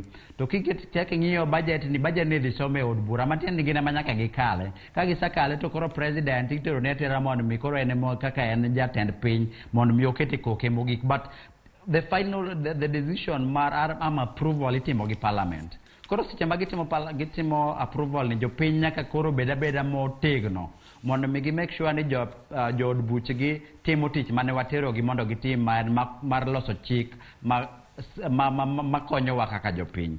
Then ngima to dhi bedo matek, mano to gima kada wuondo jopinywa, mano ngima dhi bedo matek, to mondo mi wakete mayot en ni koro nyaka wa make sure ni accountability wache mag corruption wabede motegno kabisa, wangiso serikal ni nyaka koro giduok piny weche mag corruption. Kineno ka gimoro dhi marach obede tend piny mar county ama tend piny mamalo mar national government, koro nyaka wawuog oko mondo mi wang'isgi ni wan kaka jopiny wang'iyo gi wang' makin kabisa ni mondo mi kik pesa mag jopiny lal. Katieko to ago manero kamano ne Ramogi TV, jok mane winjo mane neno kendo winjo kawuono, to en odiochieng' maduong'. Koro warita ne sa 9 wang'igi ma profesa nitie go e briefcase ne mo odhi dhige od bura tok thuolo matin kowuok sani. Erokamano. Erokamano ahinya Steven Osedo, wagoni erokamano ahinya kuom biro e twak mano mar puonjo jopiny kotenore kod weche motenore kod budget. Nasingo ne jopiny na biro bedo kasomo ote margi. Asamo ne ote mar mondo mi atieki chenro makama. Ote ni ore lai magwa magote machok arede ka uchiel nono. Aneno kanyo ka Peter Thomas iwacho ni iwuok. Iwacho ni Peter Thomas siongo Finance Bill 2023. Iwacho ni budget mano mar Kenya Kwanza no ber ndi, but penjo en ni ere kaka odhi bedo funded nikech fuok ni kanyo maduong' kaluwore kod osuru michoko pachoka. Odhi bedo matek kod jopiny. Budget is too ambitious. Iwacho ni no chenro ka intiere Mombasa. Ote machielo Byron Ochieng iwacho ni wan waol gi budget sani nikech ok okonywa. Haya. Ote machielo Jared Matoyo iwacho ni Ramogi budget ber to migawo mar pur emodwa mi matin ahinya to en moting'o gik mochuno e ngima dhano. Iwacho ni nyingi en Jared Matoyo. Ote mogik abiro somo kanyo mar Kennedy iwacho ni Sharon Jolonye gi opimna ni State House tiyo kod omenda maromo siling bilion 8.5 pile ka pile e yore mag hospitality. Madibede ni pesa ni inyogo ang'o? Kata ka gin dhok gi maketni diket kanyi State House. Jogi ketho pesa to jopiny to tho. Ng'anyo nyaka dhi nyime e kanwa chop Kanadi. Wacho ni nyingi Kennedy Okore mano kintiere gwenge magawendo e county ma Migori. Kotenore kod siling milion 8.5 mabende Kennedy wacho ni kar jot ma jatend piny tiyo godo pile ka pile. Wacho kamano ema bende no chiw thor wach maduong' ka e gazet nyakora mgejwang' mar The Star. Koro kwa nido thulo mar nyiewo The Star. The Star ni en pesa dikleofa siling 60. Wane dhi nyiewo The Star mar mondo mi soma report kotenore kod okang' makamano. Koko manyakora mgejwang' gi kanyo bende makelo wa e giko mano mar twak makama. Hanno kanyo ka dakika ni 27 tok serio mar okinyi. Steven Osedo agoni erokamano ahinya kuom yudo thuolo mar puonjo jopiny kotenore kod budget mano mar hikomenda mar higa mar 2023 nyaka 2024. Chieng' tich ang'wen nyakora mgejwang' ing'ina jakilo di chenro mar poko pogore. Kata bedo nodo chimba ka unen chieng' budget nyaka chenro bende dhi nyime donge gisana ka yo matin abi kod kit pok mabende pogore mano kit pok mabende nwatimo e gwenge mago mag Nakuru. Kik dhi mabor.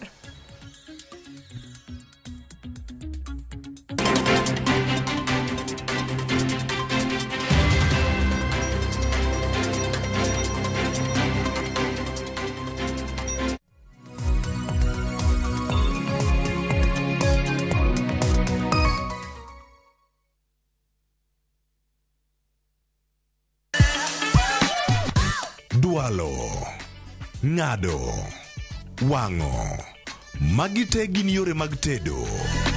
To bilo kod chiemo e gima ber moloyo e wach tedo ni. Iwinjo gima winjo kosi winje kendo. Gi tedo itime nyaka obed makare gi suya kod ndhadhu mamit. Tedo gi chiemo gi jai lieta tich adek ka tich adek sari okinyi mana e Ramogi TV.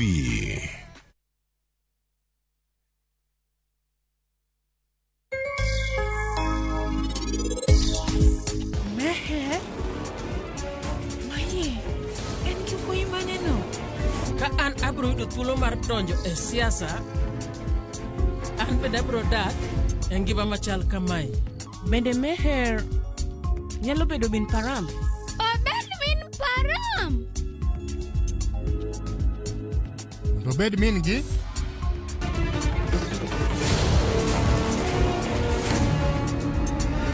Dial *334# to enjoy 1 GB at 50 Kenya shillings for 24 hours. Bundle exclusively available on Airtel Money. Okay, nimeshasetiwa hiyo 1 GB. Sana data yako kakuku tu.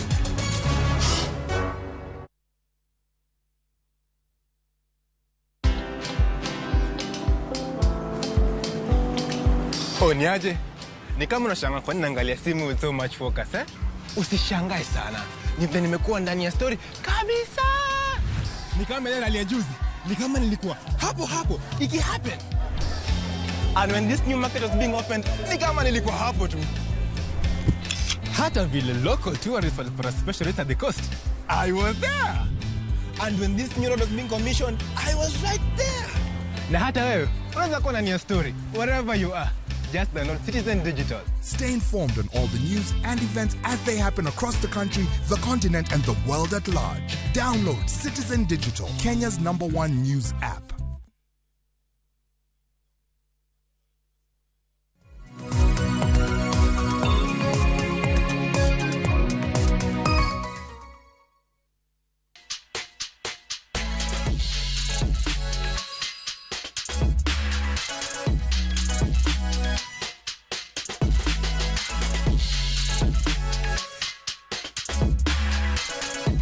Nyakoro mgajonka mora mintiere machigne chenro mar poko pogore chenro mabende biro nye TV Ramogi chenti changwen chakre saro nyaka saa 3 okinyi chenro mitayo kod Ana Sharon Ongao okinyi makawuono wabiro nye achiel kachiel kwantiere e county Nakuru kama bende biro limo rawera moro mabende ntiere kit pok mano mar timo ohendni mopogore pogore to ginero mabende nomiyo wabiro kawuono e county Nakuru eni nokotiko klas 8 nyakoro mgajwang tientiere gi ohendni mopogore pogore mabende osebedo kotimo ohendni mabende nochako mana gi siling 500 wadoro dhi e dalane mantiere e gwenge mag Ronda Posta mana e buore Nakuru kaendi machiegni bed kodwa nyaka giko mar chenro ne wadoro kod Vincent Odhiambo Okoth.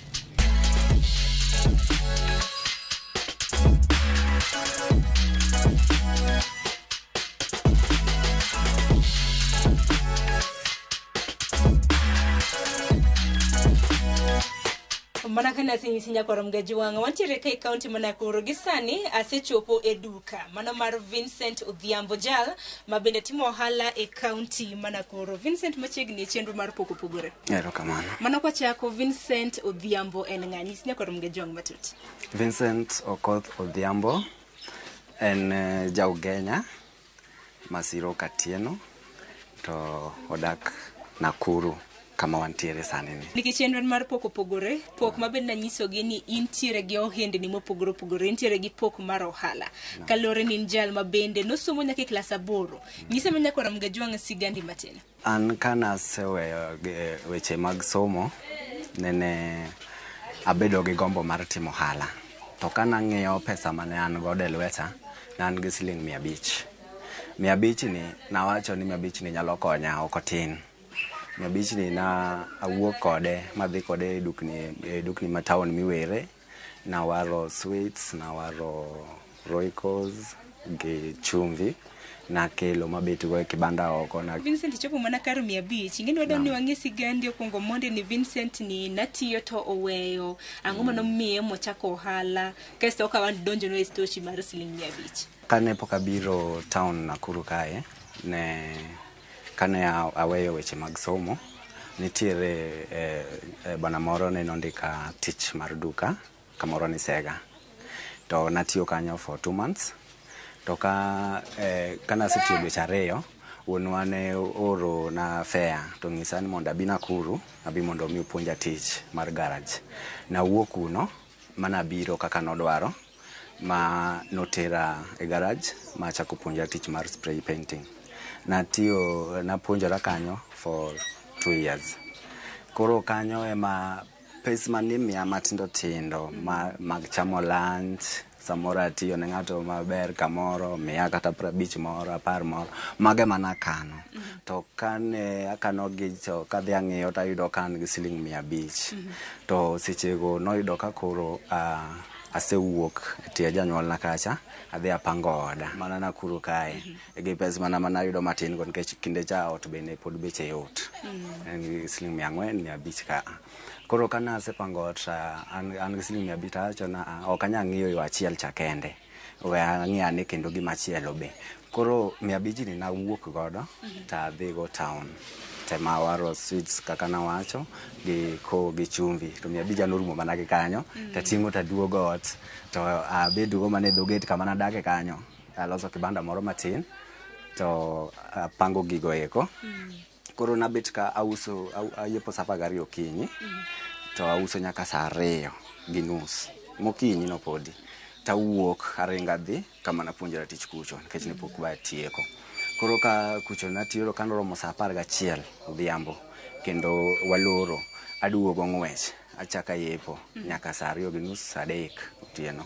Koro kanye ma silinge matin mauso go mage makwano. Pesa moro amora modonjo lweta matin to ang'iyo mana kaka kete ariwe gi mana uso ka tadhi awerogo. To diere no yudo ka osiepna moro no kawa to rwaka e grube moko matindo tindo mag osiepegi. Koro ni yudo ka yudo 50 moro tabolo kacha, 100 tabolo kacha. Koro kane wadhi wapogore pesa kinde mag Disemba tawuok gi pesa gimoro 10,000, samoro yudo ka wuok kata gi 15,000. Pesa ni akawo tadhi ariwo gi meka mag ohala kata tin tadhi awerogo. Koro mano ne tuo 8 gi tuo 9 pod notina tina kamano. Koro kanochopo 2010 oyudo kaka mana tiyo kucho manene koro imiya mana kuom ng'eyo gimatimo inyalo bolna 200. Koro chopo kama jatenda mane puonja tich ong'isa na koro aboga mi siling 3,000 e dwe. Koro 3,000 ni kanomiyago mokwongo tik nakawo tadhi anyiewo go ratil nikech nodo ka pod akwayo ratil kata mana mar pimo mogo. Kanya dhi anyiewo ratil kendo chak dwe machielo chako luoro chako miyo 3,000 machielo ema kawo siling 2,000 tadhi anyiewo go ndiga mar second hand nikech ndiga naonge godo. Koro kasenyiewo ndiga koro kaka pesa gi donjo matin tamedo stock gikone kanochopo 2010 bura mar osiepe mana ntiere cha pesa mane awuogo kacha matin akiko gi mana go matin to amedo chango to romo gimoro 2010 dwe mar 6 kanyo tayudo kan gi pesa manyalo romo pikipiki. Nadhi banyiewo apiko kana duogo tang'iyo no okay pesa makoricho la malo kuchocho aneno kotin to pikipiki ba asenyiewo sechego be asenyombo koro kech gini nachako kapod an kenda.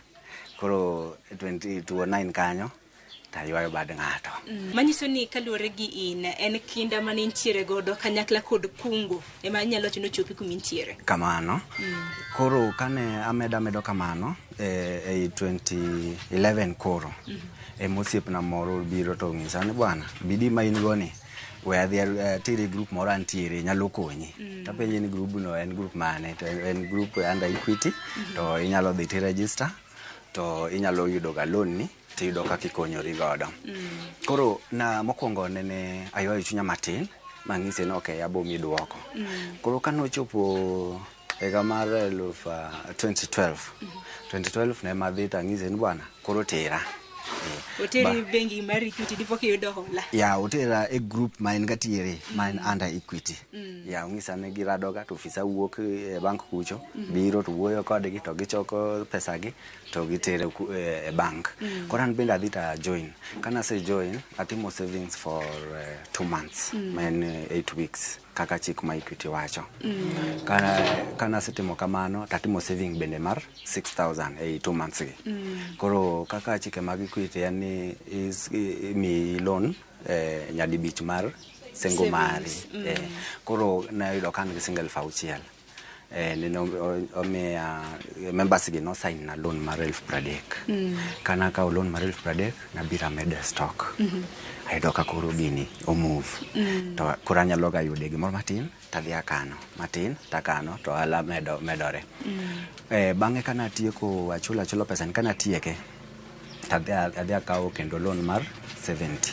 loan mar 70 ni oyudo ka an be asechoko moro matin e account na kacha adhi ariwo pesa gi ta amanyo plot moro miuso ta ka osewinjore nengo ta chulo pesa manango to mudong ne wandikore kech no kanyal chule te koro nene atimo mana bidi kamano ayudo ka amonde ndara kama chapo ka weyo boda ati for 1.5 years koro en boda gi tiji koro makoro diwacho ni wene koro minot awe gokinyi koro mo sauchiel to ka akucho to koro kaduogo tane mako kanyo nyaka ngotieno koro wabe kamano koro kana atieko loan mar 70,000 ne donge oyudo ka chulo ga upload ni mos ma atieko chule the moment ma atieko chulo loan cha oyudo ka upload ni basi tieko koro nikech kanyo oyudo bing ni nariembo winya reyo koro oyudo ka kendo stock odwa duogo piny matin adhi akawo loan mar 200,000 koro kana akawo loan mar 200,000 aduogo nikech stock nodok piny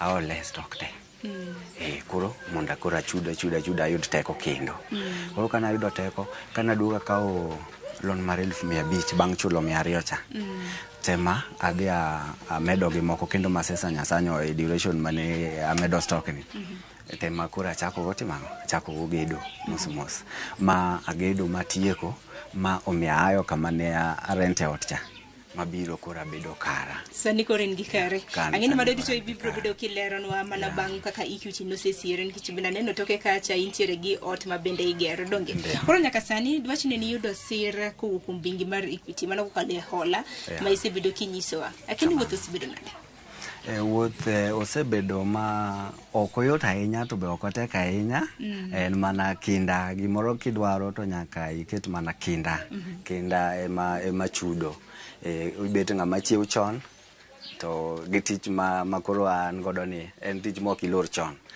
ichiew chon tiloro lit koro nindo nyaka iwerigo matin Equity bende osebedo ka supporta nikech sasa maneno kan piny tanyalo dhi kacha takawo hola tamedo chulo koro respect man godo cha ema koro mi kata ka kwayo pesa tok tuona imiya tachulo kamano bende bengi mar Equity samoro nochonu tiegruok moro amora kaka nego bed nutimo ohala ma ohala chung kar tiende kaka mari nigi sano chung kar tiende Equity gi offer trainings ma iyudo ka ok yot mondo kata higa room kapok oluongu kata mondo dhi otem tiegu iyudo ka ipuonju kaka inyalo timo stock taking inyalo market biashara mari to kod weche mamoko gipuonjowa koro Vincent janu naleronwa line mar Equitel mabende dani ni duka nini akene osekonyi yo machalo nade line mar Equitel osekonya mang'eny kaluwore ni anyalo gocho kode to bende onyalo receive na pesa kwa kuom customer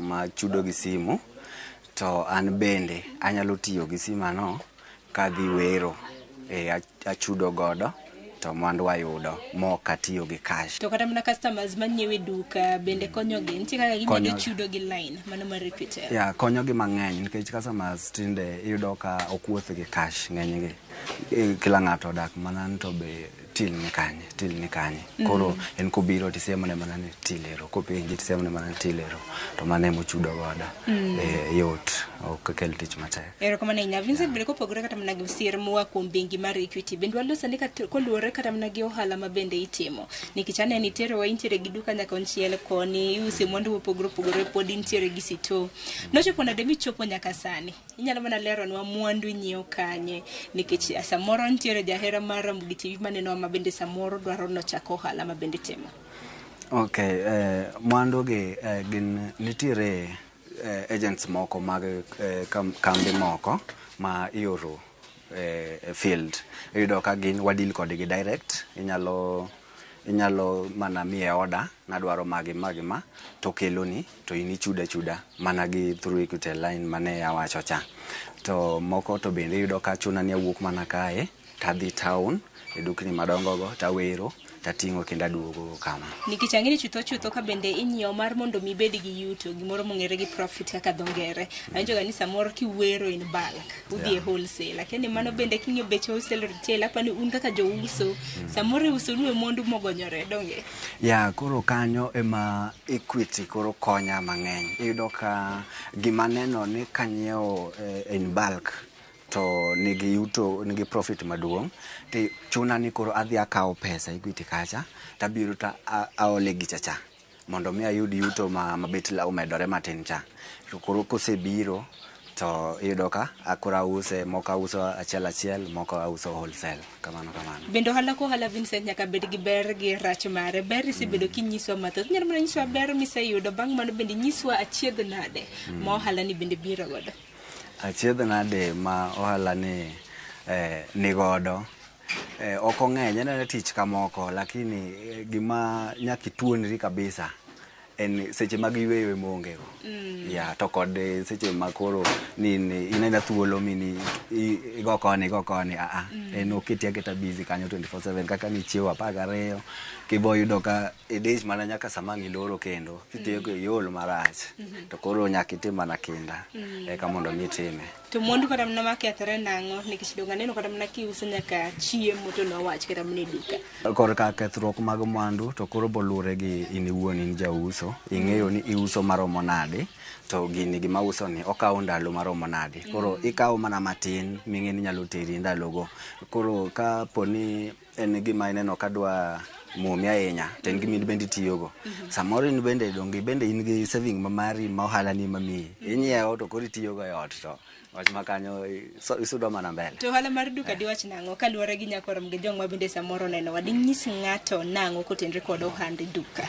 Anyalo nyiso ni kwa Ramogi Jwang' ni ohala mar duka ober.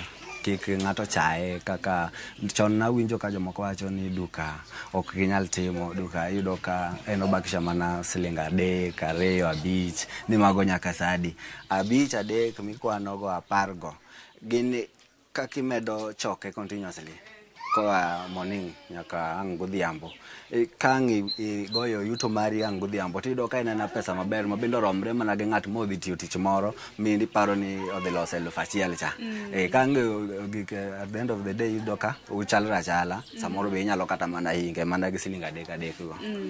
Lakini kindi thuolo ka ng'ato penji kindi thuolo mar higni 5 inenori kanyi kaka Vincent Odhiambo. Higni 5 mabiro mbele adhi nenora mabor sana kaluwore kod kaka aneno nikech Equity dhi medo supporter nikech aneno ka ok giseweya kuom higni mokalogo.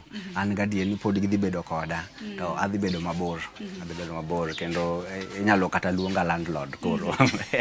Nikech kiyudo wacho kotenre kod landlord naneno kata mna kintiere gi chenro mopogore donge mwadhi e bang' ma nikech koro in jal mantiere gi were mano talanta pok mano mar timo ohendni mopogore dong koro bang' ma kosewuok e duka nikech mae mane Ramogi Jwang' osebedo kaneno kit ohende mopogore ma bende isebedo kitimo dong koro terwa e sito bende terwa wane kata mana plot migero donge kamano.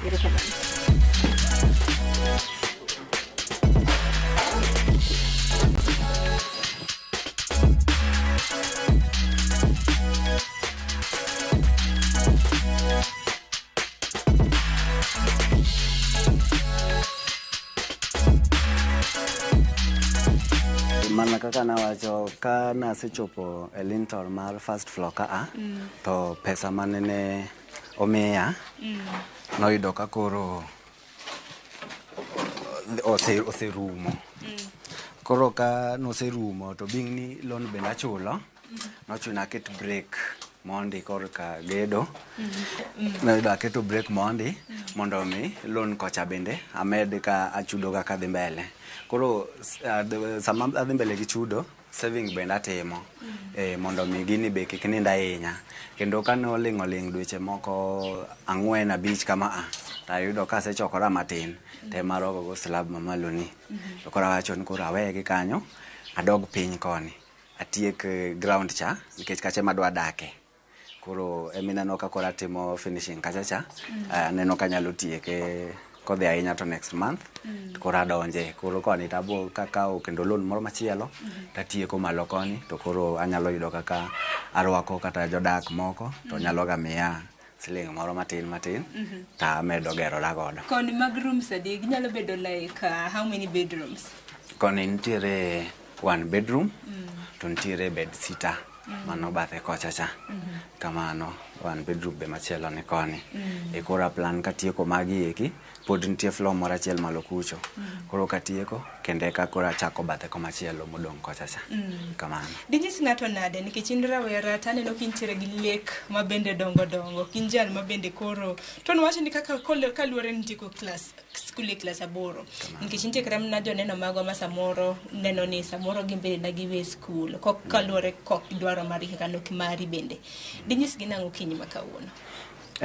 Gima nyalo nyiso jowa en ni ng'ato kik ichari kamintie no imedo mana gi lamo Nyasaye titimo kinda tibedo piny ti plan gimidwa timo nyaka ibed gi plan ok ibed ng'at machunga chunga tin gimiparo no tiringo garinga nyaka ibed piny ing'in to adwa chake gi ka to aluwa gima tadhi kamano without plan onge giminyalo loso koro bank ma koro iwinjo kawacho nosebedo ka konya ni gin bende plan no maka in godo to ema gimiyo gimijingo giwacho na ng'ani biro chulowa pesa ni to kionge plan to ginyami kata mana pesa no. To bende gimi na kil kata mne chenro mar poko pogoro odiochieng' makawuono hala gite kata mna udi makoro waneno kama bende koro sani osechung' duto te nochakore mana gi siling 500 mana 500 mane an go cha ema nochako koro ne janeno marwa ng'ini bende chako ohala samoro ng'ato neno nan gi siling 500 siling 1,000 onge ohala ma bende to nachake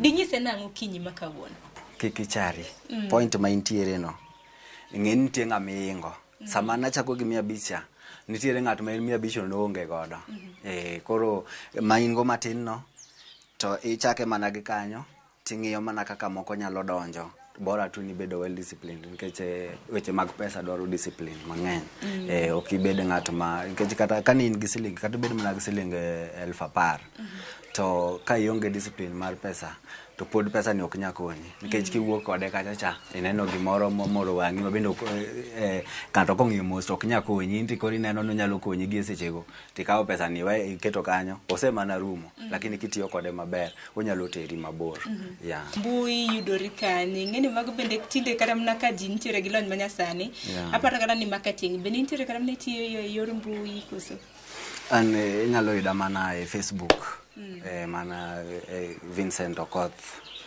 kamano. Vincent mana kotieko chenro makama ero kama ni nyako kelo wa mwaneno pok mabende intiere golo buore na kuro kaindi koro wachni mogik ne nyako mga juang mabed nanino chenro mar poko pogoro kinyi makawuono de bedang ne nyikora moga juang gima nyalo wacho nu en mana ni kidwaro chako hala yud gimoro bed gi pesa moro matin chake mondi donji kwiti kacha obusti iboro dhi malo kik idhi gi lweti no yud gimoro matin kaka nan gi 500 to gimedni ok gidwaga jok machako from zero ibede gi siling 2 koka gimedo ni 2 machielo to kamano to nikech joluo ne wacho ni biye gedo mos kik idwar ni wuok ka piny dhi malo dichiel bigi matin gimedni kamano tichudo ibo yudo ka idhi mabor moloyo manyiso ni sani en mana ohand duka kende mitimo koso nitie kata mana ohala ma pod idhi yudo nyime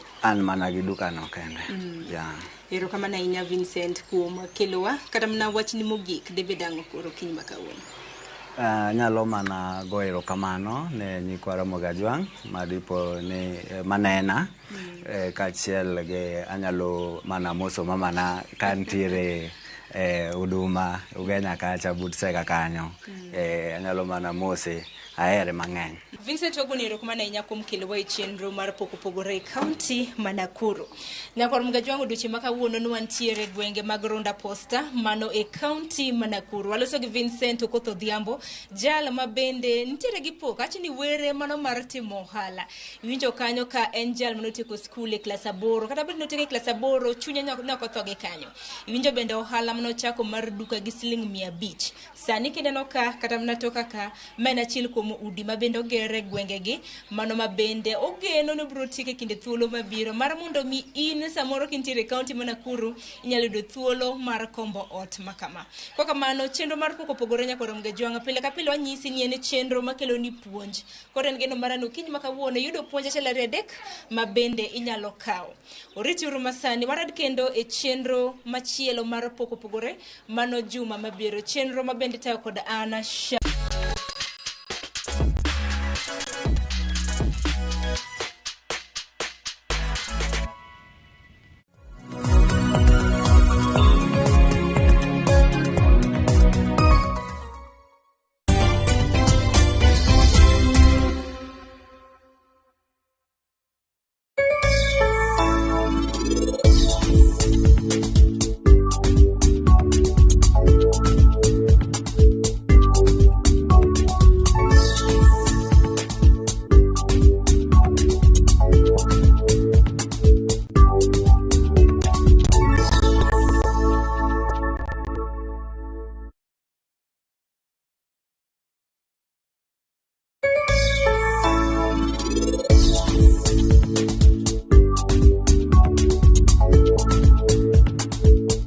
The ground is reverberating.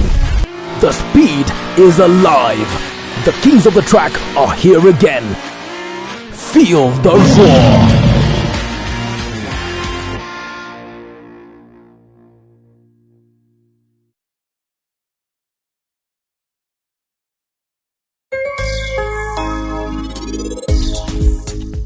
Bende meher nyalo bedo min param.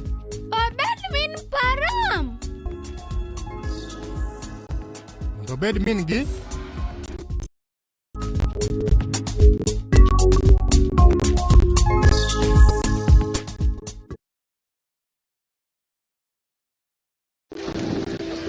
Kwere ne ogongero ni thuru lo yiengo to e gweng' ma Ombaka e Nyando e kaunti ma Kisumu en midhiero.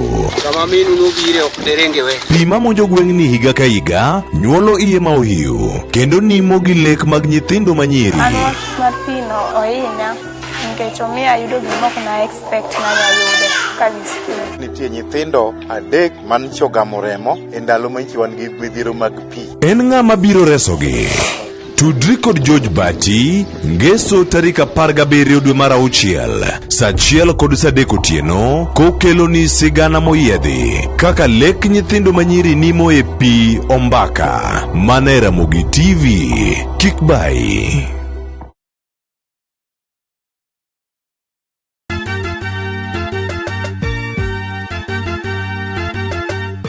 Wabiro kelo pak e nying Jehova e Injili ngima. Ngeso ka ngeso, chakre saa 2 okinyi e Ramogi TV.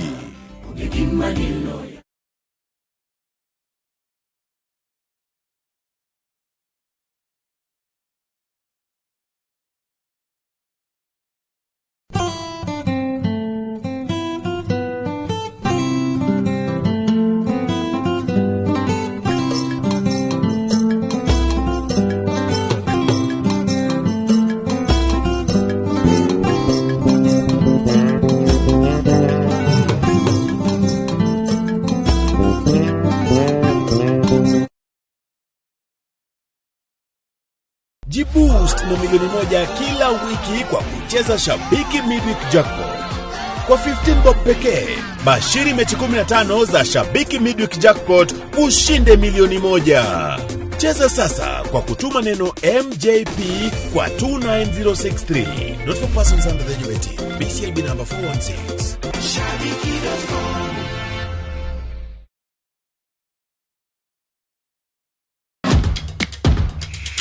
Epewe mag tuke mayero, hero maradhula, kendo ipako gilo. Tudri kod James Opondo, japicha, gi Milton Uchieng Jaka Black, e pau tuke. Chieng ngeso ka ngeso, chakre saa 8 odiochieng, nyaka saa 10, mana Ramogi TV. Chemi za uongo, stories za jabando tingize ubongo. Ukifika kwa hiyo show ya Thunder More ni raha peke yake. Yera sungina neanie. Hizi ni tie mar puonjo mar nyiso gimo nego winji through. Come ya wajo wadu matondi soreni. Saturday kose chopo. Tuenga sherehe kende sherehe party time. Mount Music, Mount Style. Yeah. Mora Marach. They know they see me. Lungani Kolo instrumental. Lunga ni Lin Ramogi nyanya kach. Thum Dagmor, Ngesu Kangesu, Sangwen Otieno.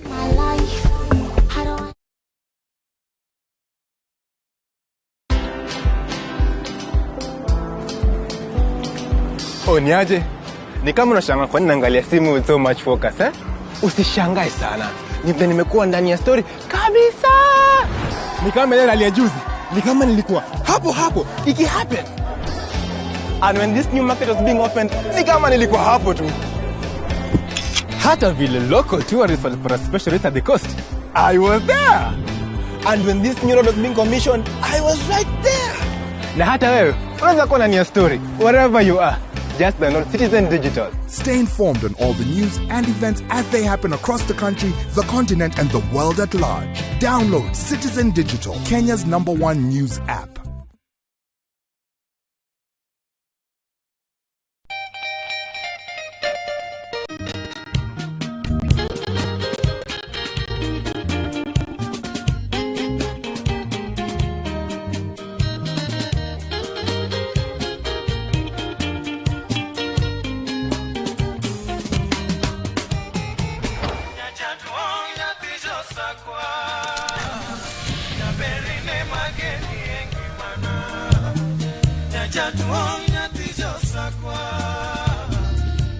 Radio Ramogi, Cartoon Jaluo. Radio Ramogi.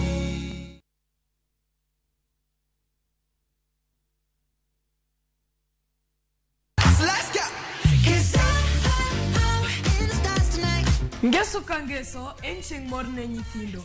Chenro mar rogo mar nyithindo saa 3 gokinyi. But success in excess. Udi wadhi nyime kendo wadhi medo mor nyadichiel, nyadiriyo, nyadidek. Waseyudo miel manyachon gi manyasani. Tedo,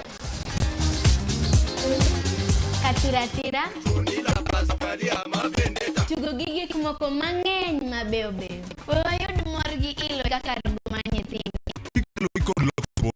Sali Kosge Yudhiambo, Togi Josephine Achieng, rogo mar nyithindo, Ngeso saa 3 mar okinyi, to ibonwa e Jumapil saa 8 mana e Ramogi TV.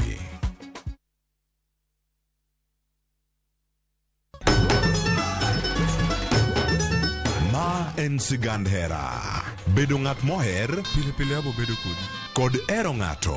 Abe abo eri nyaka chieng'. Wuoth mar nyako marawera, manigi chuny motegno. Mama, kapo ni dwa kumo ng'ato, to kuma an. To loso chikene owuon. Kiwuoyo go wadwa majaga. Nyise ni inidwa kenda mapiyo. Kata bedo ni joot, osiko ka gitemo ng'ado ne paro e gima gidwaro. En ng'ama chal nade midwa ni mondo kend mehe? Wachna. Mae ng'ama dwaro. Ining'eyo kaka ich wang' mar mama ni chal. Anyalo timoni gima rach. Be hera gibiro tony nyaka giko.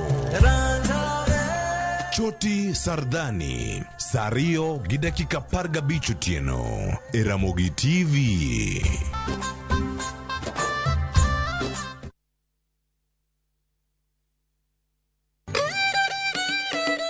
Kit oganda chano timbegi. Kit ngima mar oganda duto lure kod kido. Dholuo wacho niya, ng'ama ito lirore en ng'atno endo moseneno ketho mare. Dhok wan gi dholuo mar kendo to gi kendo wan gi din. Chike kuonu nyaka siemin tima gima wacho no biro kelo luor. Winj ka wagoyo sigandwa. En adieri ni pigni kamiyo moked gweng'ni oluokorego to ok odhi. Wamor kanyakla. Joluo wan gi kitwa kod timbewa. Un. Gin. To wan. Ngeso ka ngeso. Kapra gabicho tio. Ramogi TV.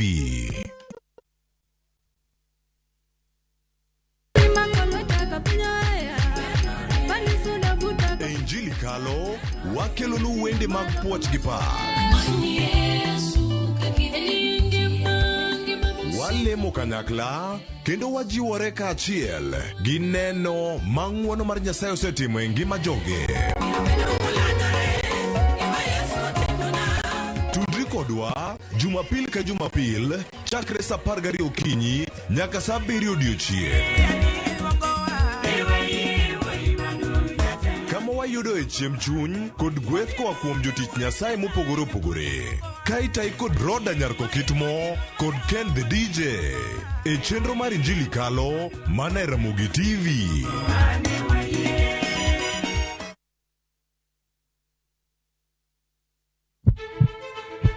Sasa ya mawagamo muya wayudo ngima.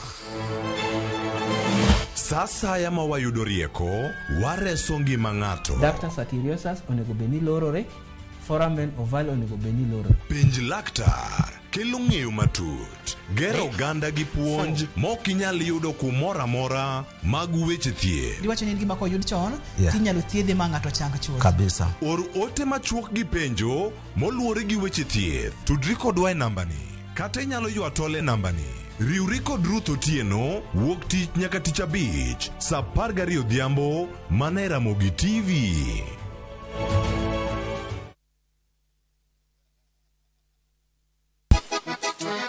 Double King.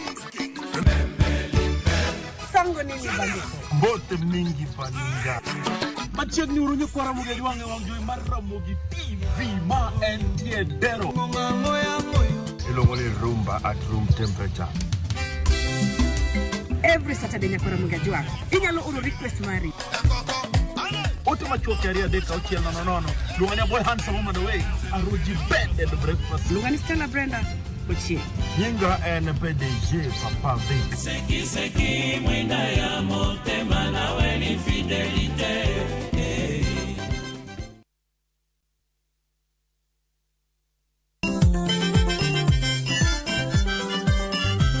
Koki yudo gimore belni to mano kariano. Gikomba gokinyi Samaro se yawa. Palomino chiena tandora mojonya. Kitumbe mawakelonu otenore e ndhadhu maggi. Kae kama chokruok nitie. Orchestra super haki. Hidola Kabari. Wabiro. Chakre Orutu, nyaka Wangla, nyaka Benga, Budho mara Tiporiti. Michael Onigi DJ Kolo Call Instrumental kod Ninja the Entertainer. Ramogi Night Teacher Beach ka Teacher Beach Sang'wen otieno.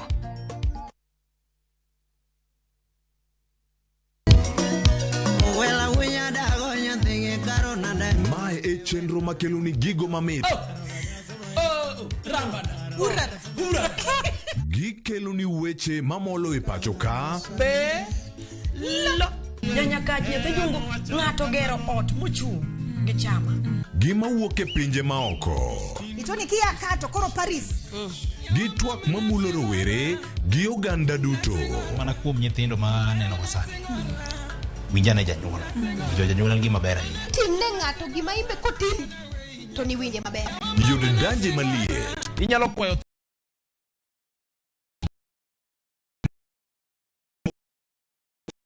Beach Saboro odiochieng'. Ibonuo chakre sa 7 otieno mana Ramogi TV.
Machiegni nyakora moge jwang' mantiere kar ka mondo mi wakoni koro weche mopogore opogore ichiewo yo machalo nade nyaka sani koro mo saa 3 dakika 10 inade gweng' ma intiere kanyo ichiewo yo machalo nade nyakora moge jwang' nitiere gik mathoth ahinya modani walosi odiochieng' ma kawuono to mago bende gin mago machiegni kodi wacho ni machiegni gi dhod chunyi ma iye gin wechego mag omenda kaka itiyo kod omenda kaka iyudo omenda ni yo makare to ahinya odiochieng'ni ma kawuono wadagoyo tarubin mane budget mida some tielo mokwongo mano budget mokwongo mar sirkal mar Kenya Kwanza mano kotele kod William Ruto odiochieng' ma kawuono dhi bedo kata ka isome kod Profesa Juguna Ndung'u ma bende ni jatend migawo mag wechego mag omenda odhi bedo kacha chaka otene kod jogoro mongirore ma bende nitiere ko kacha migawo no mar omenda kanyo ka odhi some kacha yod bura kochakre kawuono kanyo kar saa 9 mano mar odiochieng' kanyo ka ochomo dhiambo bende odhi bedo kanyo gi twagno ka wadhi nyime kod chenro e kinde mabiro nyakwara moge jwang' arwakni machiegni bed koda nyaka giko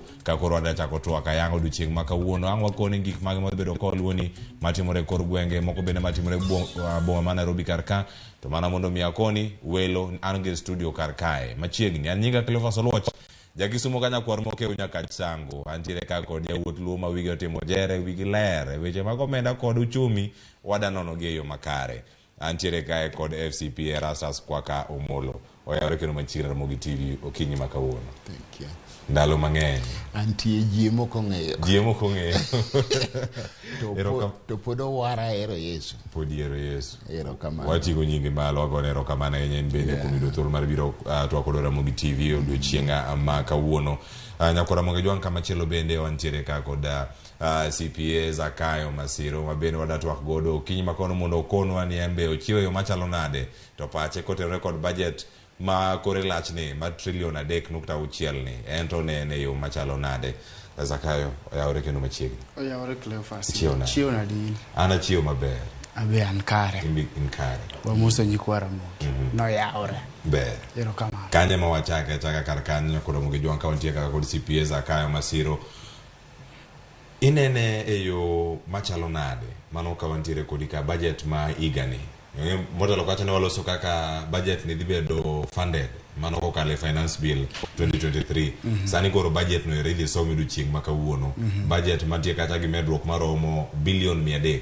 mano kirango budget mar Uhuru Kenyatta mogik mane trilion 3.3 medruok makama gi budget manyien midhi somni pachien ang'o e wiye kanyo Cleophas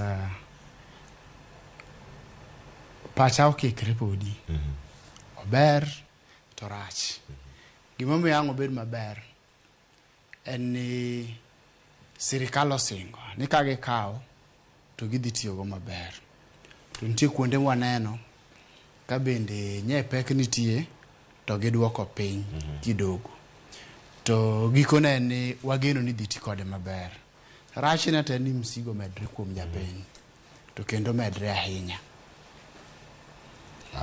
kiwacho ni osigo makama omenda no kanyo kantiere mano jagoro mungirore migawo mar omenda Dr. Chris Kipto koloso sani gi jofwambo mago maga Citizen TV kod mano mar Ramogi Faiza kachel koda ka mano Edwin Okotho winyane kaka twak makamano dhi nyime ka intiere kanyalo tich mano mar migawo mar omenda.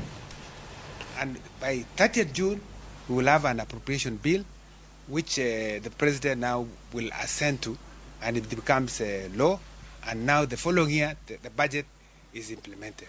That's the whole process and it's a very long process. It involves many stakeholders. Our staff here work so hard and in fact I want to thank them because they have not slept for the last few days preparing for this budget. Doctor, I've actually seen many of them walking around here with files moving up and down in and out of your office. Just the thought process that has gone into this. You've said that there are different working sector groups, there are different ministries that are involved in this. This being the first budget of this administration, maybe what are some of the key drivers, without preempting the CS's speech later on, what are some of the key drivers or some of the key issues that you want to look at or tackle with this year's budget? First of all, this government came in at a time when the country is facing multiple shocks, both external and internal. External in the sense that we have a number of like the COVID-19, then the Ukrainian war. So the huge shock, what we call perfect storm. You've been hearing about that. Then he had climate change, which we have a lot of impact. So within that context, and the government is coming in having promised, it presented its manifesto. And so the manifesto of Kenya Kwanza is what forms the key priority in this budget. And the minister is going to be stipulating the areas of priority. I don't want to preempt now. But the Kenya Kwanza, what we call bottom-up economic transformation, better, is what is going to form the basis. So we provide the policy framework, and then the context in which we are preparing this budget, and then the policy priorities that we would like the resources that we have to focus on. And those, so the policies that we have come up with are now getting the budget, and that is what the minister is going to be presenting on how much he has given to policy areas that we have given. Then he is going to now present to us the measures, how he's going to raise resources to finance what is in the budget. And of course, you have the finance bill, which is already before Parliament, and other measures that we are going to be taking in order to prepare to finance the budget. It is a long process. It has not been easy because, as I said, we have multiple shocks. The promises are many, the expectations are a lot, and we are facing a lot of challenges. High cost of living is a reality that we have. We have a debt situation that is not allowing us to borrow more because we have 10 trillion by law, and now we are almost at the limit. So we have to look at it and say, do we finance through borrowing, or we have to do other alternative ways, maybe raise more taxes or other ways. So these are the things that is going into the budget making process, and my minister therefore will be presenting the totality of all the things that we have considered. And of course, there will be, I will only say that it's good that if we have to grow our nation, it is important not to grow our nation through debt. That is why this government has gone through what we call fiscal consolidation, where we want over the medium term to reduce our appetite for financing our budget through debt. So meaning we have to expand the revenue measures, contain expenditures, use other areas like PPP, for instance, public-private partnerships, so that we are still able to do our development while at the same time not carrying a lot of debt. And so this is why you see this discussion around taxes and raising taxes. It's time to review these taxes and see which ones could we review, which one could we increase, which one could we reduce. And I would only say there will be gains and there will be losers, but overall we need to take some pain as Kenya in order to take our country to the next level, because we really cannot afford to continue borrowing. I can tell you that debt is a big constraint, and I think we need to discipline ourselves out of debt. And so my minister will be therefore presenting a proposal that has taken all that into account. But we are aware that Kenyans are expectant of, given the promises that were made by this government. From where I sit, I think I see hope. I'm very confident that over the medium term, we will do well. And Daktari, just from the final statement that you've made, it will be a bit painful for Kenyans, but it will get better in the long run. And we need to fund this budget using taxes and not debt. Maybe in that sense, with the current situation that we are in, with the high cost of living and everything, the economy is still recovering from COVID and whatnot. So how will you balance that, raising revenues and also making sure that Kenyans are not pinched even further? The important thing is that even as we raise revenue, the focus going forward will be about productivity and getting value for money in our expenditure. So the main focus is not just about revenue, it's about how we are spending the money. And this is going to be the focus going forward in terms of looking at non-priority areas. I'm sure the minister will indicate some of those, trying to see that it will also stipulate measures that we have taken to handle or to do away with inefficiencies that are there within the expenditure framework. I don't, because it's good to present, for me to use this forum to say what he's going to say. But all I'm saying is that we want to focus on expenditure rationalization and see that we derive value for money. On revenue-raising measures, we want every Kenyan to contribute to raising of revenue, because taxation is supposed to be equitable. Whether you are small or big, you pay based on your capacity.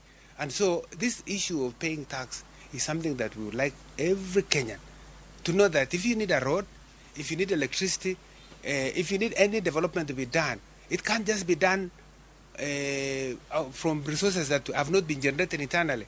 It is our obligation as citizens to raise the resources. And so I think the citizens can demand of us, government, of how we have used the resources, but they have an obligation to contribute and to raise those resources.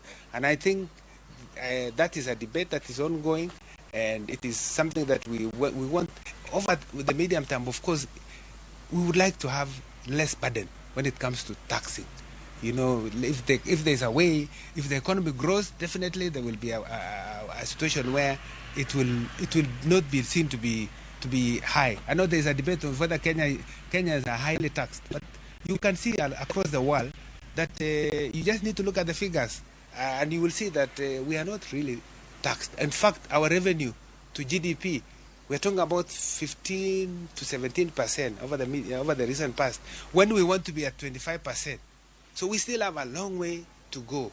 And so I ask Kenyans, let's have that debate, but I think we really need to contribute. In fact, if we all make sure that we pay taxes, I don't think we need to be actually relying on debt. Our hope is that in the medium term, we can actually run a budget surplus. It is possible. You've seen here, you see that we have moved away from around 8.3% of GDP fiscal deficit in the last 2 years. This year, then this government came in, we reduced the fiscal deficit from 6.2% of GDP to 5.7%. So we were borrowing about 850 billion. In this, which the minister is going to present, you will see, because it's public knowledge, we have come now to 4.4% of GDP. And we are working towards 3.6% by 2026. So we hope by 2030, we should have been able to generate enough revenue that can match our expenditures. And therefore, we don't need to be relying on debt. And then we should be therefore be able to address the issue of cost of living, raise the prosperity of Kenyans, because we want a prosperous nation, a nation that is prosperous and where everybody is getting the benefits. So that's why we are looking for inclusive growth. It's not just growth, but inclusive growth that takes everyone on board. That is why we talk of bottom up, because majority of the people at the bottom haven't yet felt. We want to lift the people at the bottom up, and through the policy measures that we are taking in place. I am hoping that there will be more debate, and so that we can expound to Kenyans more about what is in this budget after my minister has read. Dr. Just before I let you go, you've talked about revenue collection and how it's going to drive growth and also maybe reduction of taxation in the medium term. Just finally, before I let you go back to work, what are you doing to empower the taxman to ensure that they collect revenues, the targets that you've set for them? And looking at this year's targets that you've set for them, and also looking at the fact that it has reduced and they've not been able to collect as much as was set earlier, what can be done to ensure that they collect what is required of them and the targets that are set for them are also realistic? Actually, strengthening KRA is our biggest concern now, and it's our priority. We would like it to have at least 2% of revenues generated, and we have already, even in this budget, we have given additional resources. Even a few months ago, we have given additional resources to Kenya Revenue Authority to get not just human resource, but also additional capacity by way of infrastructure, so that they do not have a reason to say they can't raise. We are therefore really building more capacity for KRA, supporting them so that they are in a position to move, and that's why they are actually recruiting more staff, even for those who will be helping in getting more revenues out there. So we are doing our best to make sure that at the top level and even the rest of the Kenya Revenue Authority, they are strengthened to be in a position where they don't have a reason to complain that they can't raise money. So I think you will see in the budget, and we will continue supporting them as and when necessary. Thank you very much. Thank you. Ayub, that was Dr. Chris Kipto, the PS for the National Treasury and Planning, just giving us a lay plan of what we should be expecting from the budget ahead of what the CS. Ramogi joang mano kanyo kwa kanyo gigo ma jofamba bende ne luwo kar kanyo ka gintiere kanyo Fezal kachel koda ka Edwin Okoth wa medo luwo gi makare kino kabiro kanyo mondo mi wakoni mathoth ka gintiere kar kacha ng'wature gi Edwin Okoth bende kinde mabiro mondo mi wane leren kako winje kanyo ka daktari mano Chris Kipto jagoro mugirore migaono mar omenda bende oloso kar kanyo kod jofwambo motelo ne nyasi maduong' magidhi bedo godo odiochieng' ma kono kono kanyo sa 9 kadhi nyime e od bura ma pacho ka kama gidhi keto ayanga budget no maromo trillion 3.6 trillion no wacho ni en budget mamalo ahinya e kinde giduto kama ne wantiere kar kanyo chako kanyo kod CPA Zakayo Masiro kendo penjo maduong' mane wanago kacha en ni budget masani mantie ni pache en mane paro ma wiye kanyo to koro bende kora dhira FCPA Rastas kwaka nitie gik mathoth ahinya mantiere kar ka e budget ma winjo medhi somo odiochieng' ma kawuono ni isekale isenene kaeto bende winjo gima jagoro mugirore bende wacho kar kanyo kaka ida chok omenda madhi konyo keto budget ni e tim gin gik mage madhi bedo kar kanyo pachi budget ma higa ni inyalo wacho budget onge wach kendo ahero wacho ni onge budget marach kata maber nikech en paro kata badho wach badho ni kwatimo kama ber kotimo kama ber to loch motwe budget manyalo miyo ti kaka opange emaduong' wuoyo kata obed trillion 4 kata obed trillion 6 okomata en mana ni otwe e loch mane kwa wuoyo kuom loch motwe wawuoyo kuom namba 1 pesa madhi donjo gi pesa madhi wuok ere kaka achiel madhi donjo odhi hinyo piny koso dhi konyo piny to mago gik mang'eny wadhi wuoye mar ariyo madhi wuok nade oluwo kanye wang'eyo ni ka in kod debe maduong' to in kod machielo matin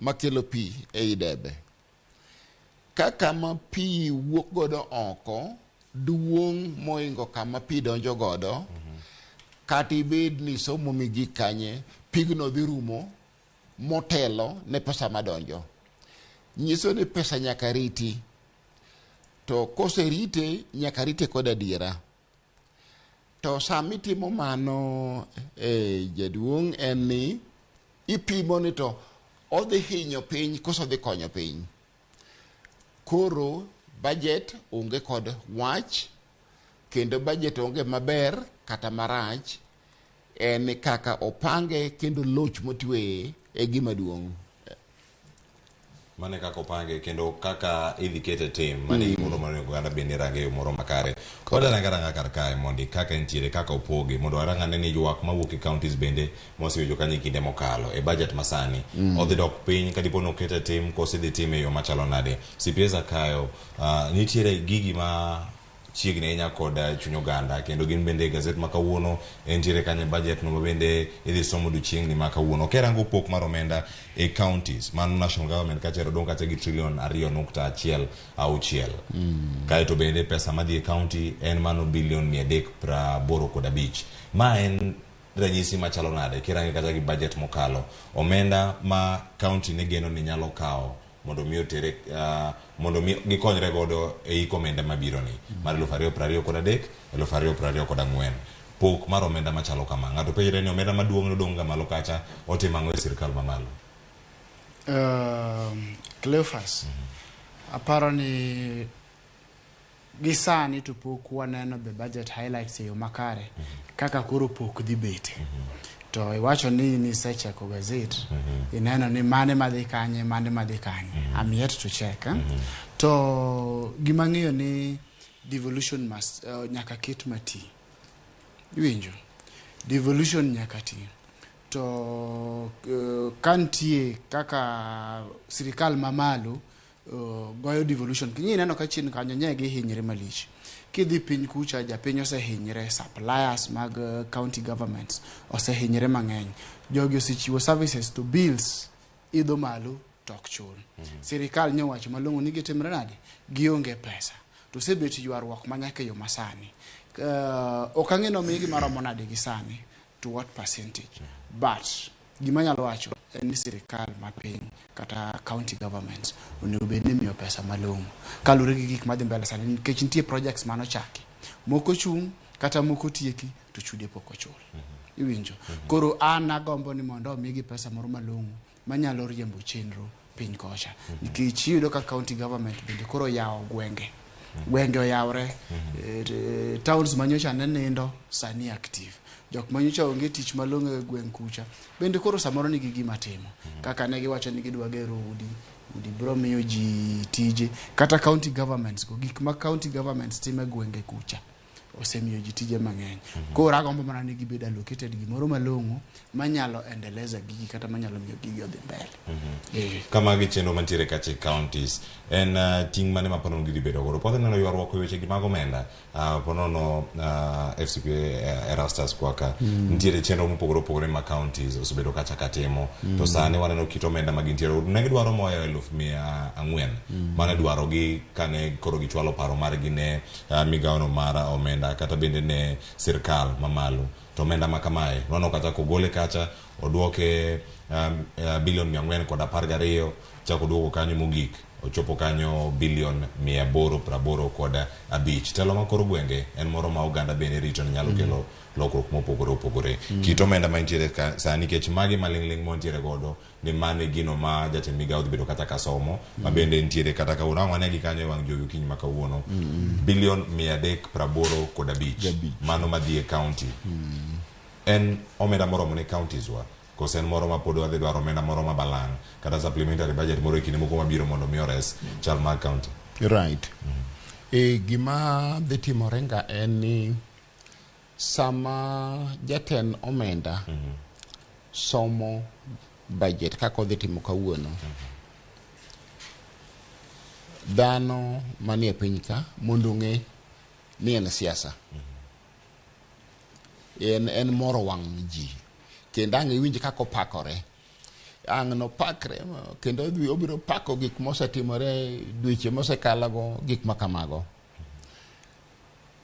koro ung'iye gi wenge ariyo nikech mang'eny kuom wechego gin mag lombo piny kendo mag lombo wang' to gik mabiro timore achien e chuny wach kendo ibiro yudo ni kata bed mana ni sirikal mar county omi bilion 385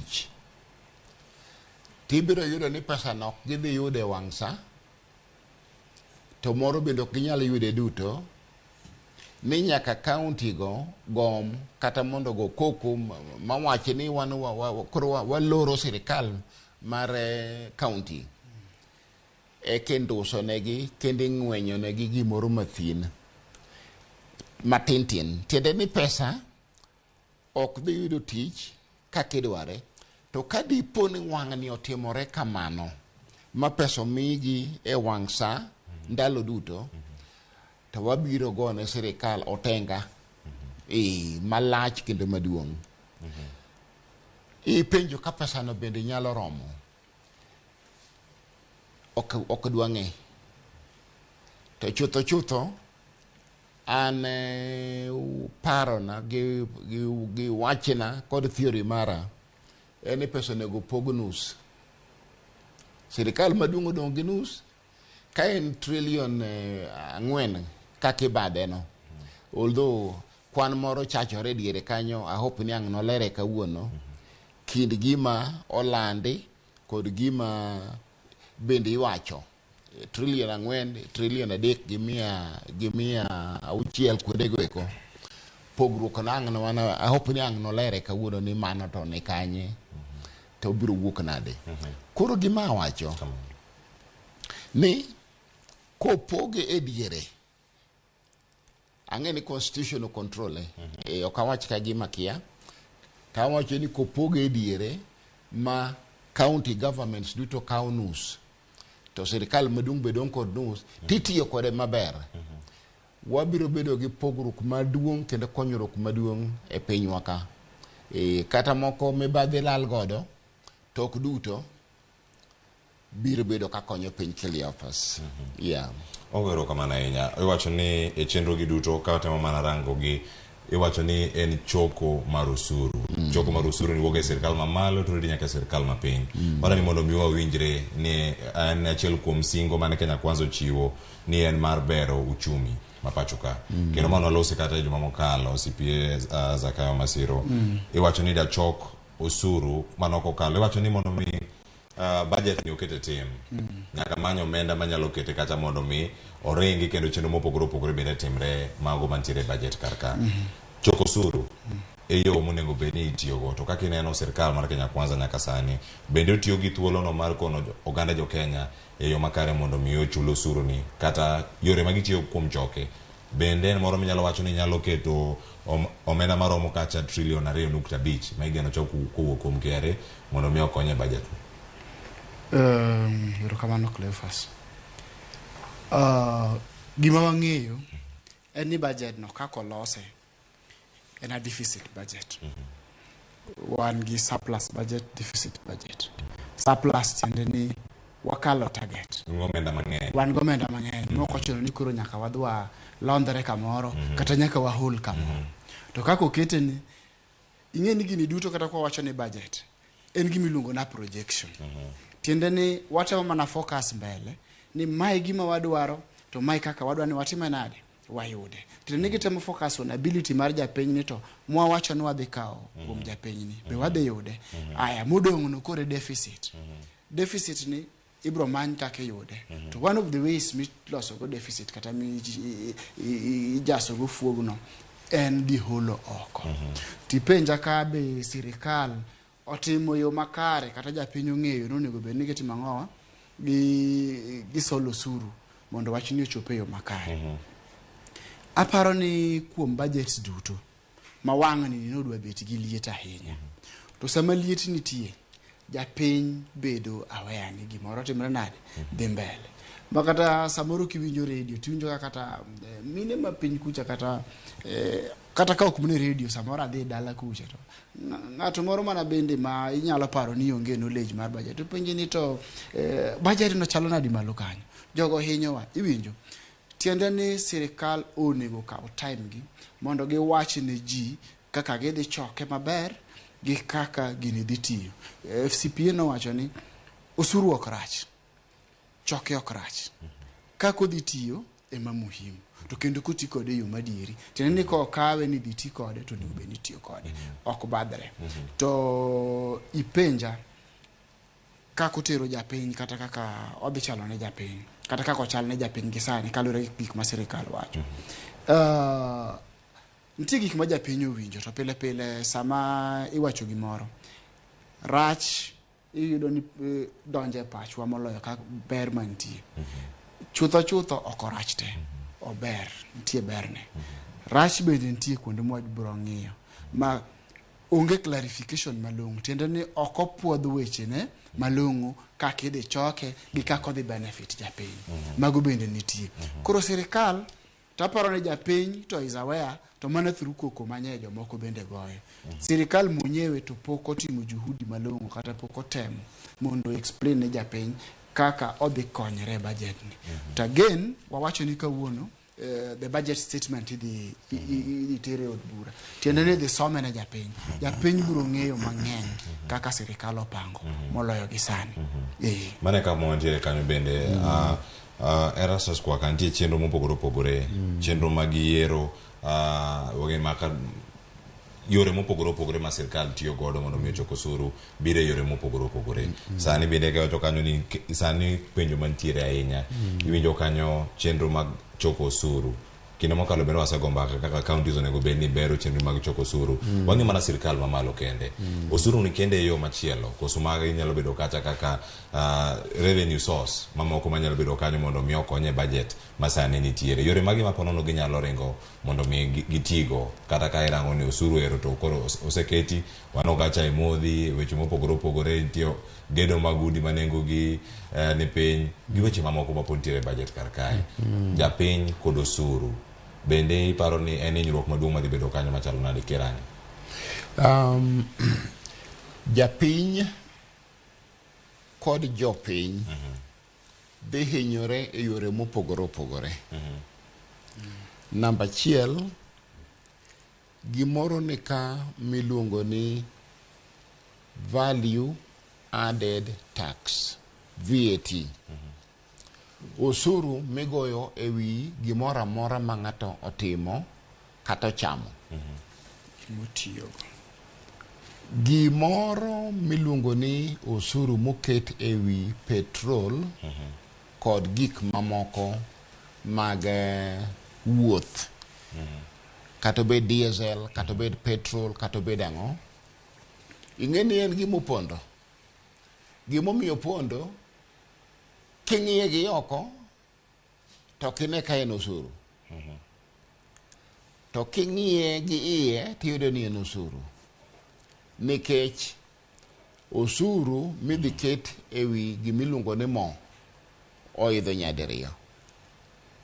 Ero kamana eda ni mak paro ni kanyo FCPA rasas kwa wadana dhi achiel kachiel wawinja ne kono kan jatend migawo mag weche mag omenda koro sani loso kod jofwambo kendo koro wawinja achiel kachiel.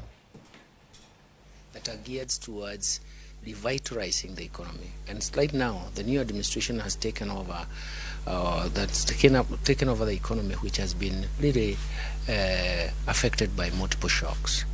So in a sense, economic activity has been affected by multiple shocks. Cost of living has been rising. And there are so many other issues that are affecting us, especially coming from climate change. We have seen that food security and climate change has become very, very important, and that is what explains why cost of living, and especially for food, has become problematic. So the next question is, what kind of policy package is the government going to produce to make sure that they reflect what the economy is going to do, or how to drive the economy in the next period? That is essentially the process, the whole objective. So in a sense, then the next question is, what would Kenyans expect? The whole issue is that Kenyans expect to see the results of their consultation process. Where did we start? We started by developing a budget policy statement way back in March. That budget policy statement was actually a culmination of public participation. So what we presented to the National Assembly is the results of our own policy outturn and what we anticipate should be done, plus public participation. Then subsequently, the National Assembly also conducted its own public participation, especially now having even moving forward towards the policy propositions, the tax measures, the revenue measures, as well as the expenditure measures. So first of all, we have the expenditure measures, then we have the revenue measures, and then we deal with where do you raise that revenue. And again, Kenyans have made contributions in terms of that. So in a sense, what we are presenting is a culmination of what has been public participation, what has been the synthesis from our policy point of view, and what has the National Assembly specific committees, a budget and appropriation committee, as well as finance and planning committee, what they have also synthesized from the public and what we have synthesized together. So what we are seeing is actually a synthesis of what the public has given us. The starting point is that we have laid down the propositions, we have asked for public participation. The next thing is we have presented it in Parliament. After the synthesis, the Parliament has gone through a public participation and synthesized, and then we have sat together and said, this is the direction to take. So it means that what you see is a synthesized report. But what is the bottom line? The bottom line is, how do you turn around the economy? That is the bottom line. So the the policy measures is how do you turn around the economy? How do you make this economy inclusive in terms of its growth prospects? How do we create jobs for the youth? How do we lower the cost of living? And how do we create a momentum for future growth? That is the outturn of this, and that is the expectations. I think the most important thing is to understand that we're planning for the next 1 year, but we are providing adequate measures in terms of how we can sustain the momentum for growth, so that we get an inclusive growth outcome. And that inclusive growth outcome means we are going to solve the problems where we started. This administration started with two extreme problems. The first one was financing constraints. You cannot finance development because you have no resources. And the second extreme is that you didn't have headroom for debt. So for us, we are actually saying, how do we resolve those two constraints? No headroom for debt. So in a sense, we have to ask ourselves, how do we raise domestic resources in a way that is going to sustain economic turnaround? Because economic turnaround is very, very important for everyone. The second thing is that once you achieve the turnaround, how do you create that momentum for sustainability? And that is also very, very important. So we look at short-term policies, we look at medium-term policies, and we look at long-term policies. And the long-term policies is to make sure that public policy works. That is poverty reduction. We have to create jobs for the youth. We have to make sure that the economy is sustainable in terms inclusive and sustainable. But more importantly, what has hit us very hard is the drought, which we haven't seen for the last 40 years. So the question we're asking ourselves is that how do we make sure that we don't have a repeat of that? So food security and climate change will become a focal point in terms of our planning. And that is what one of the things is to ask, what measures are we going to perfect in this case, so that food security and climate change becomes part of our core planning processes, but also investment. And that for us is very critical. That is the anticipation. But for us, it cannot be summarized by one sentence. It is a whole raft of policies which are proposed, which are going to be implemented. And for sure, what we are going to see is a resolve in terms of the short-term constraints that we have, but also create a momentum for the constraints that the country is currently undergoing, the shocks that were there before, what you found in office when you came in. A lot of Kenyans have raised concerns about some of the measures that you've put in place to fund this budget. Maybe is there a balance where Kenyans can feel not constrained so that they can contribute more towards revenue collections and also balance the shocks that are already there? All the measures that are going to be proposed will be justified and balanced. They have come from consultations. So we do not believe that there are measures that are not going to be balanced or justified. The most important thing is to ask ourselves, where are we going? We have to have some short-term sacrifices for us to achieve the long-term. That is an important component that you really need to worry about. If we want to get away from the constraints that we have faced in the last 1 year or so, then we have to sacrifice for that future. That is the important message I want to tell you. Thank you. Thank you very much, Professor. That is Professor Njuguna Ndung'u, the National Treasury Cabinet Secretary, just taking us through what Kenyans should be expecting today. And aya nyakoro mgejuang jaten migao maro menda uselozo karkanyo kimedogi maji makore ma fresh mowacho sani gik molero sani bende FCP Erastus Kwaka antiere iri karkanyo yo kanyo wacho ni ji nyaka chiure sani thuolo moro machuok mondo mi okony e kinde mabiro ka idhi tim gigo madhi kawo kinde malach kata iwinjo mago mowacho ni short term sacrifices mondo mi okony e weche go mag long term. Tiende nang'o gi weche mamoko mabende omulo kar kanyo kowacho ni budget ni temo rango kaka idhi los tije, idhi tiek dhier e kind oganda, idhi keta ngima bedo makare kata tiyo gi domestic resources mwandu gi mayudore alworawa gin magi minyalo ti godo hola mikawogi saruna gi kama debt ceiling ochope gima thoth mantiere kar ka losane wi gima jatend migao wacho kanyo momaki ahinya inyalo bedo mane mano ka gimako wechego bende mag food security sani wacho ni weche mag drought nitie higa mokalo kane somo budget gigo mantie kanya kane wacho wawuok e corona wabiro e kinde machielo mano ka budget manyien somo kinde ni wano kanyo ka weche gi magoro gi ngaji bere dhi bedo ka bedo mapek ahinya budget gin weche mag lombo wang' kendo mag siasa ma ng'e ni gima rach ok onyalo wacho kowacho to tije kinyorumo koro nyaka wach weche mag lomba kendo mag weche makamago ting'eyo ni gima wacho kanyo no gibiri ofis to giyudo ka thuolo minyalo hol godo oserumo penjo en achiel gisemedo holo koso pod ok medo holo gisemedo koro nyisi ni wach mawachono en gimiluongo ni wacha wacha nikech wacha wacha to yudo yot machielo mondo ne ni gimiluongo ni gik ma sirikal owacho ni dhi timo nyaka tim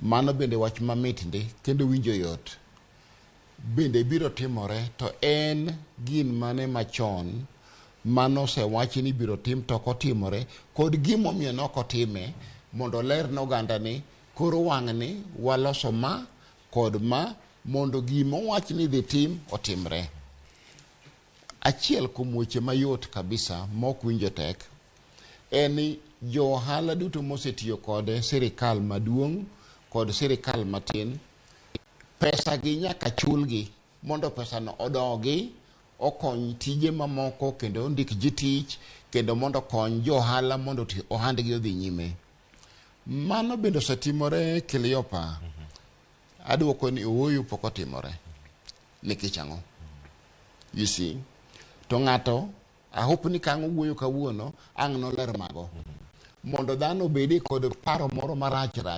ni jogi kara ng'iyo adiera jotendwa gi kara losonwa yo adiera gi gik makamago owuoyo kuom gimiluongo ni drought tho mar piny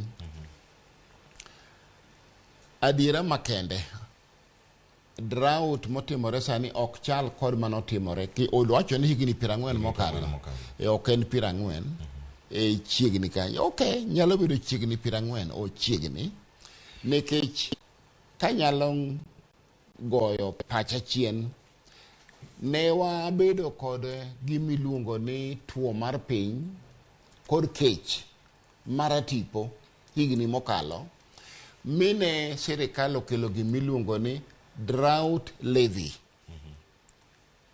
mani ng'ado wa misara ji ni ng'ado misara duto to sirikal no ng'ado msach ji kata ndalo ma koth oduogo pod ni ng'ado ji ma nyaka dhane monogo koko mi eko we wach mar drought levy no gima wacho sani wawuoyo kuom drought levy to ere gimotim mondo gimiluongo ni tuo mar piny mamono chiemo chiek mondo kik timre kendo ing'eni ndalo ma wach magi tibiro winjo kowachi ni wadhi timo irrigation wadhi kunyo pi to pigego kod irrigation ok tim nyiso ni wacho wach maduong' ber to kaka idhi time policy ma chuno ni gigo nyaka tim kaka owach gino akia ni nitie anto chunya neno ni onge nikech structure ma support policy nyaka bedie gigo te iwacho kanyo ni kinde mokalo mano budget manosomiga mokalo ka wanyalo mana paro kanyo jatend migawo Kuriatani gino manosomo kata kendo nowacho ni kinde ma corona ne nitiere oganda manodoro chok mag yoregi mag yuto gik mathoth ahinya mantiere karka ere kaka inyalo bergi iwacho sani ka ero ma weche magoro donjo karka nitiere bilion maromo 20.6 wanochiwe kinde kaka kamacha miwacho ni economic stimulus mano kindego manitiere karka mar miyo gi gichung' kendo kinde magoro bende chenro moro amora ma kama koso sirkal onego time yo machalo nade ponono ka koro ginge maber ma chenro nade maduong' mane wan go e higani gi giko mar higa mokalo gi dweche mane higa mokalo gino manya bedo ni sirkal nyalo timo machal gi ma sirkal machon koso maga achiel kuom yore mag wacho ni oyo ma sirkal chano chiwo omenda mathoth kuma chalo kama wawere go wakaw yo machielo. En ga gimiluongo ni masira mar siasa. Ni kabiro mayudo kanyo chisichako gero ot nus, to koro an achako gero ot machielo mari naweyo mondo nere ni fail. Beden kama kare mogaro nego beden dhie telo ma manigi demokrasia ma oloth. En paro morem. To kenda hinya en paro mar Ja-Afrika. An bende Ja-Afrika. To en ya policy mar sirikal onego bed gima dhi nyime makata an ye loch, kata in makinyi ka oloch Keliopa, to gigo dhi nyime. Mano rem achiel. Koro kan wawuoyo kuom COVID pok orumo, kore COVID pod mako ji kata sani. Kata newspaper ncho wacho. Tiende ni system mano ket mar konyo oganda kendo chiero haidini mag ji onego bed ni en gima dhi nyime ma ok bed ni oweye kuom wach moro amora. Mondo joma ne gigi osimo, ji mang'eny gigi nosimo, nyaka sani ok ochier kendo. Ere kaka inyalo chier joge mondo hendnigi kod gik mamoko magitimo odhi nyime. Piny duto, piny te, ok Kenya kende, Afrika, Europe, England, kata kurewa China, duto odak kuom gimoro achiel. Kuom gik moko matimore e piny, gik michamo kod kuom gik mitiyo godo. E gik mariembo piny duto te. Koro nyaka ing'e ni to ere gima nyalo timo mondo piny obed gi ohendni mawuotho, to gik moko ma ji tiyo godo kendo gik moko ma ji dwaro yudore. Kamano olosi kendo ochwakie mach mondo bed ka oringo. Piny dongo maber moloyo. To kiwachi ni manyo wacho higa mokalo, ka ochopo higa ni ichak iwe ikaw gima chielo. Ing'e ni ka gima kamano timore ni ng'ato nyalo wuori kata kowacho motieko wachono to wacho ni awuori. Erokamano FCP Erastus kwa kailero yo makare. Mana weche go mag jatend migawo mano Professor Njuguna Ndung'u. Kanyo bende mang'awinje pachi bende CPS akayo masiro. Tangi mule weche go bende mag loso tije. Wasewinje kata kolose ahinya paro mar chik mar omenda mano ma higa mar 2020 koda adek. Kiwacho kanyo ni gedo mag udi manengo gi oyueyo ni nichwalo tije ne oganda. Wanene kaka entiere budget kendo achiel kuom gigo mawacho ni mise mag neno adieri tije gi olosi. En singo bende manigi chiwo e kinde campaign. Iwacho ni budget obed omenda momi migawo mar somo, migawo mar arita, migawo mar thieth. Giduto gi align kata gichikore gi ang'o mano manifesto manigi chiwo. Mano wacho ni bottom up economic model kama entiere kar kacha. Bende en gino ma iparo ni adieri en moro ma komi peke yo makare onyalo chopo lek ma osebedo kata sirkal mokalo budget mokalo mondo bed adieri. Cleophas erokamano. Awinjo jatend migawo kaka wuoyo. To gima mako wang'a kata magombo notimre en kar food security mowuoyo. Cleophas en adieri ni nitie ing'eni kata kiwinjo ka jagoro mongirre wacho mano PS Chris wacho ni nitie countries ma michuo usuru mabedo olowa matin. Mano en adiera. But wang'iyare maber ni yani yorgi mar loso chiemo chalo nade. Ing'eni kijuogo japiny to chiemo nitie. Wawachi ni juoga matin mayude bengi kose sirikal osekawo usuru cha. Bendo nyalo miyo afford gimoro chiro kacha. Koro ka chiemo no onge to pesa bende ikawo ira madong' nono ihinya. Koro but jatelo PS the cabinet secretary koro do wacho maber ni gidwa focus e yore mag timo ang'owa golo chiemo. Mano gima gombo winjo to kendo mano gima gombo ni mondo otimre nade otimre. Tabro linke gi penjo mipenja mar housing levy. Tabro nyisi pacha kaka gombo ni pesa na mondo otimre nade uti. Jogi no wacho ni bottom up. To ne giwacho ni gidhi create employment na jopiny. tiyudo ka e budget ni duto gima giwacho mogik magiwuoyo mogik en housing levy ni gidhi create job ne gidhi loso tich ne jok man piny kucha gima giluongo ni hustlers mantie bende kuonde midhi gere utegi to ng'at madhi miyo hustlers pesa ni en ng'at mondiki kaka koro in gi ng'at moro ma bende ondiki kata ma kod ng'at mondiko ji tino nigi ni kawe kuom wuon tich tikawe kuom jatich Cleophas kanyo ane kitabu gi sirikal tiende ni ka giwacho ni gidhi create tich ok ging'iyo the ripple effect ni gini giwuoyo about jatich to wigi owil gi wuon tich ng'e gimomiyo wigi owil gi wuon tich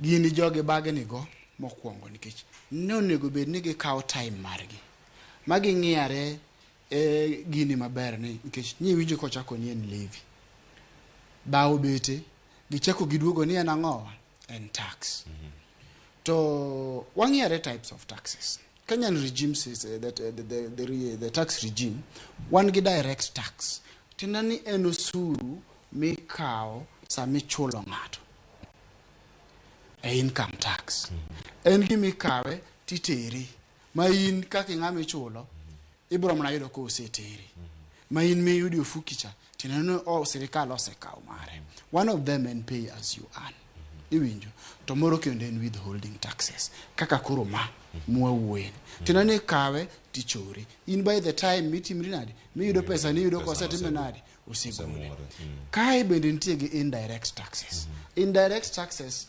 kaka FCPA nowacho cha ibro yudo ni magi taxes mitiyogo michulo sama idhi nyiewo gimitiyogo ok ibiro ng'e ni chulo osuru lakini chule ng'ato biro penjore to VAT anto ere kaka obiro affect apinka VAT ewi fuel cha ere kaka obiro affect apinka ibiro yude gima inyiewo maybe ka wan gi muda to wabiro neno mbele kanyo kaka inyalo yude gima inyiewo bas kwasing'eyo the type of taxes jogi wacho ka ni gini koro en tax to okang'eyo the tax law mawacho ni a withholding tax should be paid kata onego bed ni chulo nyaka gi wuon tich ang'o matimre ka jogi nyisa ni an kan wuon tich ta ndiki ta chuli ta bende koro nyaka imeda msigo mar timo ang'owa mar chulo atamalo 1.5 monego bed ni bende chulo cha ichulo atamalo 1.5 ewi osachi ta bende achulo atamalo 1.5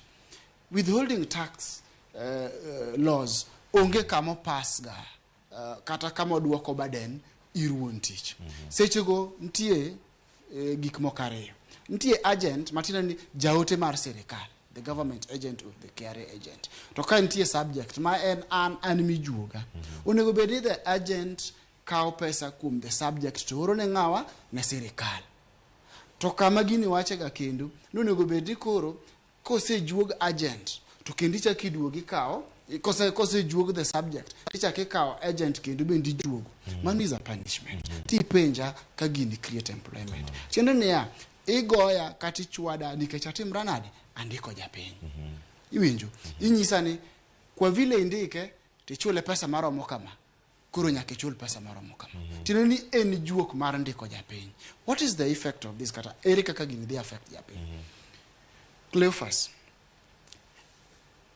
awacho maber ni gini jogi oriknigo to ko dhi create employment kaka parono sami wacho ni wuon tich for example wawachi ni an 400,000 just as an example chien kucha nyo wacho ni idhi chulo atamalo 3 to gini is capped tiende ni mang'eny mogik minyalo chulo ewi pesa nino en siling 2,500 iwinjo wuon tich be dhi golo 2,500 tiende ni total kiwuin koriwre gi wuon tich uchulo pesa di 5,000 japiny ogo koko ni mano ok timre nade ok nyalre ng'iyare uru gini malong'o to giwacho ni wawinjo ywak japiny tingi kaka giduogo ni gini koro giwinjo ywak japiny gini giloso tingi kaka gilose giwacho ni koro anagolo atamalo 1.5 to wuon tich dhi golo atamalo 1.5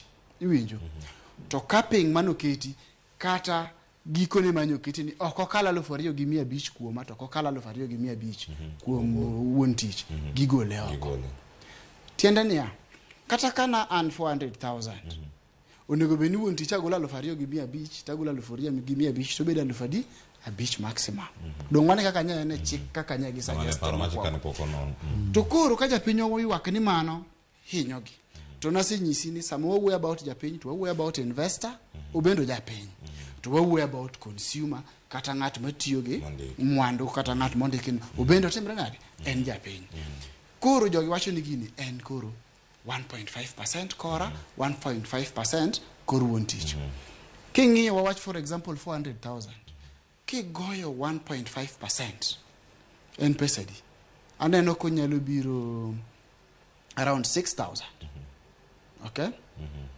kendo chaki duogi golo 1.5% kuom wuon tich manadi another 6,000 to ne gilose gini was capped at 5,000 maximum from both of us teneni nonego be na 5,000 mawuok kuom waduto to sani koro dhi wuok 10,000 12 ikonyo japiny ok ikonye ohinyre teneni baden koro medre mathoth kalure gi kaka negi lose kendo omedre to gini ere tabu modhi kelo Cleophas kapo ni nandiki to koro gini chalo kama ntie almost 3 things kata gik mokadek mokwongo anyalo duoko msachi piny monda bende osigo mara mar tax momiya nikech andiki chamro timre nade odok piny Maisuru wanya neno gimoro mano timre kinde mane corona ochopo mane kembe loro jok moko no witijegi to gimomiya wacho kamano ipenja ko create job ne japiny ero ng'at madhi gedo to samoro ne piny kacha to ng'at miwacho ni finance gini ni iwinjo en wuon tich gi jok mondiki finance gi chapich kacha iseng'iyo effect ma en go kuom ng'amondiko ji anyalo duoko sachi piny kata anyalo wacho niya in koro osachini ni mala ahinya abro dwaro ng'at manyalo chulo pesa mapiny in koro timri nade dhiyo ibi riembi iwinjo kata wanyalo loro kambi nikech koro wayudo ni ok wanyal kwa ng'iyo baden ma sirikal omiyowa kalore gi VAT to kendo koro ukelo osuru mar ot bende ukelo nwa ka ok nyalre to ng'i sirikal bende sama gini timre ing'e ni sirikal temo yawo bade mondo giyud mang'eny to kayo kene ka sirikal bende ogore bunda tiende gimomiyo ogore bunda tiende ni ya Cleophas sama an kura chako riembo ji tiende ni pay as you earn miyudo kuoma mang'ado kuom jok mandiko tachoro ni pile dhi dok piny gimomiyo dhi dok piny donga wacho na nyalo duoko msachi piny kata nyalo riembi kata nyalo timre nade anyalo loro kambi magi duto kotimre ka loro kambi income tax magi kaw ga corporate tax 30% at the end of the year onge pay every month onge to joka bende same riemba to minwa ni dala to wuonwa ni dala to samoro nitie nyithi wetena kata moko makich kata jok ma depend kuoma kata nyithinda itimri koda nade hinyo kama duong koro in as much as giwacho tich ma piny kucha ging'i tich mamalo mar ng'ama ondiki gi ng'ama ondiko ji to bendo ng'ire kende kaka sirikal ni to a maximize kosa minimize ananeno ka gi minimize iwinjo koro sama sirikal ni wuoyo kama onego bed ni ging'iyo effect ma gini dhi beto kamano correct ang'eni waduogo mondo aranga ne weche mamoko mapontiere kar kae ka weche gi thoth ahinya kora moge jwang' kiwacho kanyo ni ang'o mapime ane kachera pim budget mano goliga mokalo ne nitiere kata kaka nong'inje mano e sectors mopogore opogore mag thieth mag loso mwandu kachiel koda ka loso tije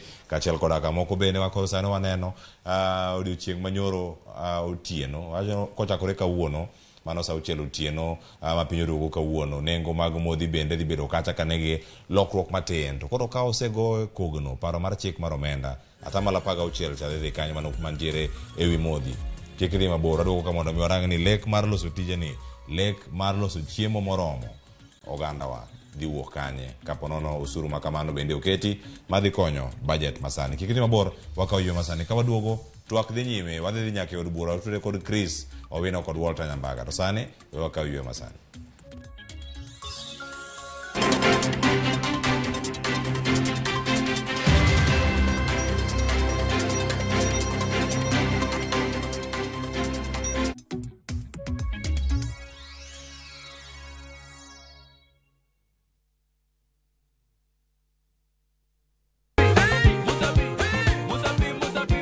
Masema nataka na kuromoga juang moto kama pasi yelo ngoni moto ebele. Dano mor kabisa fan page mar Ramogi TV dano ngeny kai kabisa. Kidonjo fu. Ma serious ikite ngoma oake.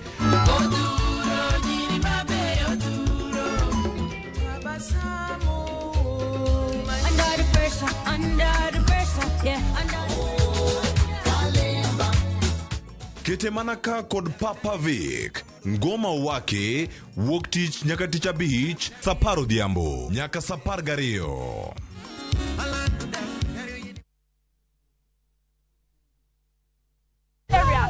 The marrying off of an underage girl has caught these women's attention. All the women where they walk up and down, that one no do. Hey, Holy Ghost! Fire! And the battle is now between the wives and their husbands. And the wives are relentless in their course. That's it. I don't strike. One, your wife. I know they fight trouble. Will the husbands look for other options? Or do they have the keys to unlock the treasure? I know waiting I will. The last time I buy flour, you know what she asked me? Whether she be good? Watch this hilarious and informative African drama of Wives on Strike. Women power! Only on viewsasa.com or dial *487*3#. Kushinda kaende jackpot sio lazima upate game zote correct. Nilipata 12 of 13 kwa nimewin 11 out of 13. Mimi nilipata game 11. Nilipata 11. Nilipata 12. Nilipata 11 out of 13. Nikapata mechi 12. Nilisikia kufurahi mpaka nikakaa chini. Nikapata 12 out of 13 prediction. Kwa 50 bob pekee, cheza kaende jackpot leo na ushinde 500,000 shillings ya wiki hii. Tuma neno KJP kwa 29063 na uenda ukajishindia nusu milioni. Hii lazima iende. Not for persons under the age of 18. BCLB number 416.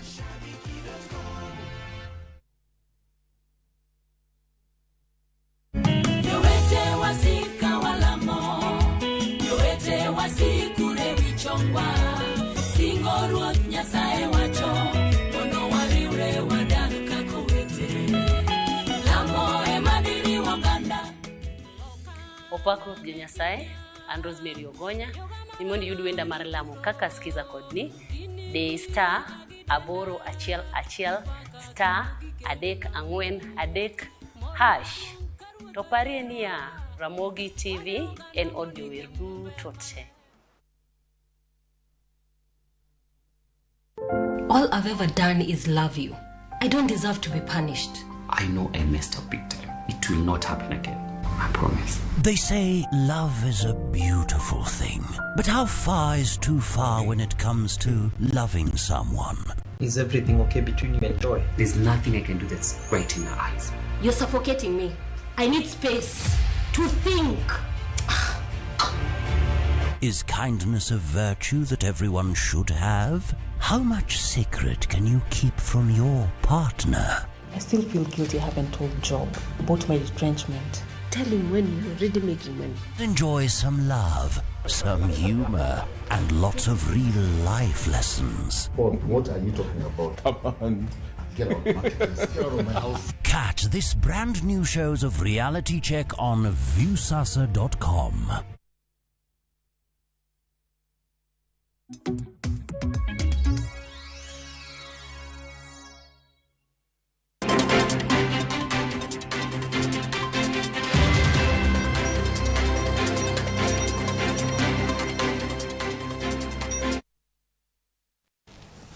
Nyakora mojong waseduogo en budget higa mar 2023 mano ikomenda chak 2024 odhi chalo nade yena koro sane ka waseduogo ka wase ywe adhi achiel kachiel nyake od bura kama kora da tudra kod jofwambo wadwa ka gintiere karkacha mano Walter Nyambaga kod Chris Owino oyawre uchio eyo makara no ka upichni eyo makare ka untiere od bura kanyo mano e kama igeno ni jatend migawo magweche magomenda dhi bedo kanyo ka somo budget ma iko omenda mar 2023 2024. Chal mar wach en mane nyaka sani ma ung'eyo museneno ma iliekonu kanyo gin mage machiegni uru?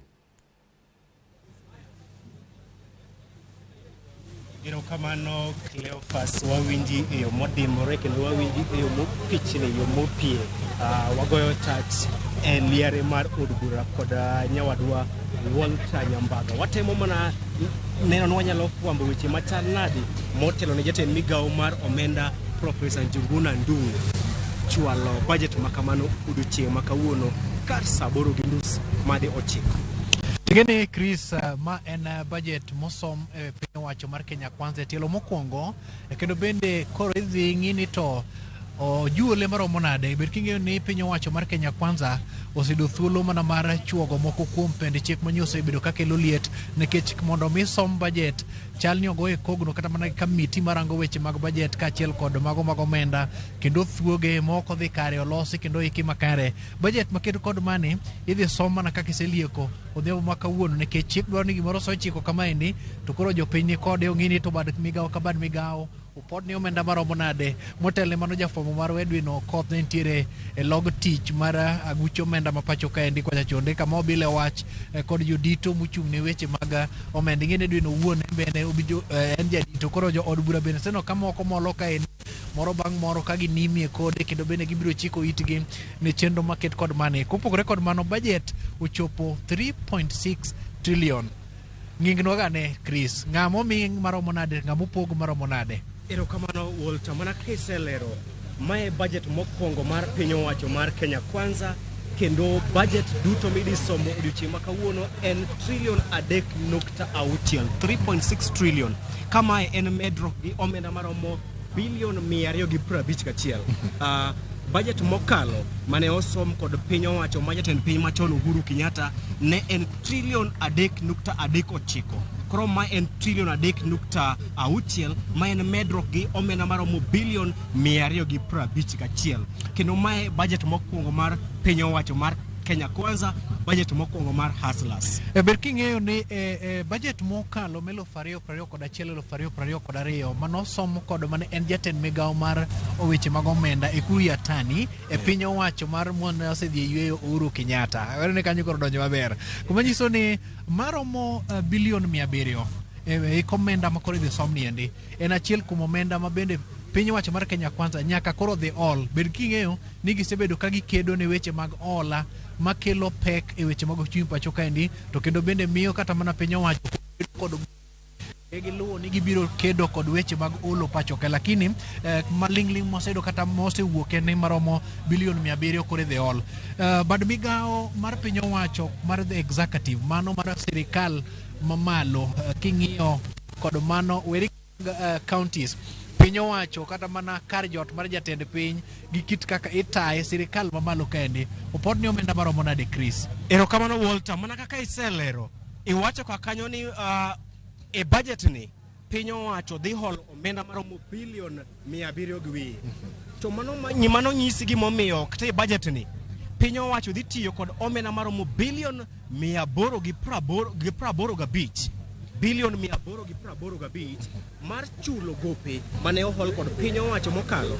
Manyisi ni watiyo kod omenda mathoth e chulo gope, kata odoko ni pod wadhi piny owacho mar Kenya Kwanza e kinde campaigns ne giwacho ni kaka gidonje telo ok gidhi hol, ok gidhi kawo gope kata hola oke pinje moko. Ta kamano mana kisewacho e budget ni gidhi holo omenda maromo bilion 700 gi wiye. To ka wadhi ka budget ni idhi donje migepe mopogore opogore mag piny owacho, executive mano sirikal maduong' kata sirikal mamalo dhi yudo omenda maromo trilion 2.1.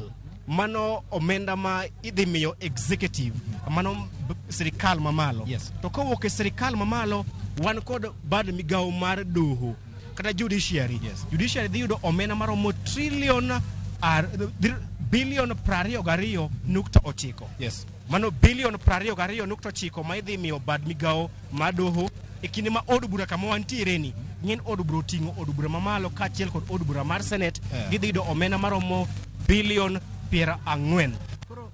Chris, mana kaka pod inyone kanyo koro dang'iyo ni to kawachako kod od bura mamalo kachiel kod mano mapiny mana kizungu luongo ni bicameral parliament. Yes. Tiende ni mano mar od bura nogo mar senate to kod od bura mar jo od bura maloso weche mag chike to kendo bende rango kaka counties tiyo. Omegi machopo omenda bilion 40. Gin tije mage makoro winjo be ni pesa ne donje migepe opogore opogore. Be king'eyo ni sama ochuog sirikal manyien to bad migawo mar omenda japod omenda madhi ne od bura mondo mi obed mongirore. Nitiere gik moko manyaka giketie tim ma seche moko od bura mokalo chendi kaka mano mar 12 wachagi mar 10, mar 11, mar 12, mar 13. Gi seche giendi birkiyo ni jo od bura gogo nyaka chwalnegi omenda kaka moko mag bede buche mag tayo komiti mantiere kachiel kod kata mana ndiko jotije e od bura kaendi kachiel kod moko ma bende nyaka dhi ne iloni speaker bad mi korka sekta mar speaker kaendi bende nitie omenda manyaka chwal negiendi. Inyalo paro kanyo kanyocha gi temo ywak ni pok ochul jo od bura, manyiso ni nyaka pod omenda machopo e chudo makende mar weche mag osara chwalnegi mwandu ma bende seche moko konyogi e weche mag dongruok kanyakla koda fuel e gechegi gi mamoko kendo. Koro nyaka pesa niendi maromo bilion 40 nyaka koro chopnegi kendo bende gine ni gidhi nyime kod chwalo tije e gwenge kachiel kod loso chike e od bura kaendi mapono ni pesa ni oko ojulnegi to chenro mag od bura ne nyalo bedo kod ng'ikruok. Chris, ting'eni od bura mana kasewacho en bicameral, oting'o od bura mamalo kaachiel kod od bura mar senate. Od bura mamalo kaachiel kod mar senate kod jotich magi nitiere Parliamentary Service Commission, gintiere kod karende, gintiere kod jotich matiyo e iye kakae maneno ni od bura ler, maneno ni gigo duto kata chike mokal okel e seche madwarore, kaachiel kod komiti ma bende isewacho. Wan kod committees mathoth. Committees gi dhiyo winjo buche e gwenge mopogore opogore, gin kod pesa michul omenda mambalang kata sitting allowance. Mae momiyo od bura nyaka yud omenda mamalo ka ipimo kod judiciary. Kata kamano gima nyaka wang'is nyikwa Ramogi ni judiciary kata bad migawo madoho oyudo omenda mathoth ka ipimo kod pok mar omenda mar higa 2022 2023. Ma en kaluwore kod singo ma jatend piny Dr. William Ruto ne ochiwo ne od bura e kinde campaigns ni kao mako widhiang kao telo to odhi medo bad migawo madoho omenda. Ma momiyo sani koro omiyogi omenda maromo bilion 22.9 ma bende biro e kinde ma nitiere ng'ur ni e juma mokalo ne wanyo kan tiere ng'ur ni nitiere joyal buche mane pok ochul omenda gi kaachiel kod omenda mambalang. Kendo wan kod geno ni omenda maromo bilion 22.9 momi bad migawo madoho dhi neno ni jotich mag bad migawo madoho joyal buche oyudo osara kaachiel kod omenda mabalang margi e seche madwarore, kaachiel kod gero chenro mar kaachiel kod nyayo chenro mar gero doho e gwenge duto mapacho ka nikech nitiere counties ma pod onge kod doho mamalo kata high court. Kendo ma en achiel kuom chenro mane ochakre e bwo telo mar ogai machon mar doho David Kenani Maraga mane dwaro ni boma ka boma obed kod doho mamalo mar kelo chenro mar winjo buche machiegni kod jopiny. Tingeni Chris kakoro ne chal ka gimi indonyo na mana ng'wech kiwuok e od bura kae chomo na mana doho to ne adwar ni mondo wakidhane moko kuom weche mabende mopondo ne oganda e od bura ka, lakini kata kamano ang' noduoge bed king'eyo ni kapod inyon rimane doho kaendi pesa nyaka chwal ne doho mondo mitijo dhi makare. Gedo mag ute mag winjo ng'ur michwalo kuom ranyisi e kaka Siaya koro nitiere gedo mar olune od ng'ado guok ma bende kopo ni ng'ato ni kod ng'ur moro to nyalo ndunyo ng'wech kanya e kinde ma iwinjo bura maket kod mani gige kodwol nitiere to kata mana seche moko bende jong'ad buche nyaka us pi kopo ni duonde otuo.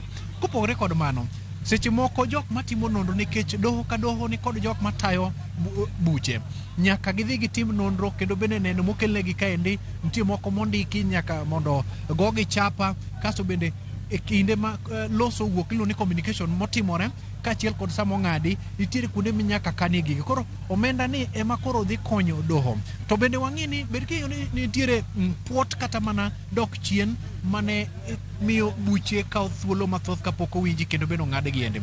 Koro ponono omenda maket kod mani ochwalnegi kendo bende ochopnegi mana kaka nosingi to koro nyalo miyo kata mana yudo ratiro mag jok man kod ng'ur seche moko oso ng'ata e od ang'ech to nikech pok owinji pache owuon, pok owinji ne burano maber, miyo seche moko ratiche irocho. Koro ma biro miyo chiwo thuolo makende kata mana mar ndiko moko kuom jong'ad buche, clerks mag court kata karende ma bende seche moko dhi nyime kod wicho ng'ur mag oganda, kaachiel kod kata mana yaro gedo mag doho giende. To kopogore kod mano, doho ka doho nyaka bed kata mana gi jotije ma yudore kanyo endo, kata mana iluongo ni chukdar ma bende rito kot doho no endo e kinde ma chenro mag chwalo kaka jopiny yudo ratiro dhi nyime. Chris, we ochikre mondo wang'e ni to loch gwenge kanyo kar dhogino. Yes. Ka wasewuok e kuom migepe kata bad migepe adek madongo mag sirikal, mano bad migawo mar doho, bad migawo mar od bura kod sirikal mamalo, wan kod sirikal namba 48. Yes. Mag wadhi counties 47 duto ma pacho kae, mane okel kaluwore kod puodho katiba mar 2010. Piny owacho mag gwenge, counties, osebedo kod ywak kendo e bwo telo mar sirikal mar piny owacho mar Kenya Kwanza. Sirikal ma piny owacho mag counties osebedo kan kod ng'ikruok e chwalo chenro mag dongruok kaluwore kod leo kata deko e chwalo omenda mag kata pok mag piny owacho mag counties. E budget ma idhi somo kawuono, piny owacho mag counties omi omenda maromo bilion 385. Yes. Kama bende en medrock ka ipimo kod pok mar hiko mokalo, counties no omi omenda maromo bilion 375. Sani omigi bilion 385 mar chwalo chenro magi. Kopogre kod kamano, bende omigi conditional grants ma en hola maromo bilion 44 ma bende omednegi ewi omenda maromo bilion 385. Iparo ni bilion 385 ma idhi miyo counties e budget ma idhi somo kawuono ni oromo mar chwalo dongruok e counties 47 ma pacho ka. Pogruok nitiere maduong' nikech motelo mano ne riwruok mar governors kane obedo kod romo moro ma aput moro ma wiye e log tich margi mantiere e Westlands kaendi, negi temo sundo piny owacho mondo chwal negi omenda ni ochop bilion 425. Mak mana ni ma ok otimore.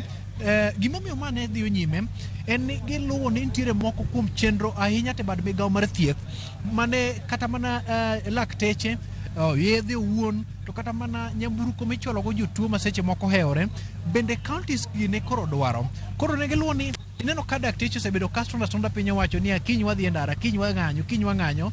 Moko nitiere lakteche moko ma bende pok oyudo chudo margi, Chris. Ma osekelo ywaruok mathoth e kinde piny owacho mamalo to kod piny owacho mano sirikal mamalo. Piny owacho mar county kata sirikal mar county kanyakla kod mano mar piny owacho mamalo. Ineno ka ywak nitiere madwaro ni mondo duok chenro mag thieth e piny owacho mamalo, to gin bende ginyonore ni ngang' ok ginyal timo ma nikech nitie dongruok moko mosego kaachiel kod okenge mosego e bad migawo mar thieth kendi ahinya te county. Kopo ni ochako yudh moko kuom tije mayudore e bad migawo mar thieth kendi moduok ne piny owacho mamalo, to manyiso ni omenda madobiro osiptal moro mado oger Koweru kachande, osiptal moro mado oger Lifunga Kobieru kocha chonde kaachiel kod kuonde mamoko seche moko ok nyal timore kopo ni irito ne piny owacho mamalo mondo malo mondo bi e county camp mondo mi dongruoge gi odhi nyime. Kane COVID-19 kata midhiero kata tuo makoch mar corona nochopo pacho kaende, ibiro kan nitiere ute nyaka kuonde mag tiegruok obed kanise nodoko kanyo mani itenge oganda michich goro ni nigi midhusi makoch mar corona. To kaloro ni nikech nitiere tudruok malach e kind county kaachiel kod piny sirikal mamalo, nido ka nitiere omenda mane chwalo kata kopo ni midhusi omaki ka nitiere Lifunga ukocha chonde kata in e gwenge mage, tinyalo dhi kani kumoro to thieth biro ni kamaende. To kopo ni ma ne ok onyalore, koro chuno ni nyaka koro piny owacho mar county giluwo ni gibiro nyonore kendo bende ginene omenda mochwalnegi mar dongruok kendi machopo bilion 385 niende, ginene gichwalo godo kata mana yore mag thieth, loso otendini moko ketie masinde moko manyalo reso jotuo mohewore miluongo ni ICU, kata mana ng'iyo kuom ranyisi kidhi Homabay kocha chonde, kichopo gwenge mag Homabay kocha chonde, nitiere okenge mosego e weche mag thieth. Chris, ndosa mano ma wiye. Walter, kata doko ni counties dhi yudo omenda maromo bilion 385 ma ok en omenda mane gidwaro. Ne gidwaro omenda maromo bilion 400. Kata kamano sirikal owacho ni kaluwore kod chal marach mar uchumi inyalo mana migi kuom bilion 400 mane gidwaro odwoknegi piny nyaka bilion 385. Achiedhnari maduong' en ni pesani dhi chopo e counties e sama dwarore kose obro medo leo kendo ng'iko chenro mag dongruok. Gima wakwayo kendo geno mar jopiny en ni kata doko ni omigi pesa ma kamae, piny owacho mamalo nyaka ng'e ni gimiyo counties pesa e seche madwarore mar miyo counties thuolo mar chwalo chenro mag dongruok. To mar ariyo, bang' yudo pesani, governors nyaka ng'e ni pesani ok en pesa margi mar keto ofuko, mar dhi Mombasa bayo, kata mar dhi pinje mag Angola. Pesani en mar neno ni jalefunga kodiero oyudo thieth, mar neno ni ndechni monego bedni loso kod counties olosi, mar neno ni gigo duto manyalo miyo jopiny fuong'ruok giketo e tim, ok gitim marach kod pesa, nikech mibadhi en achiel kuom gigo maduoko piny owacho mamalo kod piny owacho mag counties chien. Pod wakolo mana iluongo ni budget ma kawuono ni endi, kendo wabiro mana duogo kaendi. To Chris, ber king'eyo ni governors ber nokwayo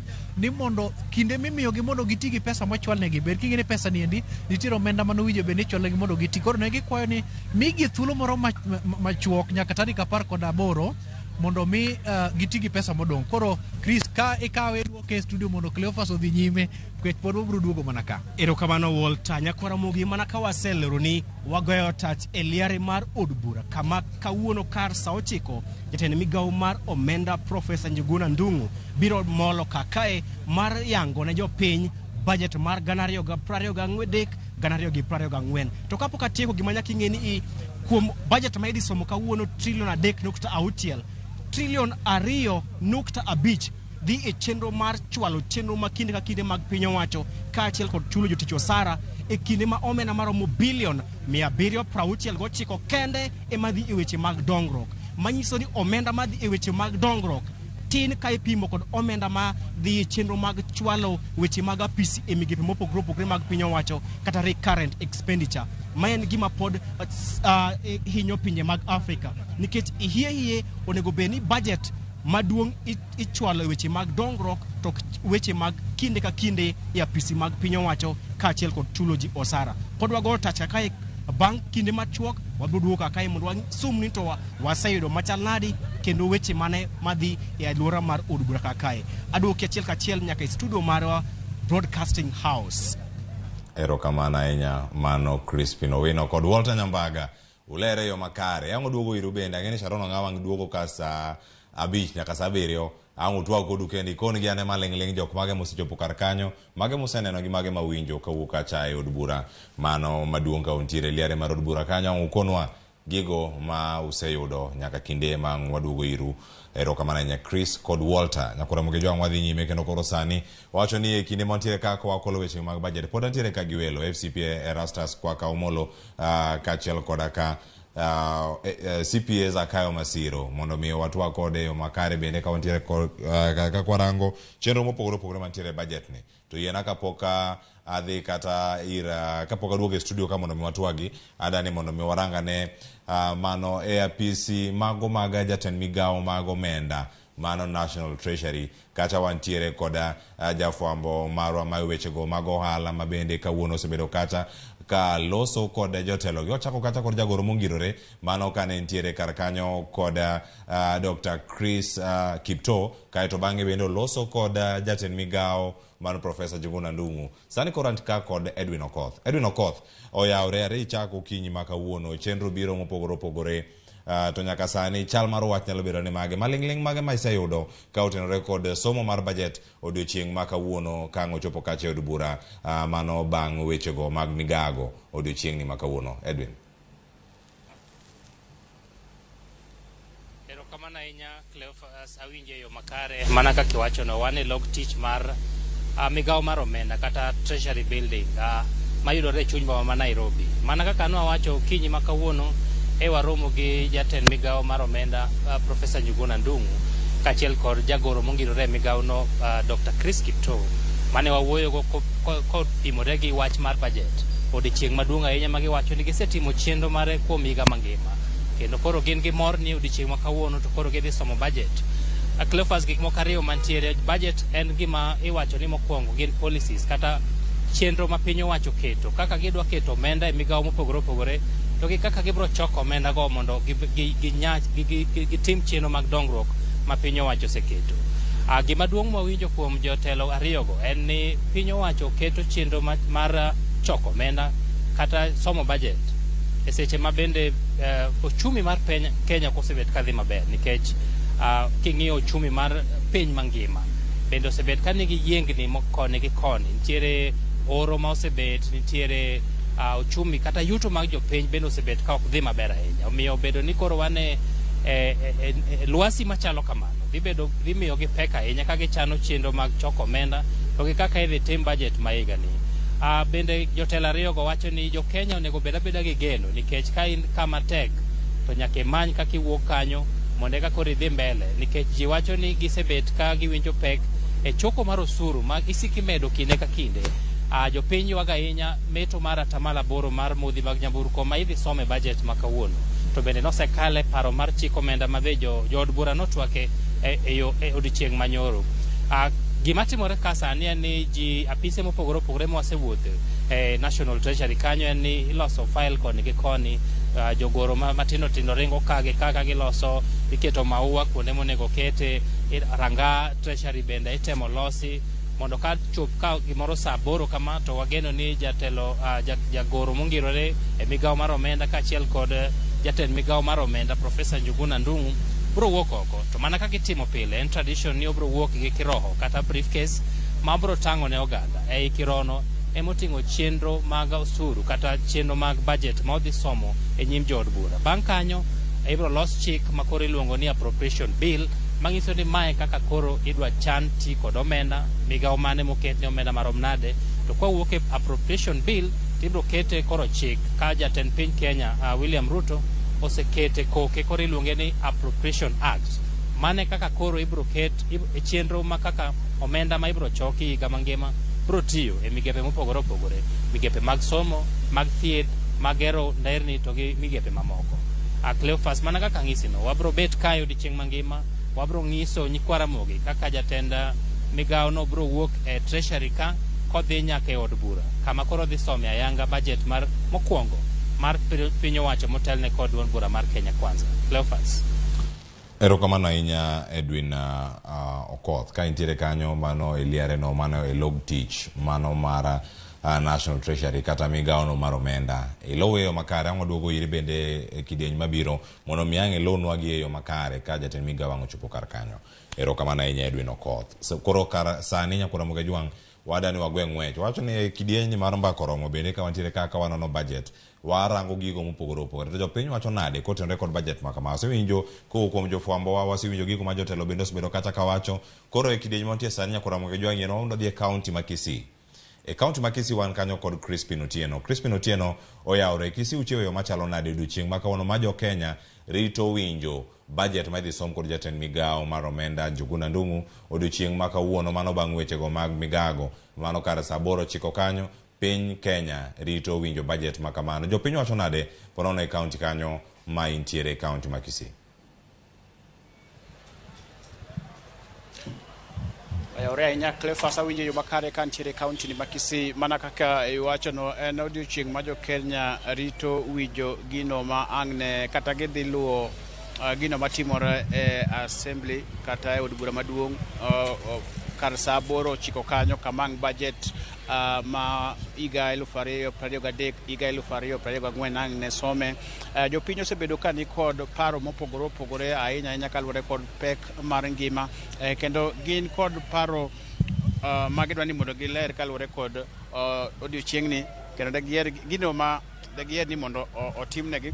Karibu katika runinga ya Ramogi. Kwanza utatuambia unaitwa nani? Leo hii ni siku ambayo bajeti inasomwa katika bunge la kitaifa. Wewe kama mkazi wa kaunti hii ya Kisii, matarajio yako ni yapi katika siku hii ambapo bajeti inasomwa? Sana sana kwa majina, mimi ni Evan Samenya, mkaaji wa Kisii. Sana sana ningependa kuongelea juu ya elimu ya vyuo vikuu. ambao ukweli wazazi wamepata mabarua kwa watoto wao. The cost that you are going to take inaenda kuchukua 250,000. Kuna rafiki yangu mtoto wake alipata A, anaenda kufanya doctorate 360 semester moja. Hiyo ndio nauliza hii serikali yetu ilituambia wao ni wa bottom up. Sasa ndio tumeshindwa. Mambo ya bottom up ni kutoa fees mahali ilikuwa ipeleke juu. Ndio tunaulizia serikali kama inajali hiyo mwananchi wa kawaida aliyesema mama mboga, mwana bodaboda, wapakaji rangi. Ndio uangalie sana au mtu wa chini anaumia, nikana kwamba hapo kwenda mbele atuendi kupata kizazi kijacho ambacho kimesoma, sababu masomo ya hali ya juu, yani ya chuo vio vikuu, yameanza kuwa gharama juu, ambao hao watu wa chini hatuwezi enda kugharamia, sababu yamekuwa gharama kwa wazazi. Aswa hao watu wa chini ambao alikuwa wanatuahidi atatujali zaidi, anasema serikali ni yetu. Ni kama kwamba hii serikali sasa yendi kuwa yetu, imekuwa ya watu wakubwa. Sana. Hebu tuambie, wewe kama mkazi wa mji huu, bajeti inaposomwa, wewe matarajio yako ni yapi? Ungependa sekta gani pewe kipaumbele? Mimi kwanza kwa majina naitwa Bedineo Monguru, natoka maeneo ya Kisii County. Mimi haswa bajeti inaposomwa leo, naomba kwamba masuala mawili ama matatu yaangaziwe. Kwanza, katika section ya elimu, naomba serikali iweke pesa mingi huko, maana katika sisi kama wanabodaboda ni vigumu kupeleka watoto wetu shule za binafsi, na inabidi tunapeleka katika public school, ambapo huko kwa public school hawana ile quality ya masomo kama ningepeleka mtoto private school. So serikali ikiweka pesa mingi huko, hata sisi tutafeel kwamba tupeleke watoto wetu public school wapata masomo mzuri. Mambo mengine, hii maneno ya fuel, hii kampuni ya Ebra inayoangalia maneno ya bei ya mafuta, tafadhali, mafuta ndio kila kitu, waweke pesa huko, aswa hizi makampuni zinatupea mafuta, ili bei ikuje chini. Tukifanya ama serikali ikifanya hivyo, tuna matumaini kwamba hata sisi biashara yetu tutapata kitu. Na kitu kingine, mambo ya chakula, aswa kilimo, bajeti waweke pesa katika mambo ya ukulima, ili tuende shambani tusalishe mazao yetu, ili Mkenya akiwa njaa hawezi fanya kazi. Hata ukimwambia alipe ushuru, anatoa wapi na ako njaa? Hivyo naomba serikali kwa moyo mkunjufu, rais wetu William Ruto, tunakupenda. Mkenya akiwa njaa hawezi lipa ushuru. Tunakuomba uweke pesa kwa kilimo, uweke pesa kwa mambo ya masomo, uweke pesa kwa mambo ya mafuta, ili gharama ya maisha irudi chini. Shukran. Ina chile ko ojende mo woke county ma Homa Bay maso bedo pa odake bo mali makisi ko mbi ni bora. Okinji makawuono kata odiochieng' makawuono amang bajeti somo e od bura maduong'. Inin gi paro mane ang'o madier ni mondo mi pek e odiochieng' ni ma isome budget? Nyinga Geoffrey Kumu, atimo ohala e town ma Kisii kae. Gima atarajia ka budget dhi som en disappointments. Onge machielo ma da ng'is jo Ramogi ni u expect gimoro maber kendo. En rach lilo. Ng'ani kaka no wago siasa cha nuneno nung'isu maber ni kauru agwambo. Koro ne giwang'u. Koro wan gimo dang' matim kaka jopiny. Sana oganda Luo. Gimitimono ket mana kinda. To ng'enia marach lile mabiro mbele kae. Ng'ani kaka osekawo teloni e lwete. Koro in kitarajia ni weche dhi bedo maber, kika wuondi nyakwa Ramogi. Weche tek. Mafuta kaminene kore sani en keni 180 adine. Odhi chopo nyaka gimoro 300. To ji pod dhi mana timo ang'owa, dhi mana ng'iewe. Koro budget kidhi som kawuono, gope mang'eny ma pod idhi som ni udhi chulo. Aya, nyoro beno neno gima notimore bunge. Jogi te okawo keti ofuko. Koro in kitarajia ni giwacho kodi maber kaka jopiny ka ni an kodu. To ka gikocha, gigo ombulu e yor mapendeleo. Waneno, koso nok uneno yawa. Mane pacha kaka japiny. Kamana ina kuom loso kodwa mano gin pacho piny mawuok e county ni ma Kisii. Uwinjo ka gigolo paro mopogore opogore ka ng'eny ji uywak kalore kod pek mar ngima Cleophas ka giwacho ni nyaka sani jopiny medo mana inyore. Nitie jogo bende moloso kalore kod wechego mago mag somo ka bende gikwayo ni mondo sirikal mamalo tim kar ma ginyalo maneno ni gikonyo skunde ahinya moko mag JSS kendo sirikand counties bende oyudo pesa mar neno ni jopiny oyudo services ma gisebedo ka gimanyo e county mopogore opogore maturka. Kok kamano mana ka in kod penjo Cleophas ang na duok kendo iri studio. Erokamano ahinya ogima bende odhi bedo odiochieng' moro mabor to bende ang' okwayo mondo irang jopiny mamoko bende kama intiere kar kacha mondo mi kang' iyudogi ang' oduogo iri kanyo mondo mi wayude maling'ling matimore e kaunti ma Kisii, boma ma Kisii kod bombe mamoko mapono nitiere e kaunti kanyo ma Kisii. Kang' igo tarubin kendo kiluwogi iyudgi e yo moro makare mondo mi kang' waduogo e weche manyien mag migago kata ka wantiere gi mbako romo machielo tok ma ka oromo saa 5 nyaka saa 7 ang' waduogo iri mondo miwane manyien mawuok e kaunti ma Kisii. Erokamano nya Crispin Otieno. Kama chielo nyakura moge juang' mondo mi waranga ni kaunti ma Mombasa ma e kaunti number 1 kaunti 001 kanyo wantiere kata kod Georgia oko oyawre. Mombasa chiew nade odiochieng' ma kawuono ma jo Kenya rito kanyo ni budget mondo mi osomnegi. Jopiny wacho nade jogo makoro odiochieng' makano bende rito neno kendo winjo ni budget ma iko omenda mar 2023 2024 osom. Ber mane mubiro godo maling'ling magiseyudo ponono gin mage inyalo bagonwa twak kiwuok e kaunti ma Mombasa George. Erokamano ahinya Cleophas Oluoch, awinji maber ka intiere e studio kanyo. Kawuono agoyo tach e gweng' ma Bombolulu mano mantiere e od bura manyali e kaunti ma Mombasa kae kuma adwani an bende awinji pach jopiny e kaunti ni to giwacho ang'o korka weche mag budget.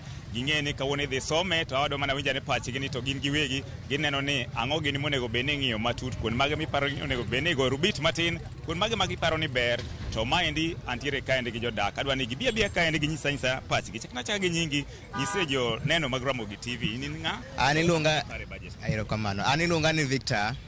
Okay.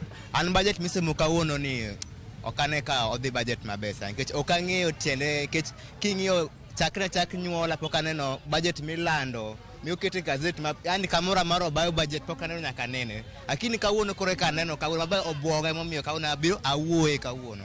King'io maisha sano idho makata idho gari dakwa idho gari dakwa chama lot yani dakwa cham kata yani ringo dakwa nyiewo yani piny tek man kata budget kisemo kane tiende ko som budget no kamano. Mane maoni mara ka piny tek kamano in kuonde mag miparo ni onego bed ni gi improve kuonde mag miparo ni onego bed ni gikete maino mar samoro manyalo miyo ngima samoro bedo mayot. Okay, kaneno maber ni giloko yani gikelnwa tije yawa.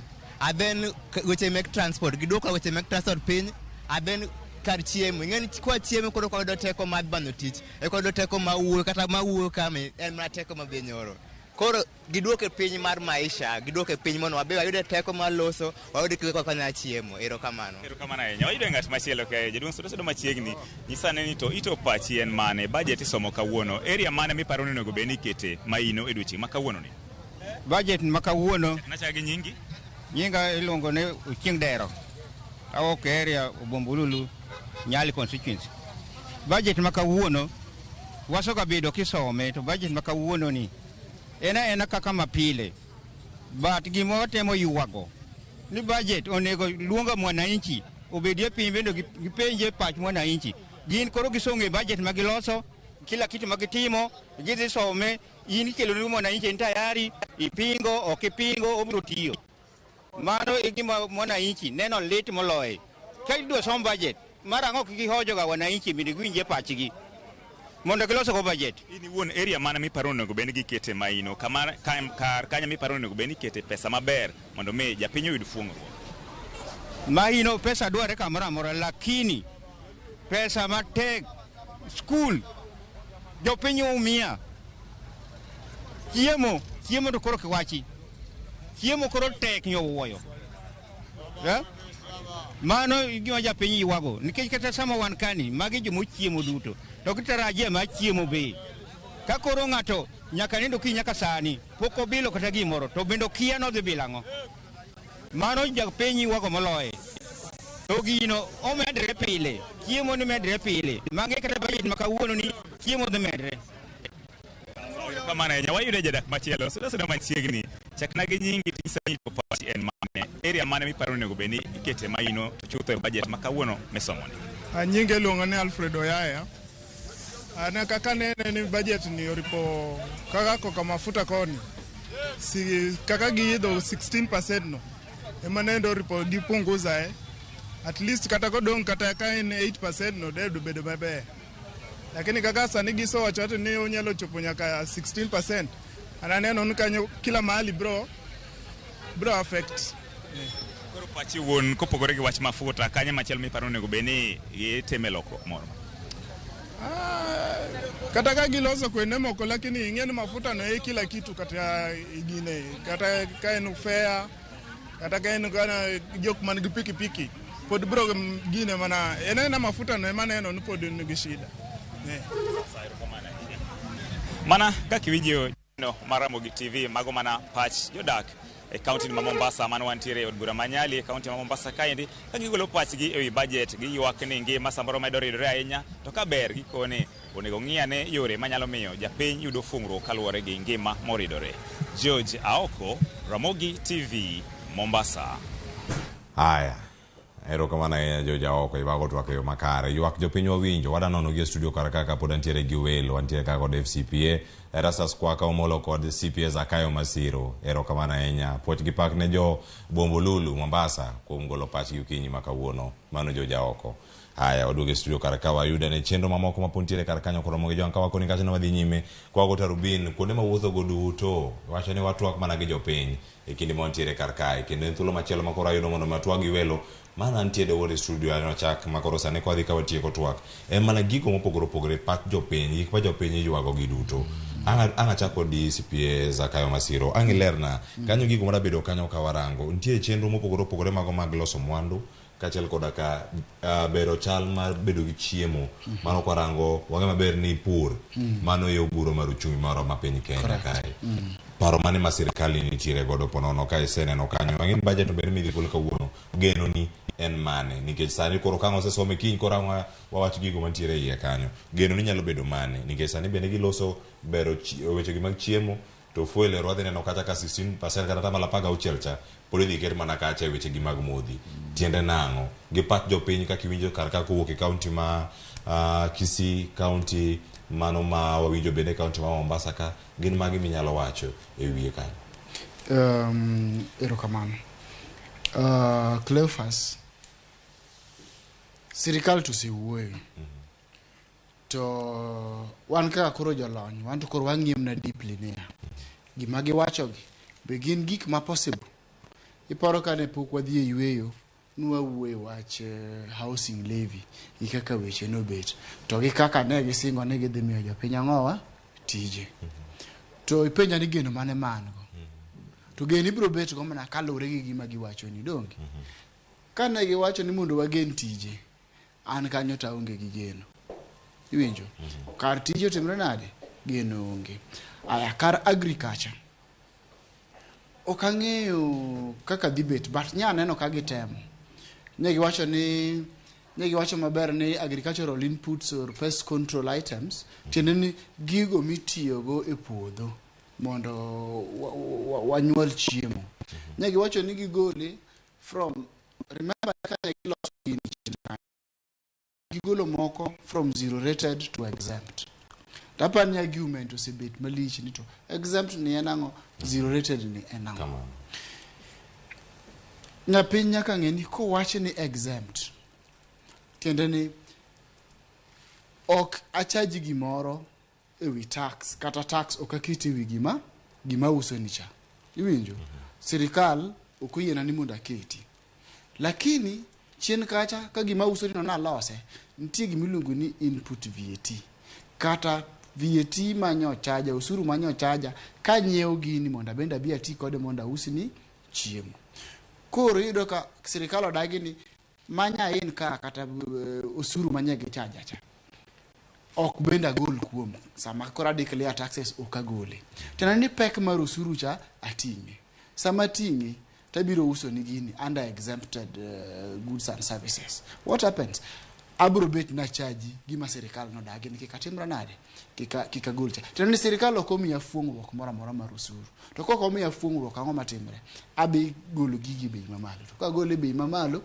tibende nyaka chaji bei mamalo to jopiny nyong'ur ne giwinjo magiwacho ni koro gini kendo koro gedwoke kuma nyentie zero rated. To zero rated tiende niya, kanye nyiewo gigi to nego bed nabiro uso nigo, to sama nya nyiewogi to nyo chaja osuru mar VAT. Sirikal miya fuong'ruok na claim kata bed na atimo akwonga akawo VAT manye gi chaja cha bas, koro sama biro iri to an gi fuong'ruok moro. To ni fuong'ruok ni abinda abro extend kata bro kelo nigo mondo gima uso nicha okaketo VAT e wiye kacha, to yiena bende ni koro manyo chaja sama nya nyiewo gini mondo abia mi o wacho ni mondo agole oko. Tena ni an gi fuong'ruok e cost of production kata yore mag loso mwandu. To kase bet gi fuong'ruok, tena ni bende koro ka bet gi fuong'ruok, to fuong'ruok ni be nyaka ang'i yude zero rated bedo ber moloyo exempted rate. To kaka FCPA be no wacho, gini onego bed wacho gi timo. Kiko bed ni wawacha mar political approval to toke kanyo to japinyu dong katimre nade kahinyre. Koro kanyo aneno ka giendelea kamano to kor agriculture kocha nyalo bedo maber, lakini gimomiyo kendo abiro wacho ni geno tin. Ing'eni ok wang'im na puro gino kende mondo tere kata matere factory maloso mwandu moro mwanyalo tiyo kata kaka mafuta kata kaka sukari kata kaka mogo, nitie transport donge transport ka ng'o matimre gitiyo gi fuel.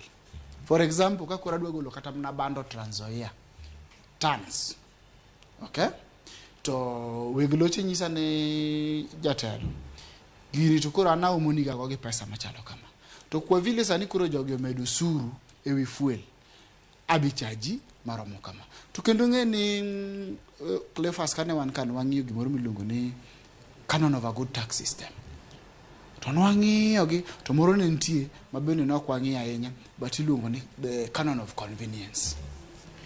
Gini ochore sama chalo nade kogole 8% mokete 16%.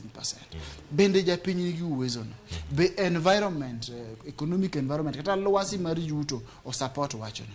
Oko support wacho no nikech an pok aneno kama tax igolo imedo by 100%. Tinde no go idabo. Iwinjo? Tinde kana chulo siling 8 to kora chulo siling 16. Tinde no nyisa niya kaw manyi 100 siling 8 chato chaki med siling 8 more wiye mondo timri nade e chulo. Koro ibro yudo ni transporting oduma ni mondo bi kata mane factory kata mana Nairobi ka mondo reg moko already beche osedhi malo nikech bech mafuta timre nade osedhi malo. Won lori kaka wa transport gini mondo wakel ka mafuta osetimre nade osedhi malo. Factors of production obedo increase. Mafuta is one of the major ones. Tena ni mafuta chiel kuomgi. To mwando ni ka ngose lose kendi ngeni nyako wuog kama lose ni kodhir ja piny kacha ochopo nang'o dongo dhi chopo gi transport. Tena ni nyaka ting'e gi loche kigole ka mondo tere dala Bondo, Homa Bay, Siaya kanyo bende. Tena ni ya won loso mwandu cha be nyaka chor beino. Tena ni cost shifting choro pek na japiny. Gigi duto ng'ama dhi keto madhi ting'o gigo okay en japiny sama ngodhie rak kacha kata kodhie duka to timro nade to yudo kata bunitie. Koro wanyalo bet ni wa improve agriculture kata ni wawacho niya waduoko production mar agriculture cost mare piny, lakini gini mondo bed a finished product kata mondo bed mwandu moselosi morumo ma japiny nyalo tiyogo beche dhi medre kalure gi complication mar ang'owa mar VAT. Nengo mar mantie kanyo nengo mag mauta. Ba bende wadhi kidieny moro motieko welo malo kidieny machielo bana no kosedonjo kar ka sharo nang'aw bende oseikore mar chopo. Ang'e mabe waduogo mondo wayuda wach mogik to bende wanyalo mana medo kar kanyo. Ng'e mabe jopiny oseloso kuom gigo ma jopiny owacho kaachiel koda ka nengo mago mag loso mwandu kata kida ber chenrogo mag pur e pacho ka e budget masani bende geno nitiere to geno mari en mane ka de some nikech en pod en oguro mar uchumi maro kaka jo Kenya oganda dhi chomo kanye mano kapo nono ni ero osesomi wawinjo kamo chomo to ushuru pod nitiere kacha mano e mauta makoro sani dhi chopo kacha tamalo 16. Right. Ang'eni watieko to kare wa med mana kama osiepwa owuoye fellow CPA. Jo Kenya mandhedhore gi wachgi josiasa pok owuoyo kod Nyasaye ni to bende biro kelo koth higa mabiro gi higni mabirogo onge. Tiende ni katiket mana fertilizer mikel ang'o mi olie ndara, to ka koth manyalo miyo gimiluongo ni cham chiegi onge, ichalo ng'ama otimo gimiluongo ni bure onge.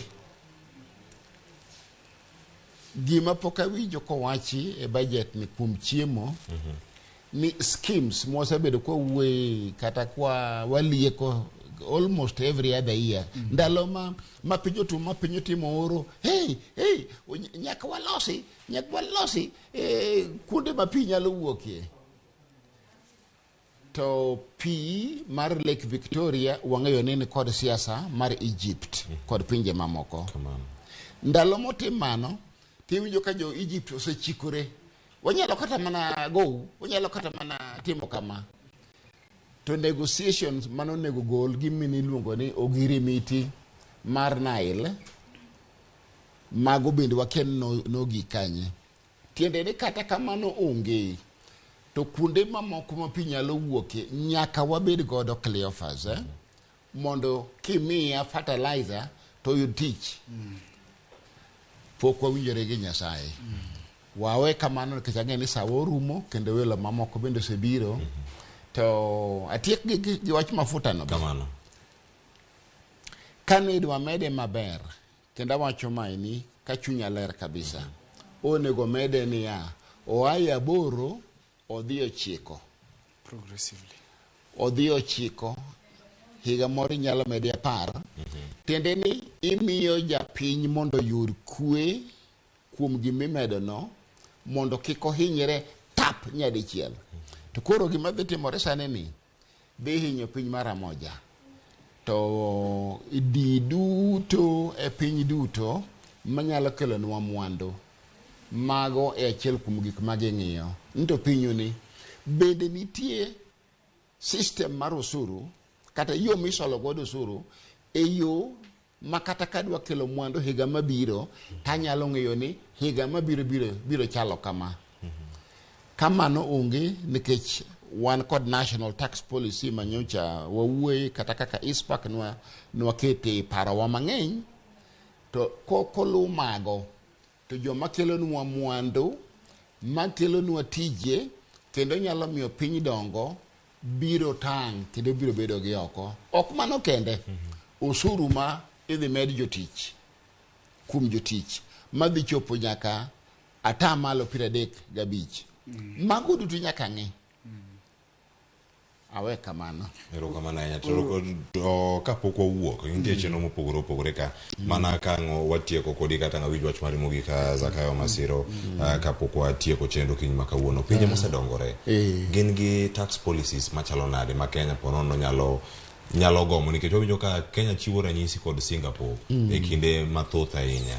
To pinje madongore gin gi chenro machalo nade mag choko osuru manyalo miyo gidongre ma kata piny Kenya achiel kuom paro mabende osebedo kuchalo kaka ne od bura ginyalo bedo magi. Achiel kuom gi kata higa mokalo ne wawuoye kodi ka Cleophas en ni ofuke magik miluongo ni fuoko wan kod yie moro iluongo ni fuoko en odonjo kata ei chiam gi piny tipo mana kochamo kata gunia motieko.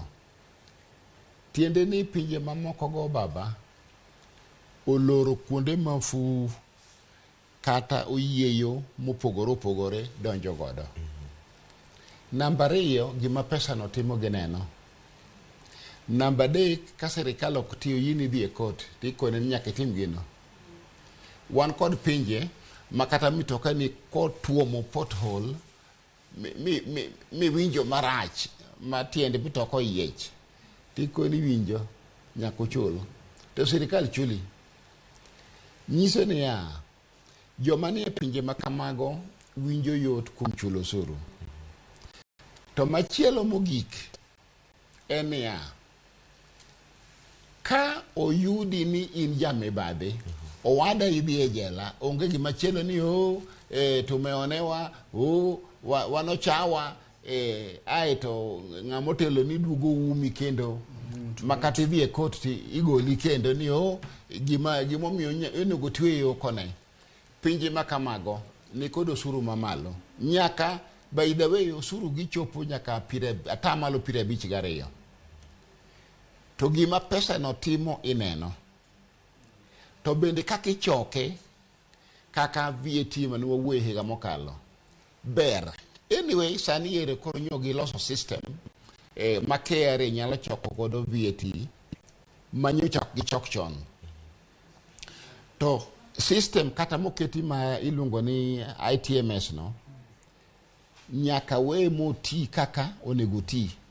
Ka ok owe mondo ti kaka idware no to pod wabiro mana dok chien. Mondo wachoko osuru moromo kendo ji te mondo chul osuru, lakini wan kaka jo Kenya ana wacho ni adagi ok wachulo osuru mang'eny moingo pinje mamoko kaka jomoko wacho. Kanya dok negi. Abro kwanyogi kama weyo. Osuru ok wachul moloyo pinje moko. Kata king'iyo VAT no, kata kidhi Rwanda en 18%, kidhi Burundi ka en 18%, kidhi Uganda en 18%. Iwinjo? To mago kapar ni peers wa mwapimre ga ahinya. But in terms of food security, Uganda timre nadi? Ohewa. Chendo ni kata kaen malo gima japiny chamoro timre nadi? Nitie. To osuru sasa mikawe adieri ke kawe mang'eny titiyo kode maber, japiny neno berne. Onge tabu, complain onge, corruption nego Kenya. To again budget manye gikelo sani ni aparo no nego bed ni wa concentrate gik ma important. Awa wuoy about golo chiemo but owacho maber ni piyo timre nade is a problem. Mano kela gimiluongo ni national disasters. Nitie gik mobedo declared as a national disaster several times. Catch one of them. Iwinjo? Drought, second one. But gigi okinyal separate gi. Sama drought nitie kecho timre nade? Kecho nyaka bedi. Kar mondo wachno anu achul 3% kata 1.5% tax. Mar ni kia ni gerudi. Okapar ni ot osebedo declared a national disaster. To bende kwa wachi ni miyo jopiny ot rach. Lakini nyaka wa prioritize niya. Ang'ono monego bed ni watimo ne japiny. Anasele no kaka obedo declared national disaster, drought obedo declared national disaster. Mpango ma sirikal onego bed ni bet go ne giwacho kata ni wagolo 1% osara wa. Mondo tim nade? Wane kaka wa improve irrigation systems, kata wa sink boreholes in arid and semi-arid areas. Mondo jogo yud enough water. Because a bit to chiemo bro beti. To ka pi onge to chiemo onge. Koro kar mondo wawuoye gik ma are not national disasters as at now, to watch gik mathago japiny higa ka higa kaka drought. Ke kwaya 1% of my salary mondo the improvement of water system nationwide abro chiwe. To gi magi to ok nyalre. Koro gisani giwacho ni gidhi kawe to nye gisekale, gidhi kawe, gikete maber mondo kony japiny. To kaka FCPO wacho mianya mag kuo nyaka timno nyaka din. Erokamano ya FCPA zakayo masiro kachal koda ka FCPA Rastas kwa ka omolo kuom do thuolo mato kod Ramogi TV en mor maroko puonjore weche mag budget kinde ka kinde ka olungu to biro ogonu erokamano ahinya. Nyakwara Ramogi wangin bende yudo thuolo mato kodwa yoronwa ote SMS line wanena ria deka uchelono nono ka jogo mano David Ochieng openjo kange manangwa ka ushara no ngawa nkawe kama we kae kango penjo jolony ma intiere go David Ochieng ka wok Migori wacho ni apenjo ni jopiny wanya piny na jolony ni ni be uyiene jopiny goyo kura ewi budget ne uyiero jotelo ka ya Migori ya Suna West koso East jatendi ni od bura kacha kendo ne budget ne osekalo ire ene muchung kacha eloi ero agisetie kombulu tok go ewiye en mana twa kacha te puodhe to dhi erokamano ahinya kuom keto Ramogi TV gi jogo duto moro ote magi moting'o Pascal kantiere Kisumu erokamano ahinya kamachielo bende Randago wacho kanyo ni gima dwachi idwaro wacho ni onge gimoro amora maber e budget awuoro ni jod bura mane okalo chikni ang'e ni gin mana jogo matiyo machiegni kod sirkal. Erokamano kuom pachi mayoro bende Ramogi TV atno chak nyaka sani romo saa 5 osekalo kata dakika 8 acheko chenro gi kanyo Sharon Ong'ao biro dhi nyime nyaka ngorom kata saa 7 kapod wamedo Kolo Bajet na koro ka wadhi e okang' machielo ka wadhi bedo kod Sharon Ong'ao kod welo mamoko kapod wadhi nyime kod chenro gi Ramogi TV. Med neno chenro mabiro e Ramogi TV kinde duto. Luonga ni Cleophas Oluoch Jakisumo kanyakwar mokeo nyaka sango na kelo ni chenro ma kawuono. Erokamano ahinya kendo riti masani kiny ne warom kendo ka wanono Bajet koro ka osekete ayanga e od bura odiochieng' ma kawuono. Oriti masani.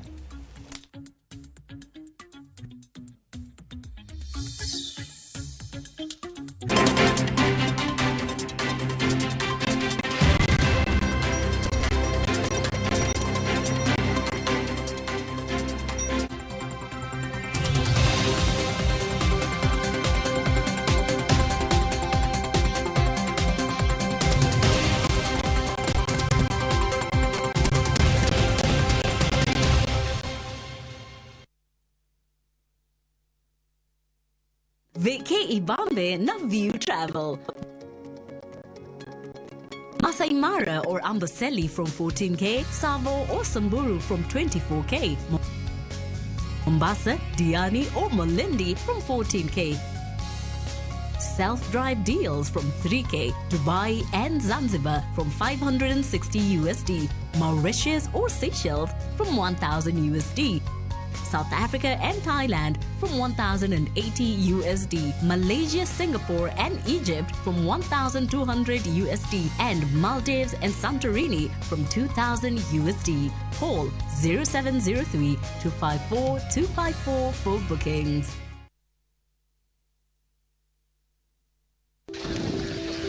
Kwere ne ogongero ni thuru lo yiengo to e gweng' ma Ombaka e Nyando e kaunti ma Kisumu en midhiero.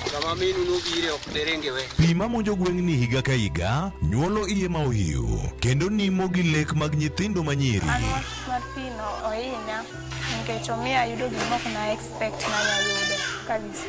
Nitie nyithindo adek man chogamo remo e ndalo ma ichiwo gi midhiero mag pi. En ng'ama biro resogi. Tudri kod George Bati, ngeso tarika 17 dwe mar auchiel, saa 1 kod saa 3 otieno, kokelo ni sigana moyiedhi, kaka lek nyithindo manyiri nimo e pi Ombaka. Mana e Ramogi TV, kik bai.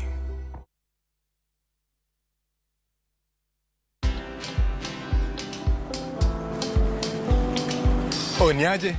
Ni kama unashangaa kwa nini naangalia simu with so much focus eh? Usishangae sana. Nimekuwa ndani ya story kabisa. Ni kama ile hali ya juzi. Ni kama nilikuwa hapo iki happen. And when this new market was being opened, ni kama nilikuwa hapo tu. Hata vile local tourists for a special rate at the coast, I was there. And when this new road was being commissioned, I was right there. Na hata wewe unaweza kuwa ndani ya story wherever you are. Just download Citizen Digital. Stay informed on all the news and events as they happen across the country, the continent, and the world at large. Download Citizen Digital, Kenya's #1 news app.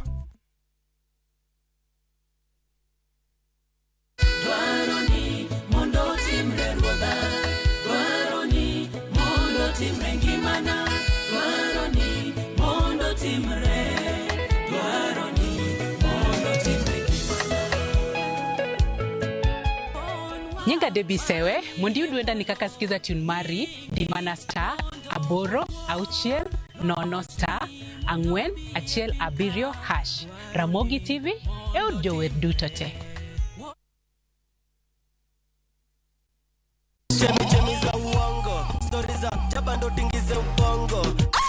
Ukifika kwa hiyo show ya Thunda Ngor, ni raha peke yake. Hizi ni tie mar puonjo mar nyiso gimonego winje through kamano yawajo wadu matandi soreni Saturday kose chopo wenga sherehe kende sherehe party time Mount music, Mount style. Yeah. Mora marach. Lungani Kolo instrumental. Lungani Lin Ramogi nyanya kach. Tum Dagmor, ngeso kangeso, sangweno tieno.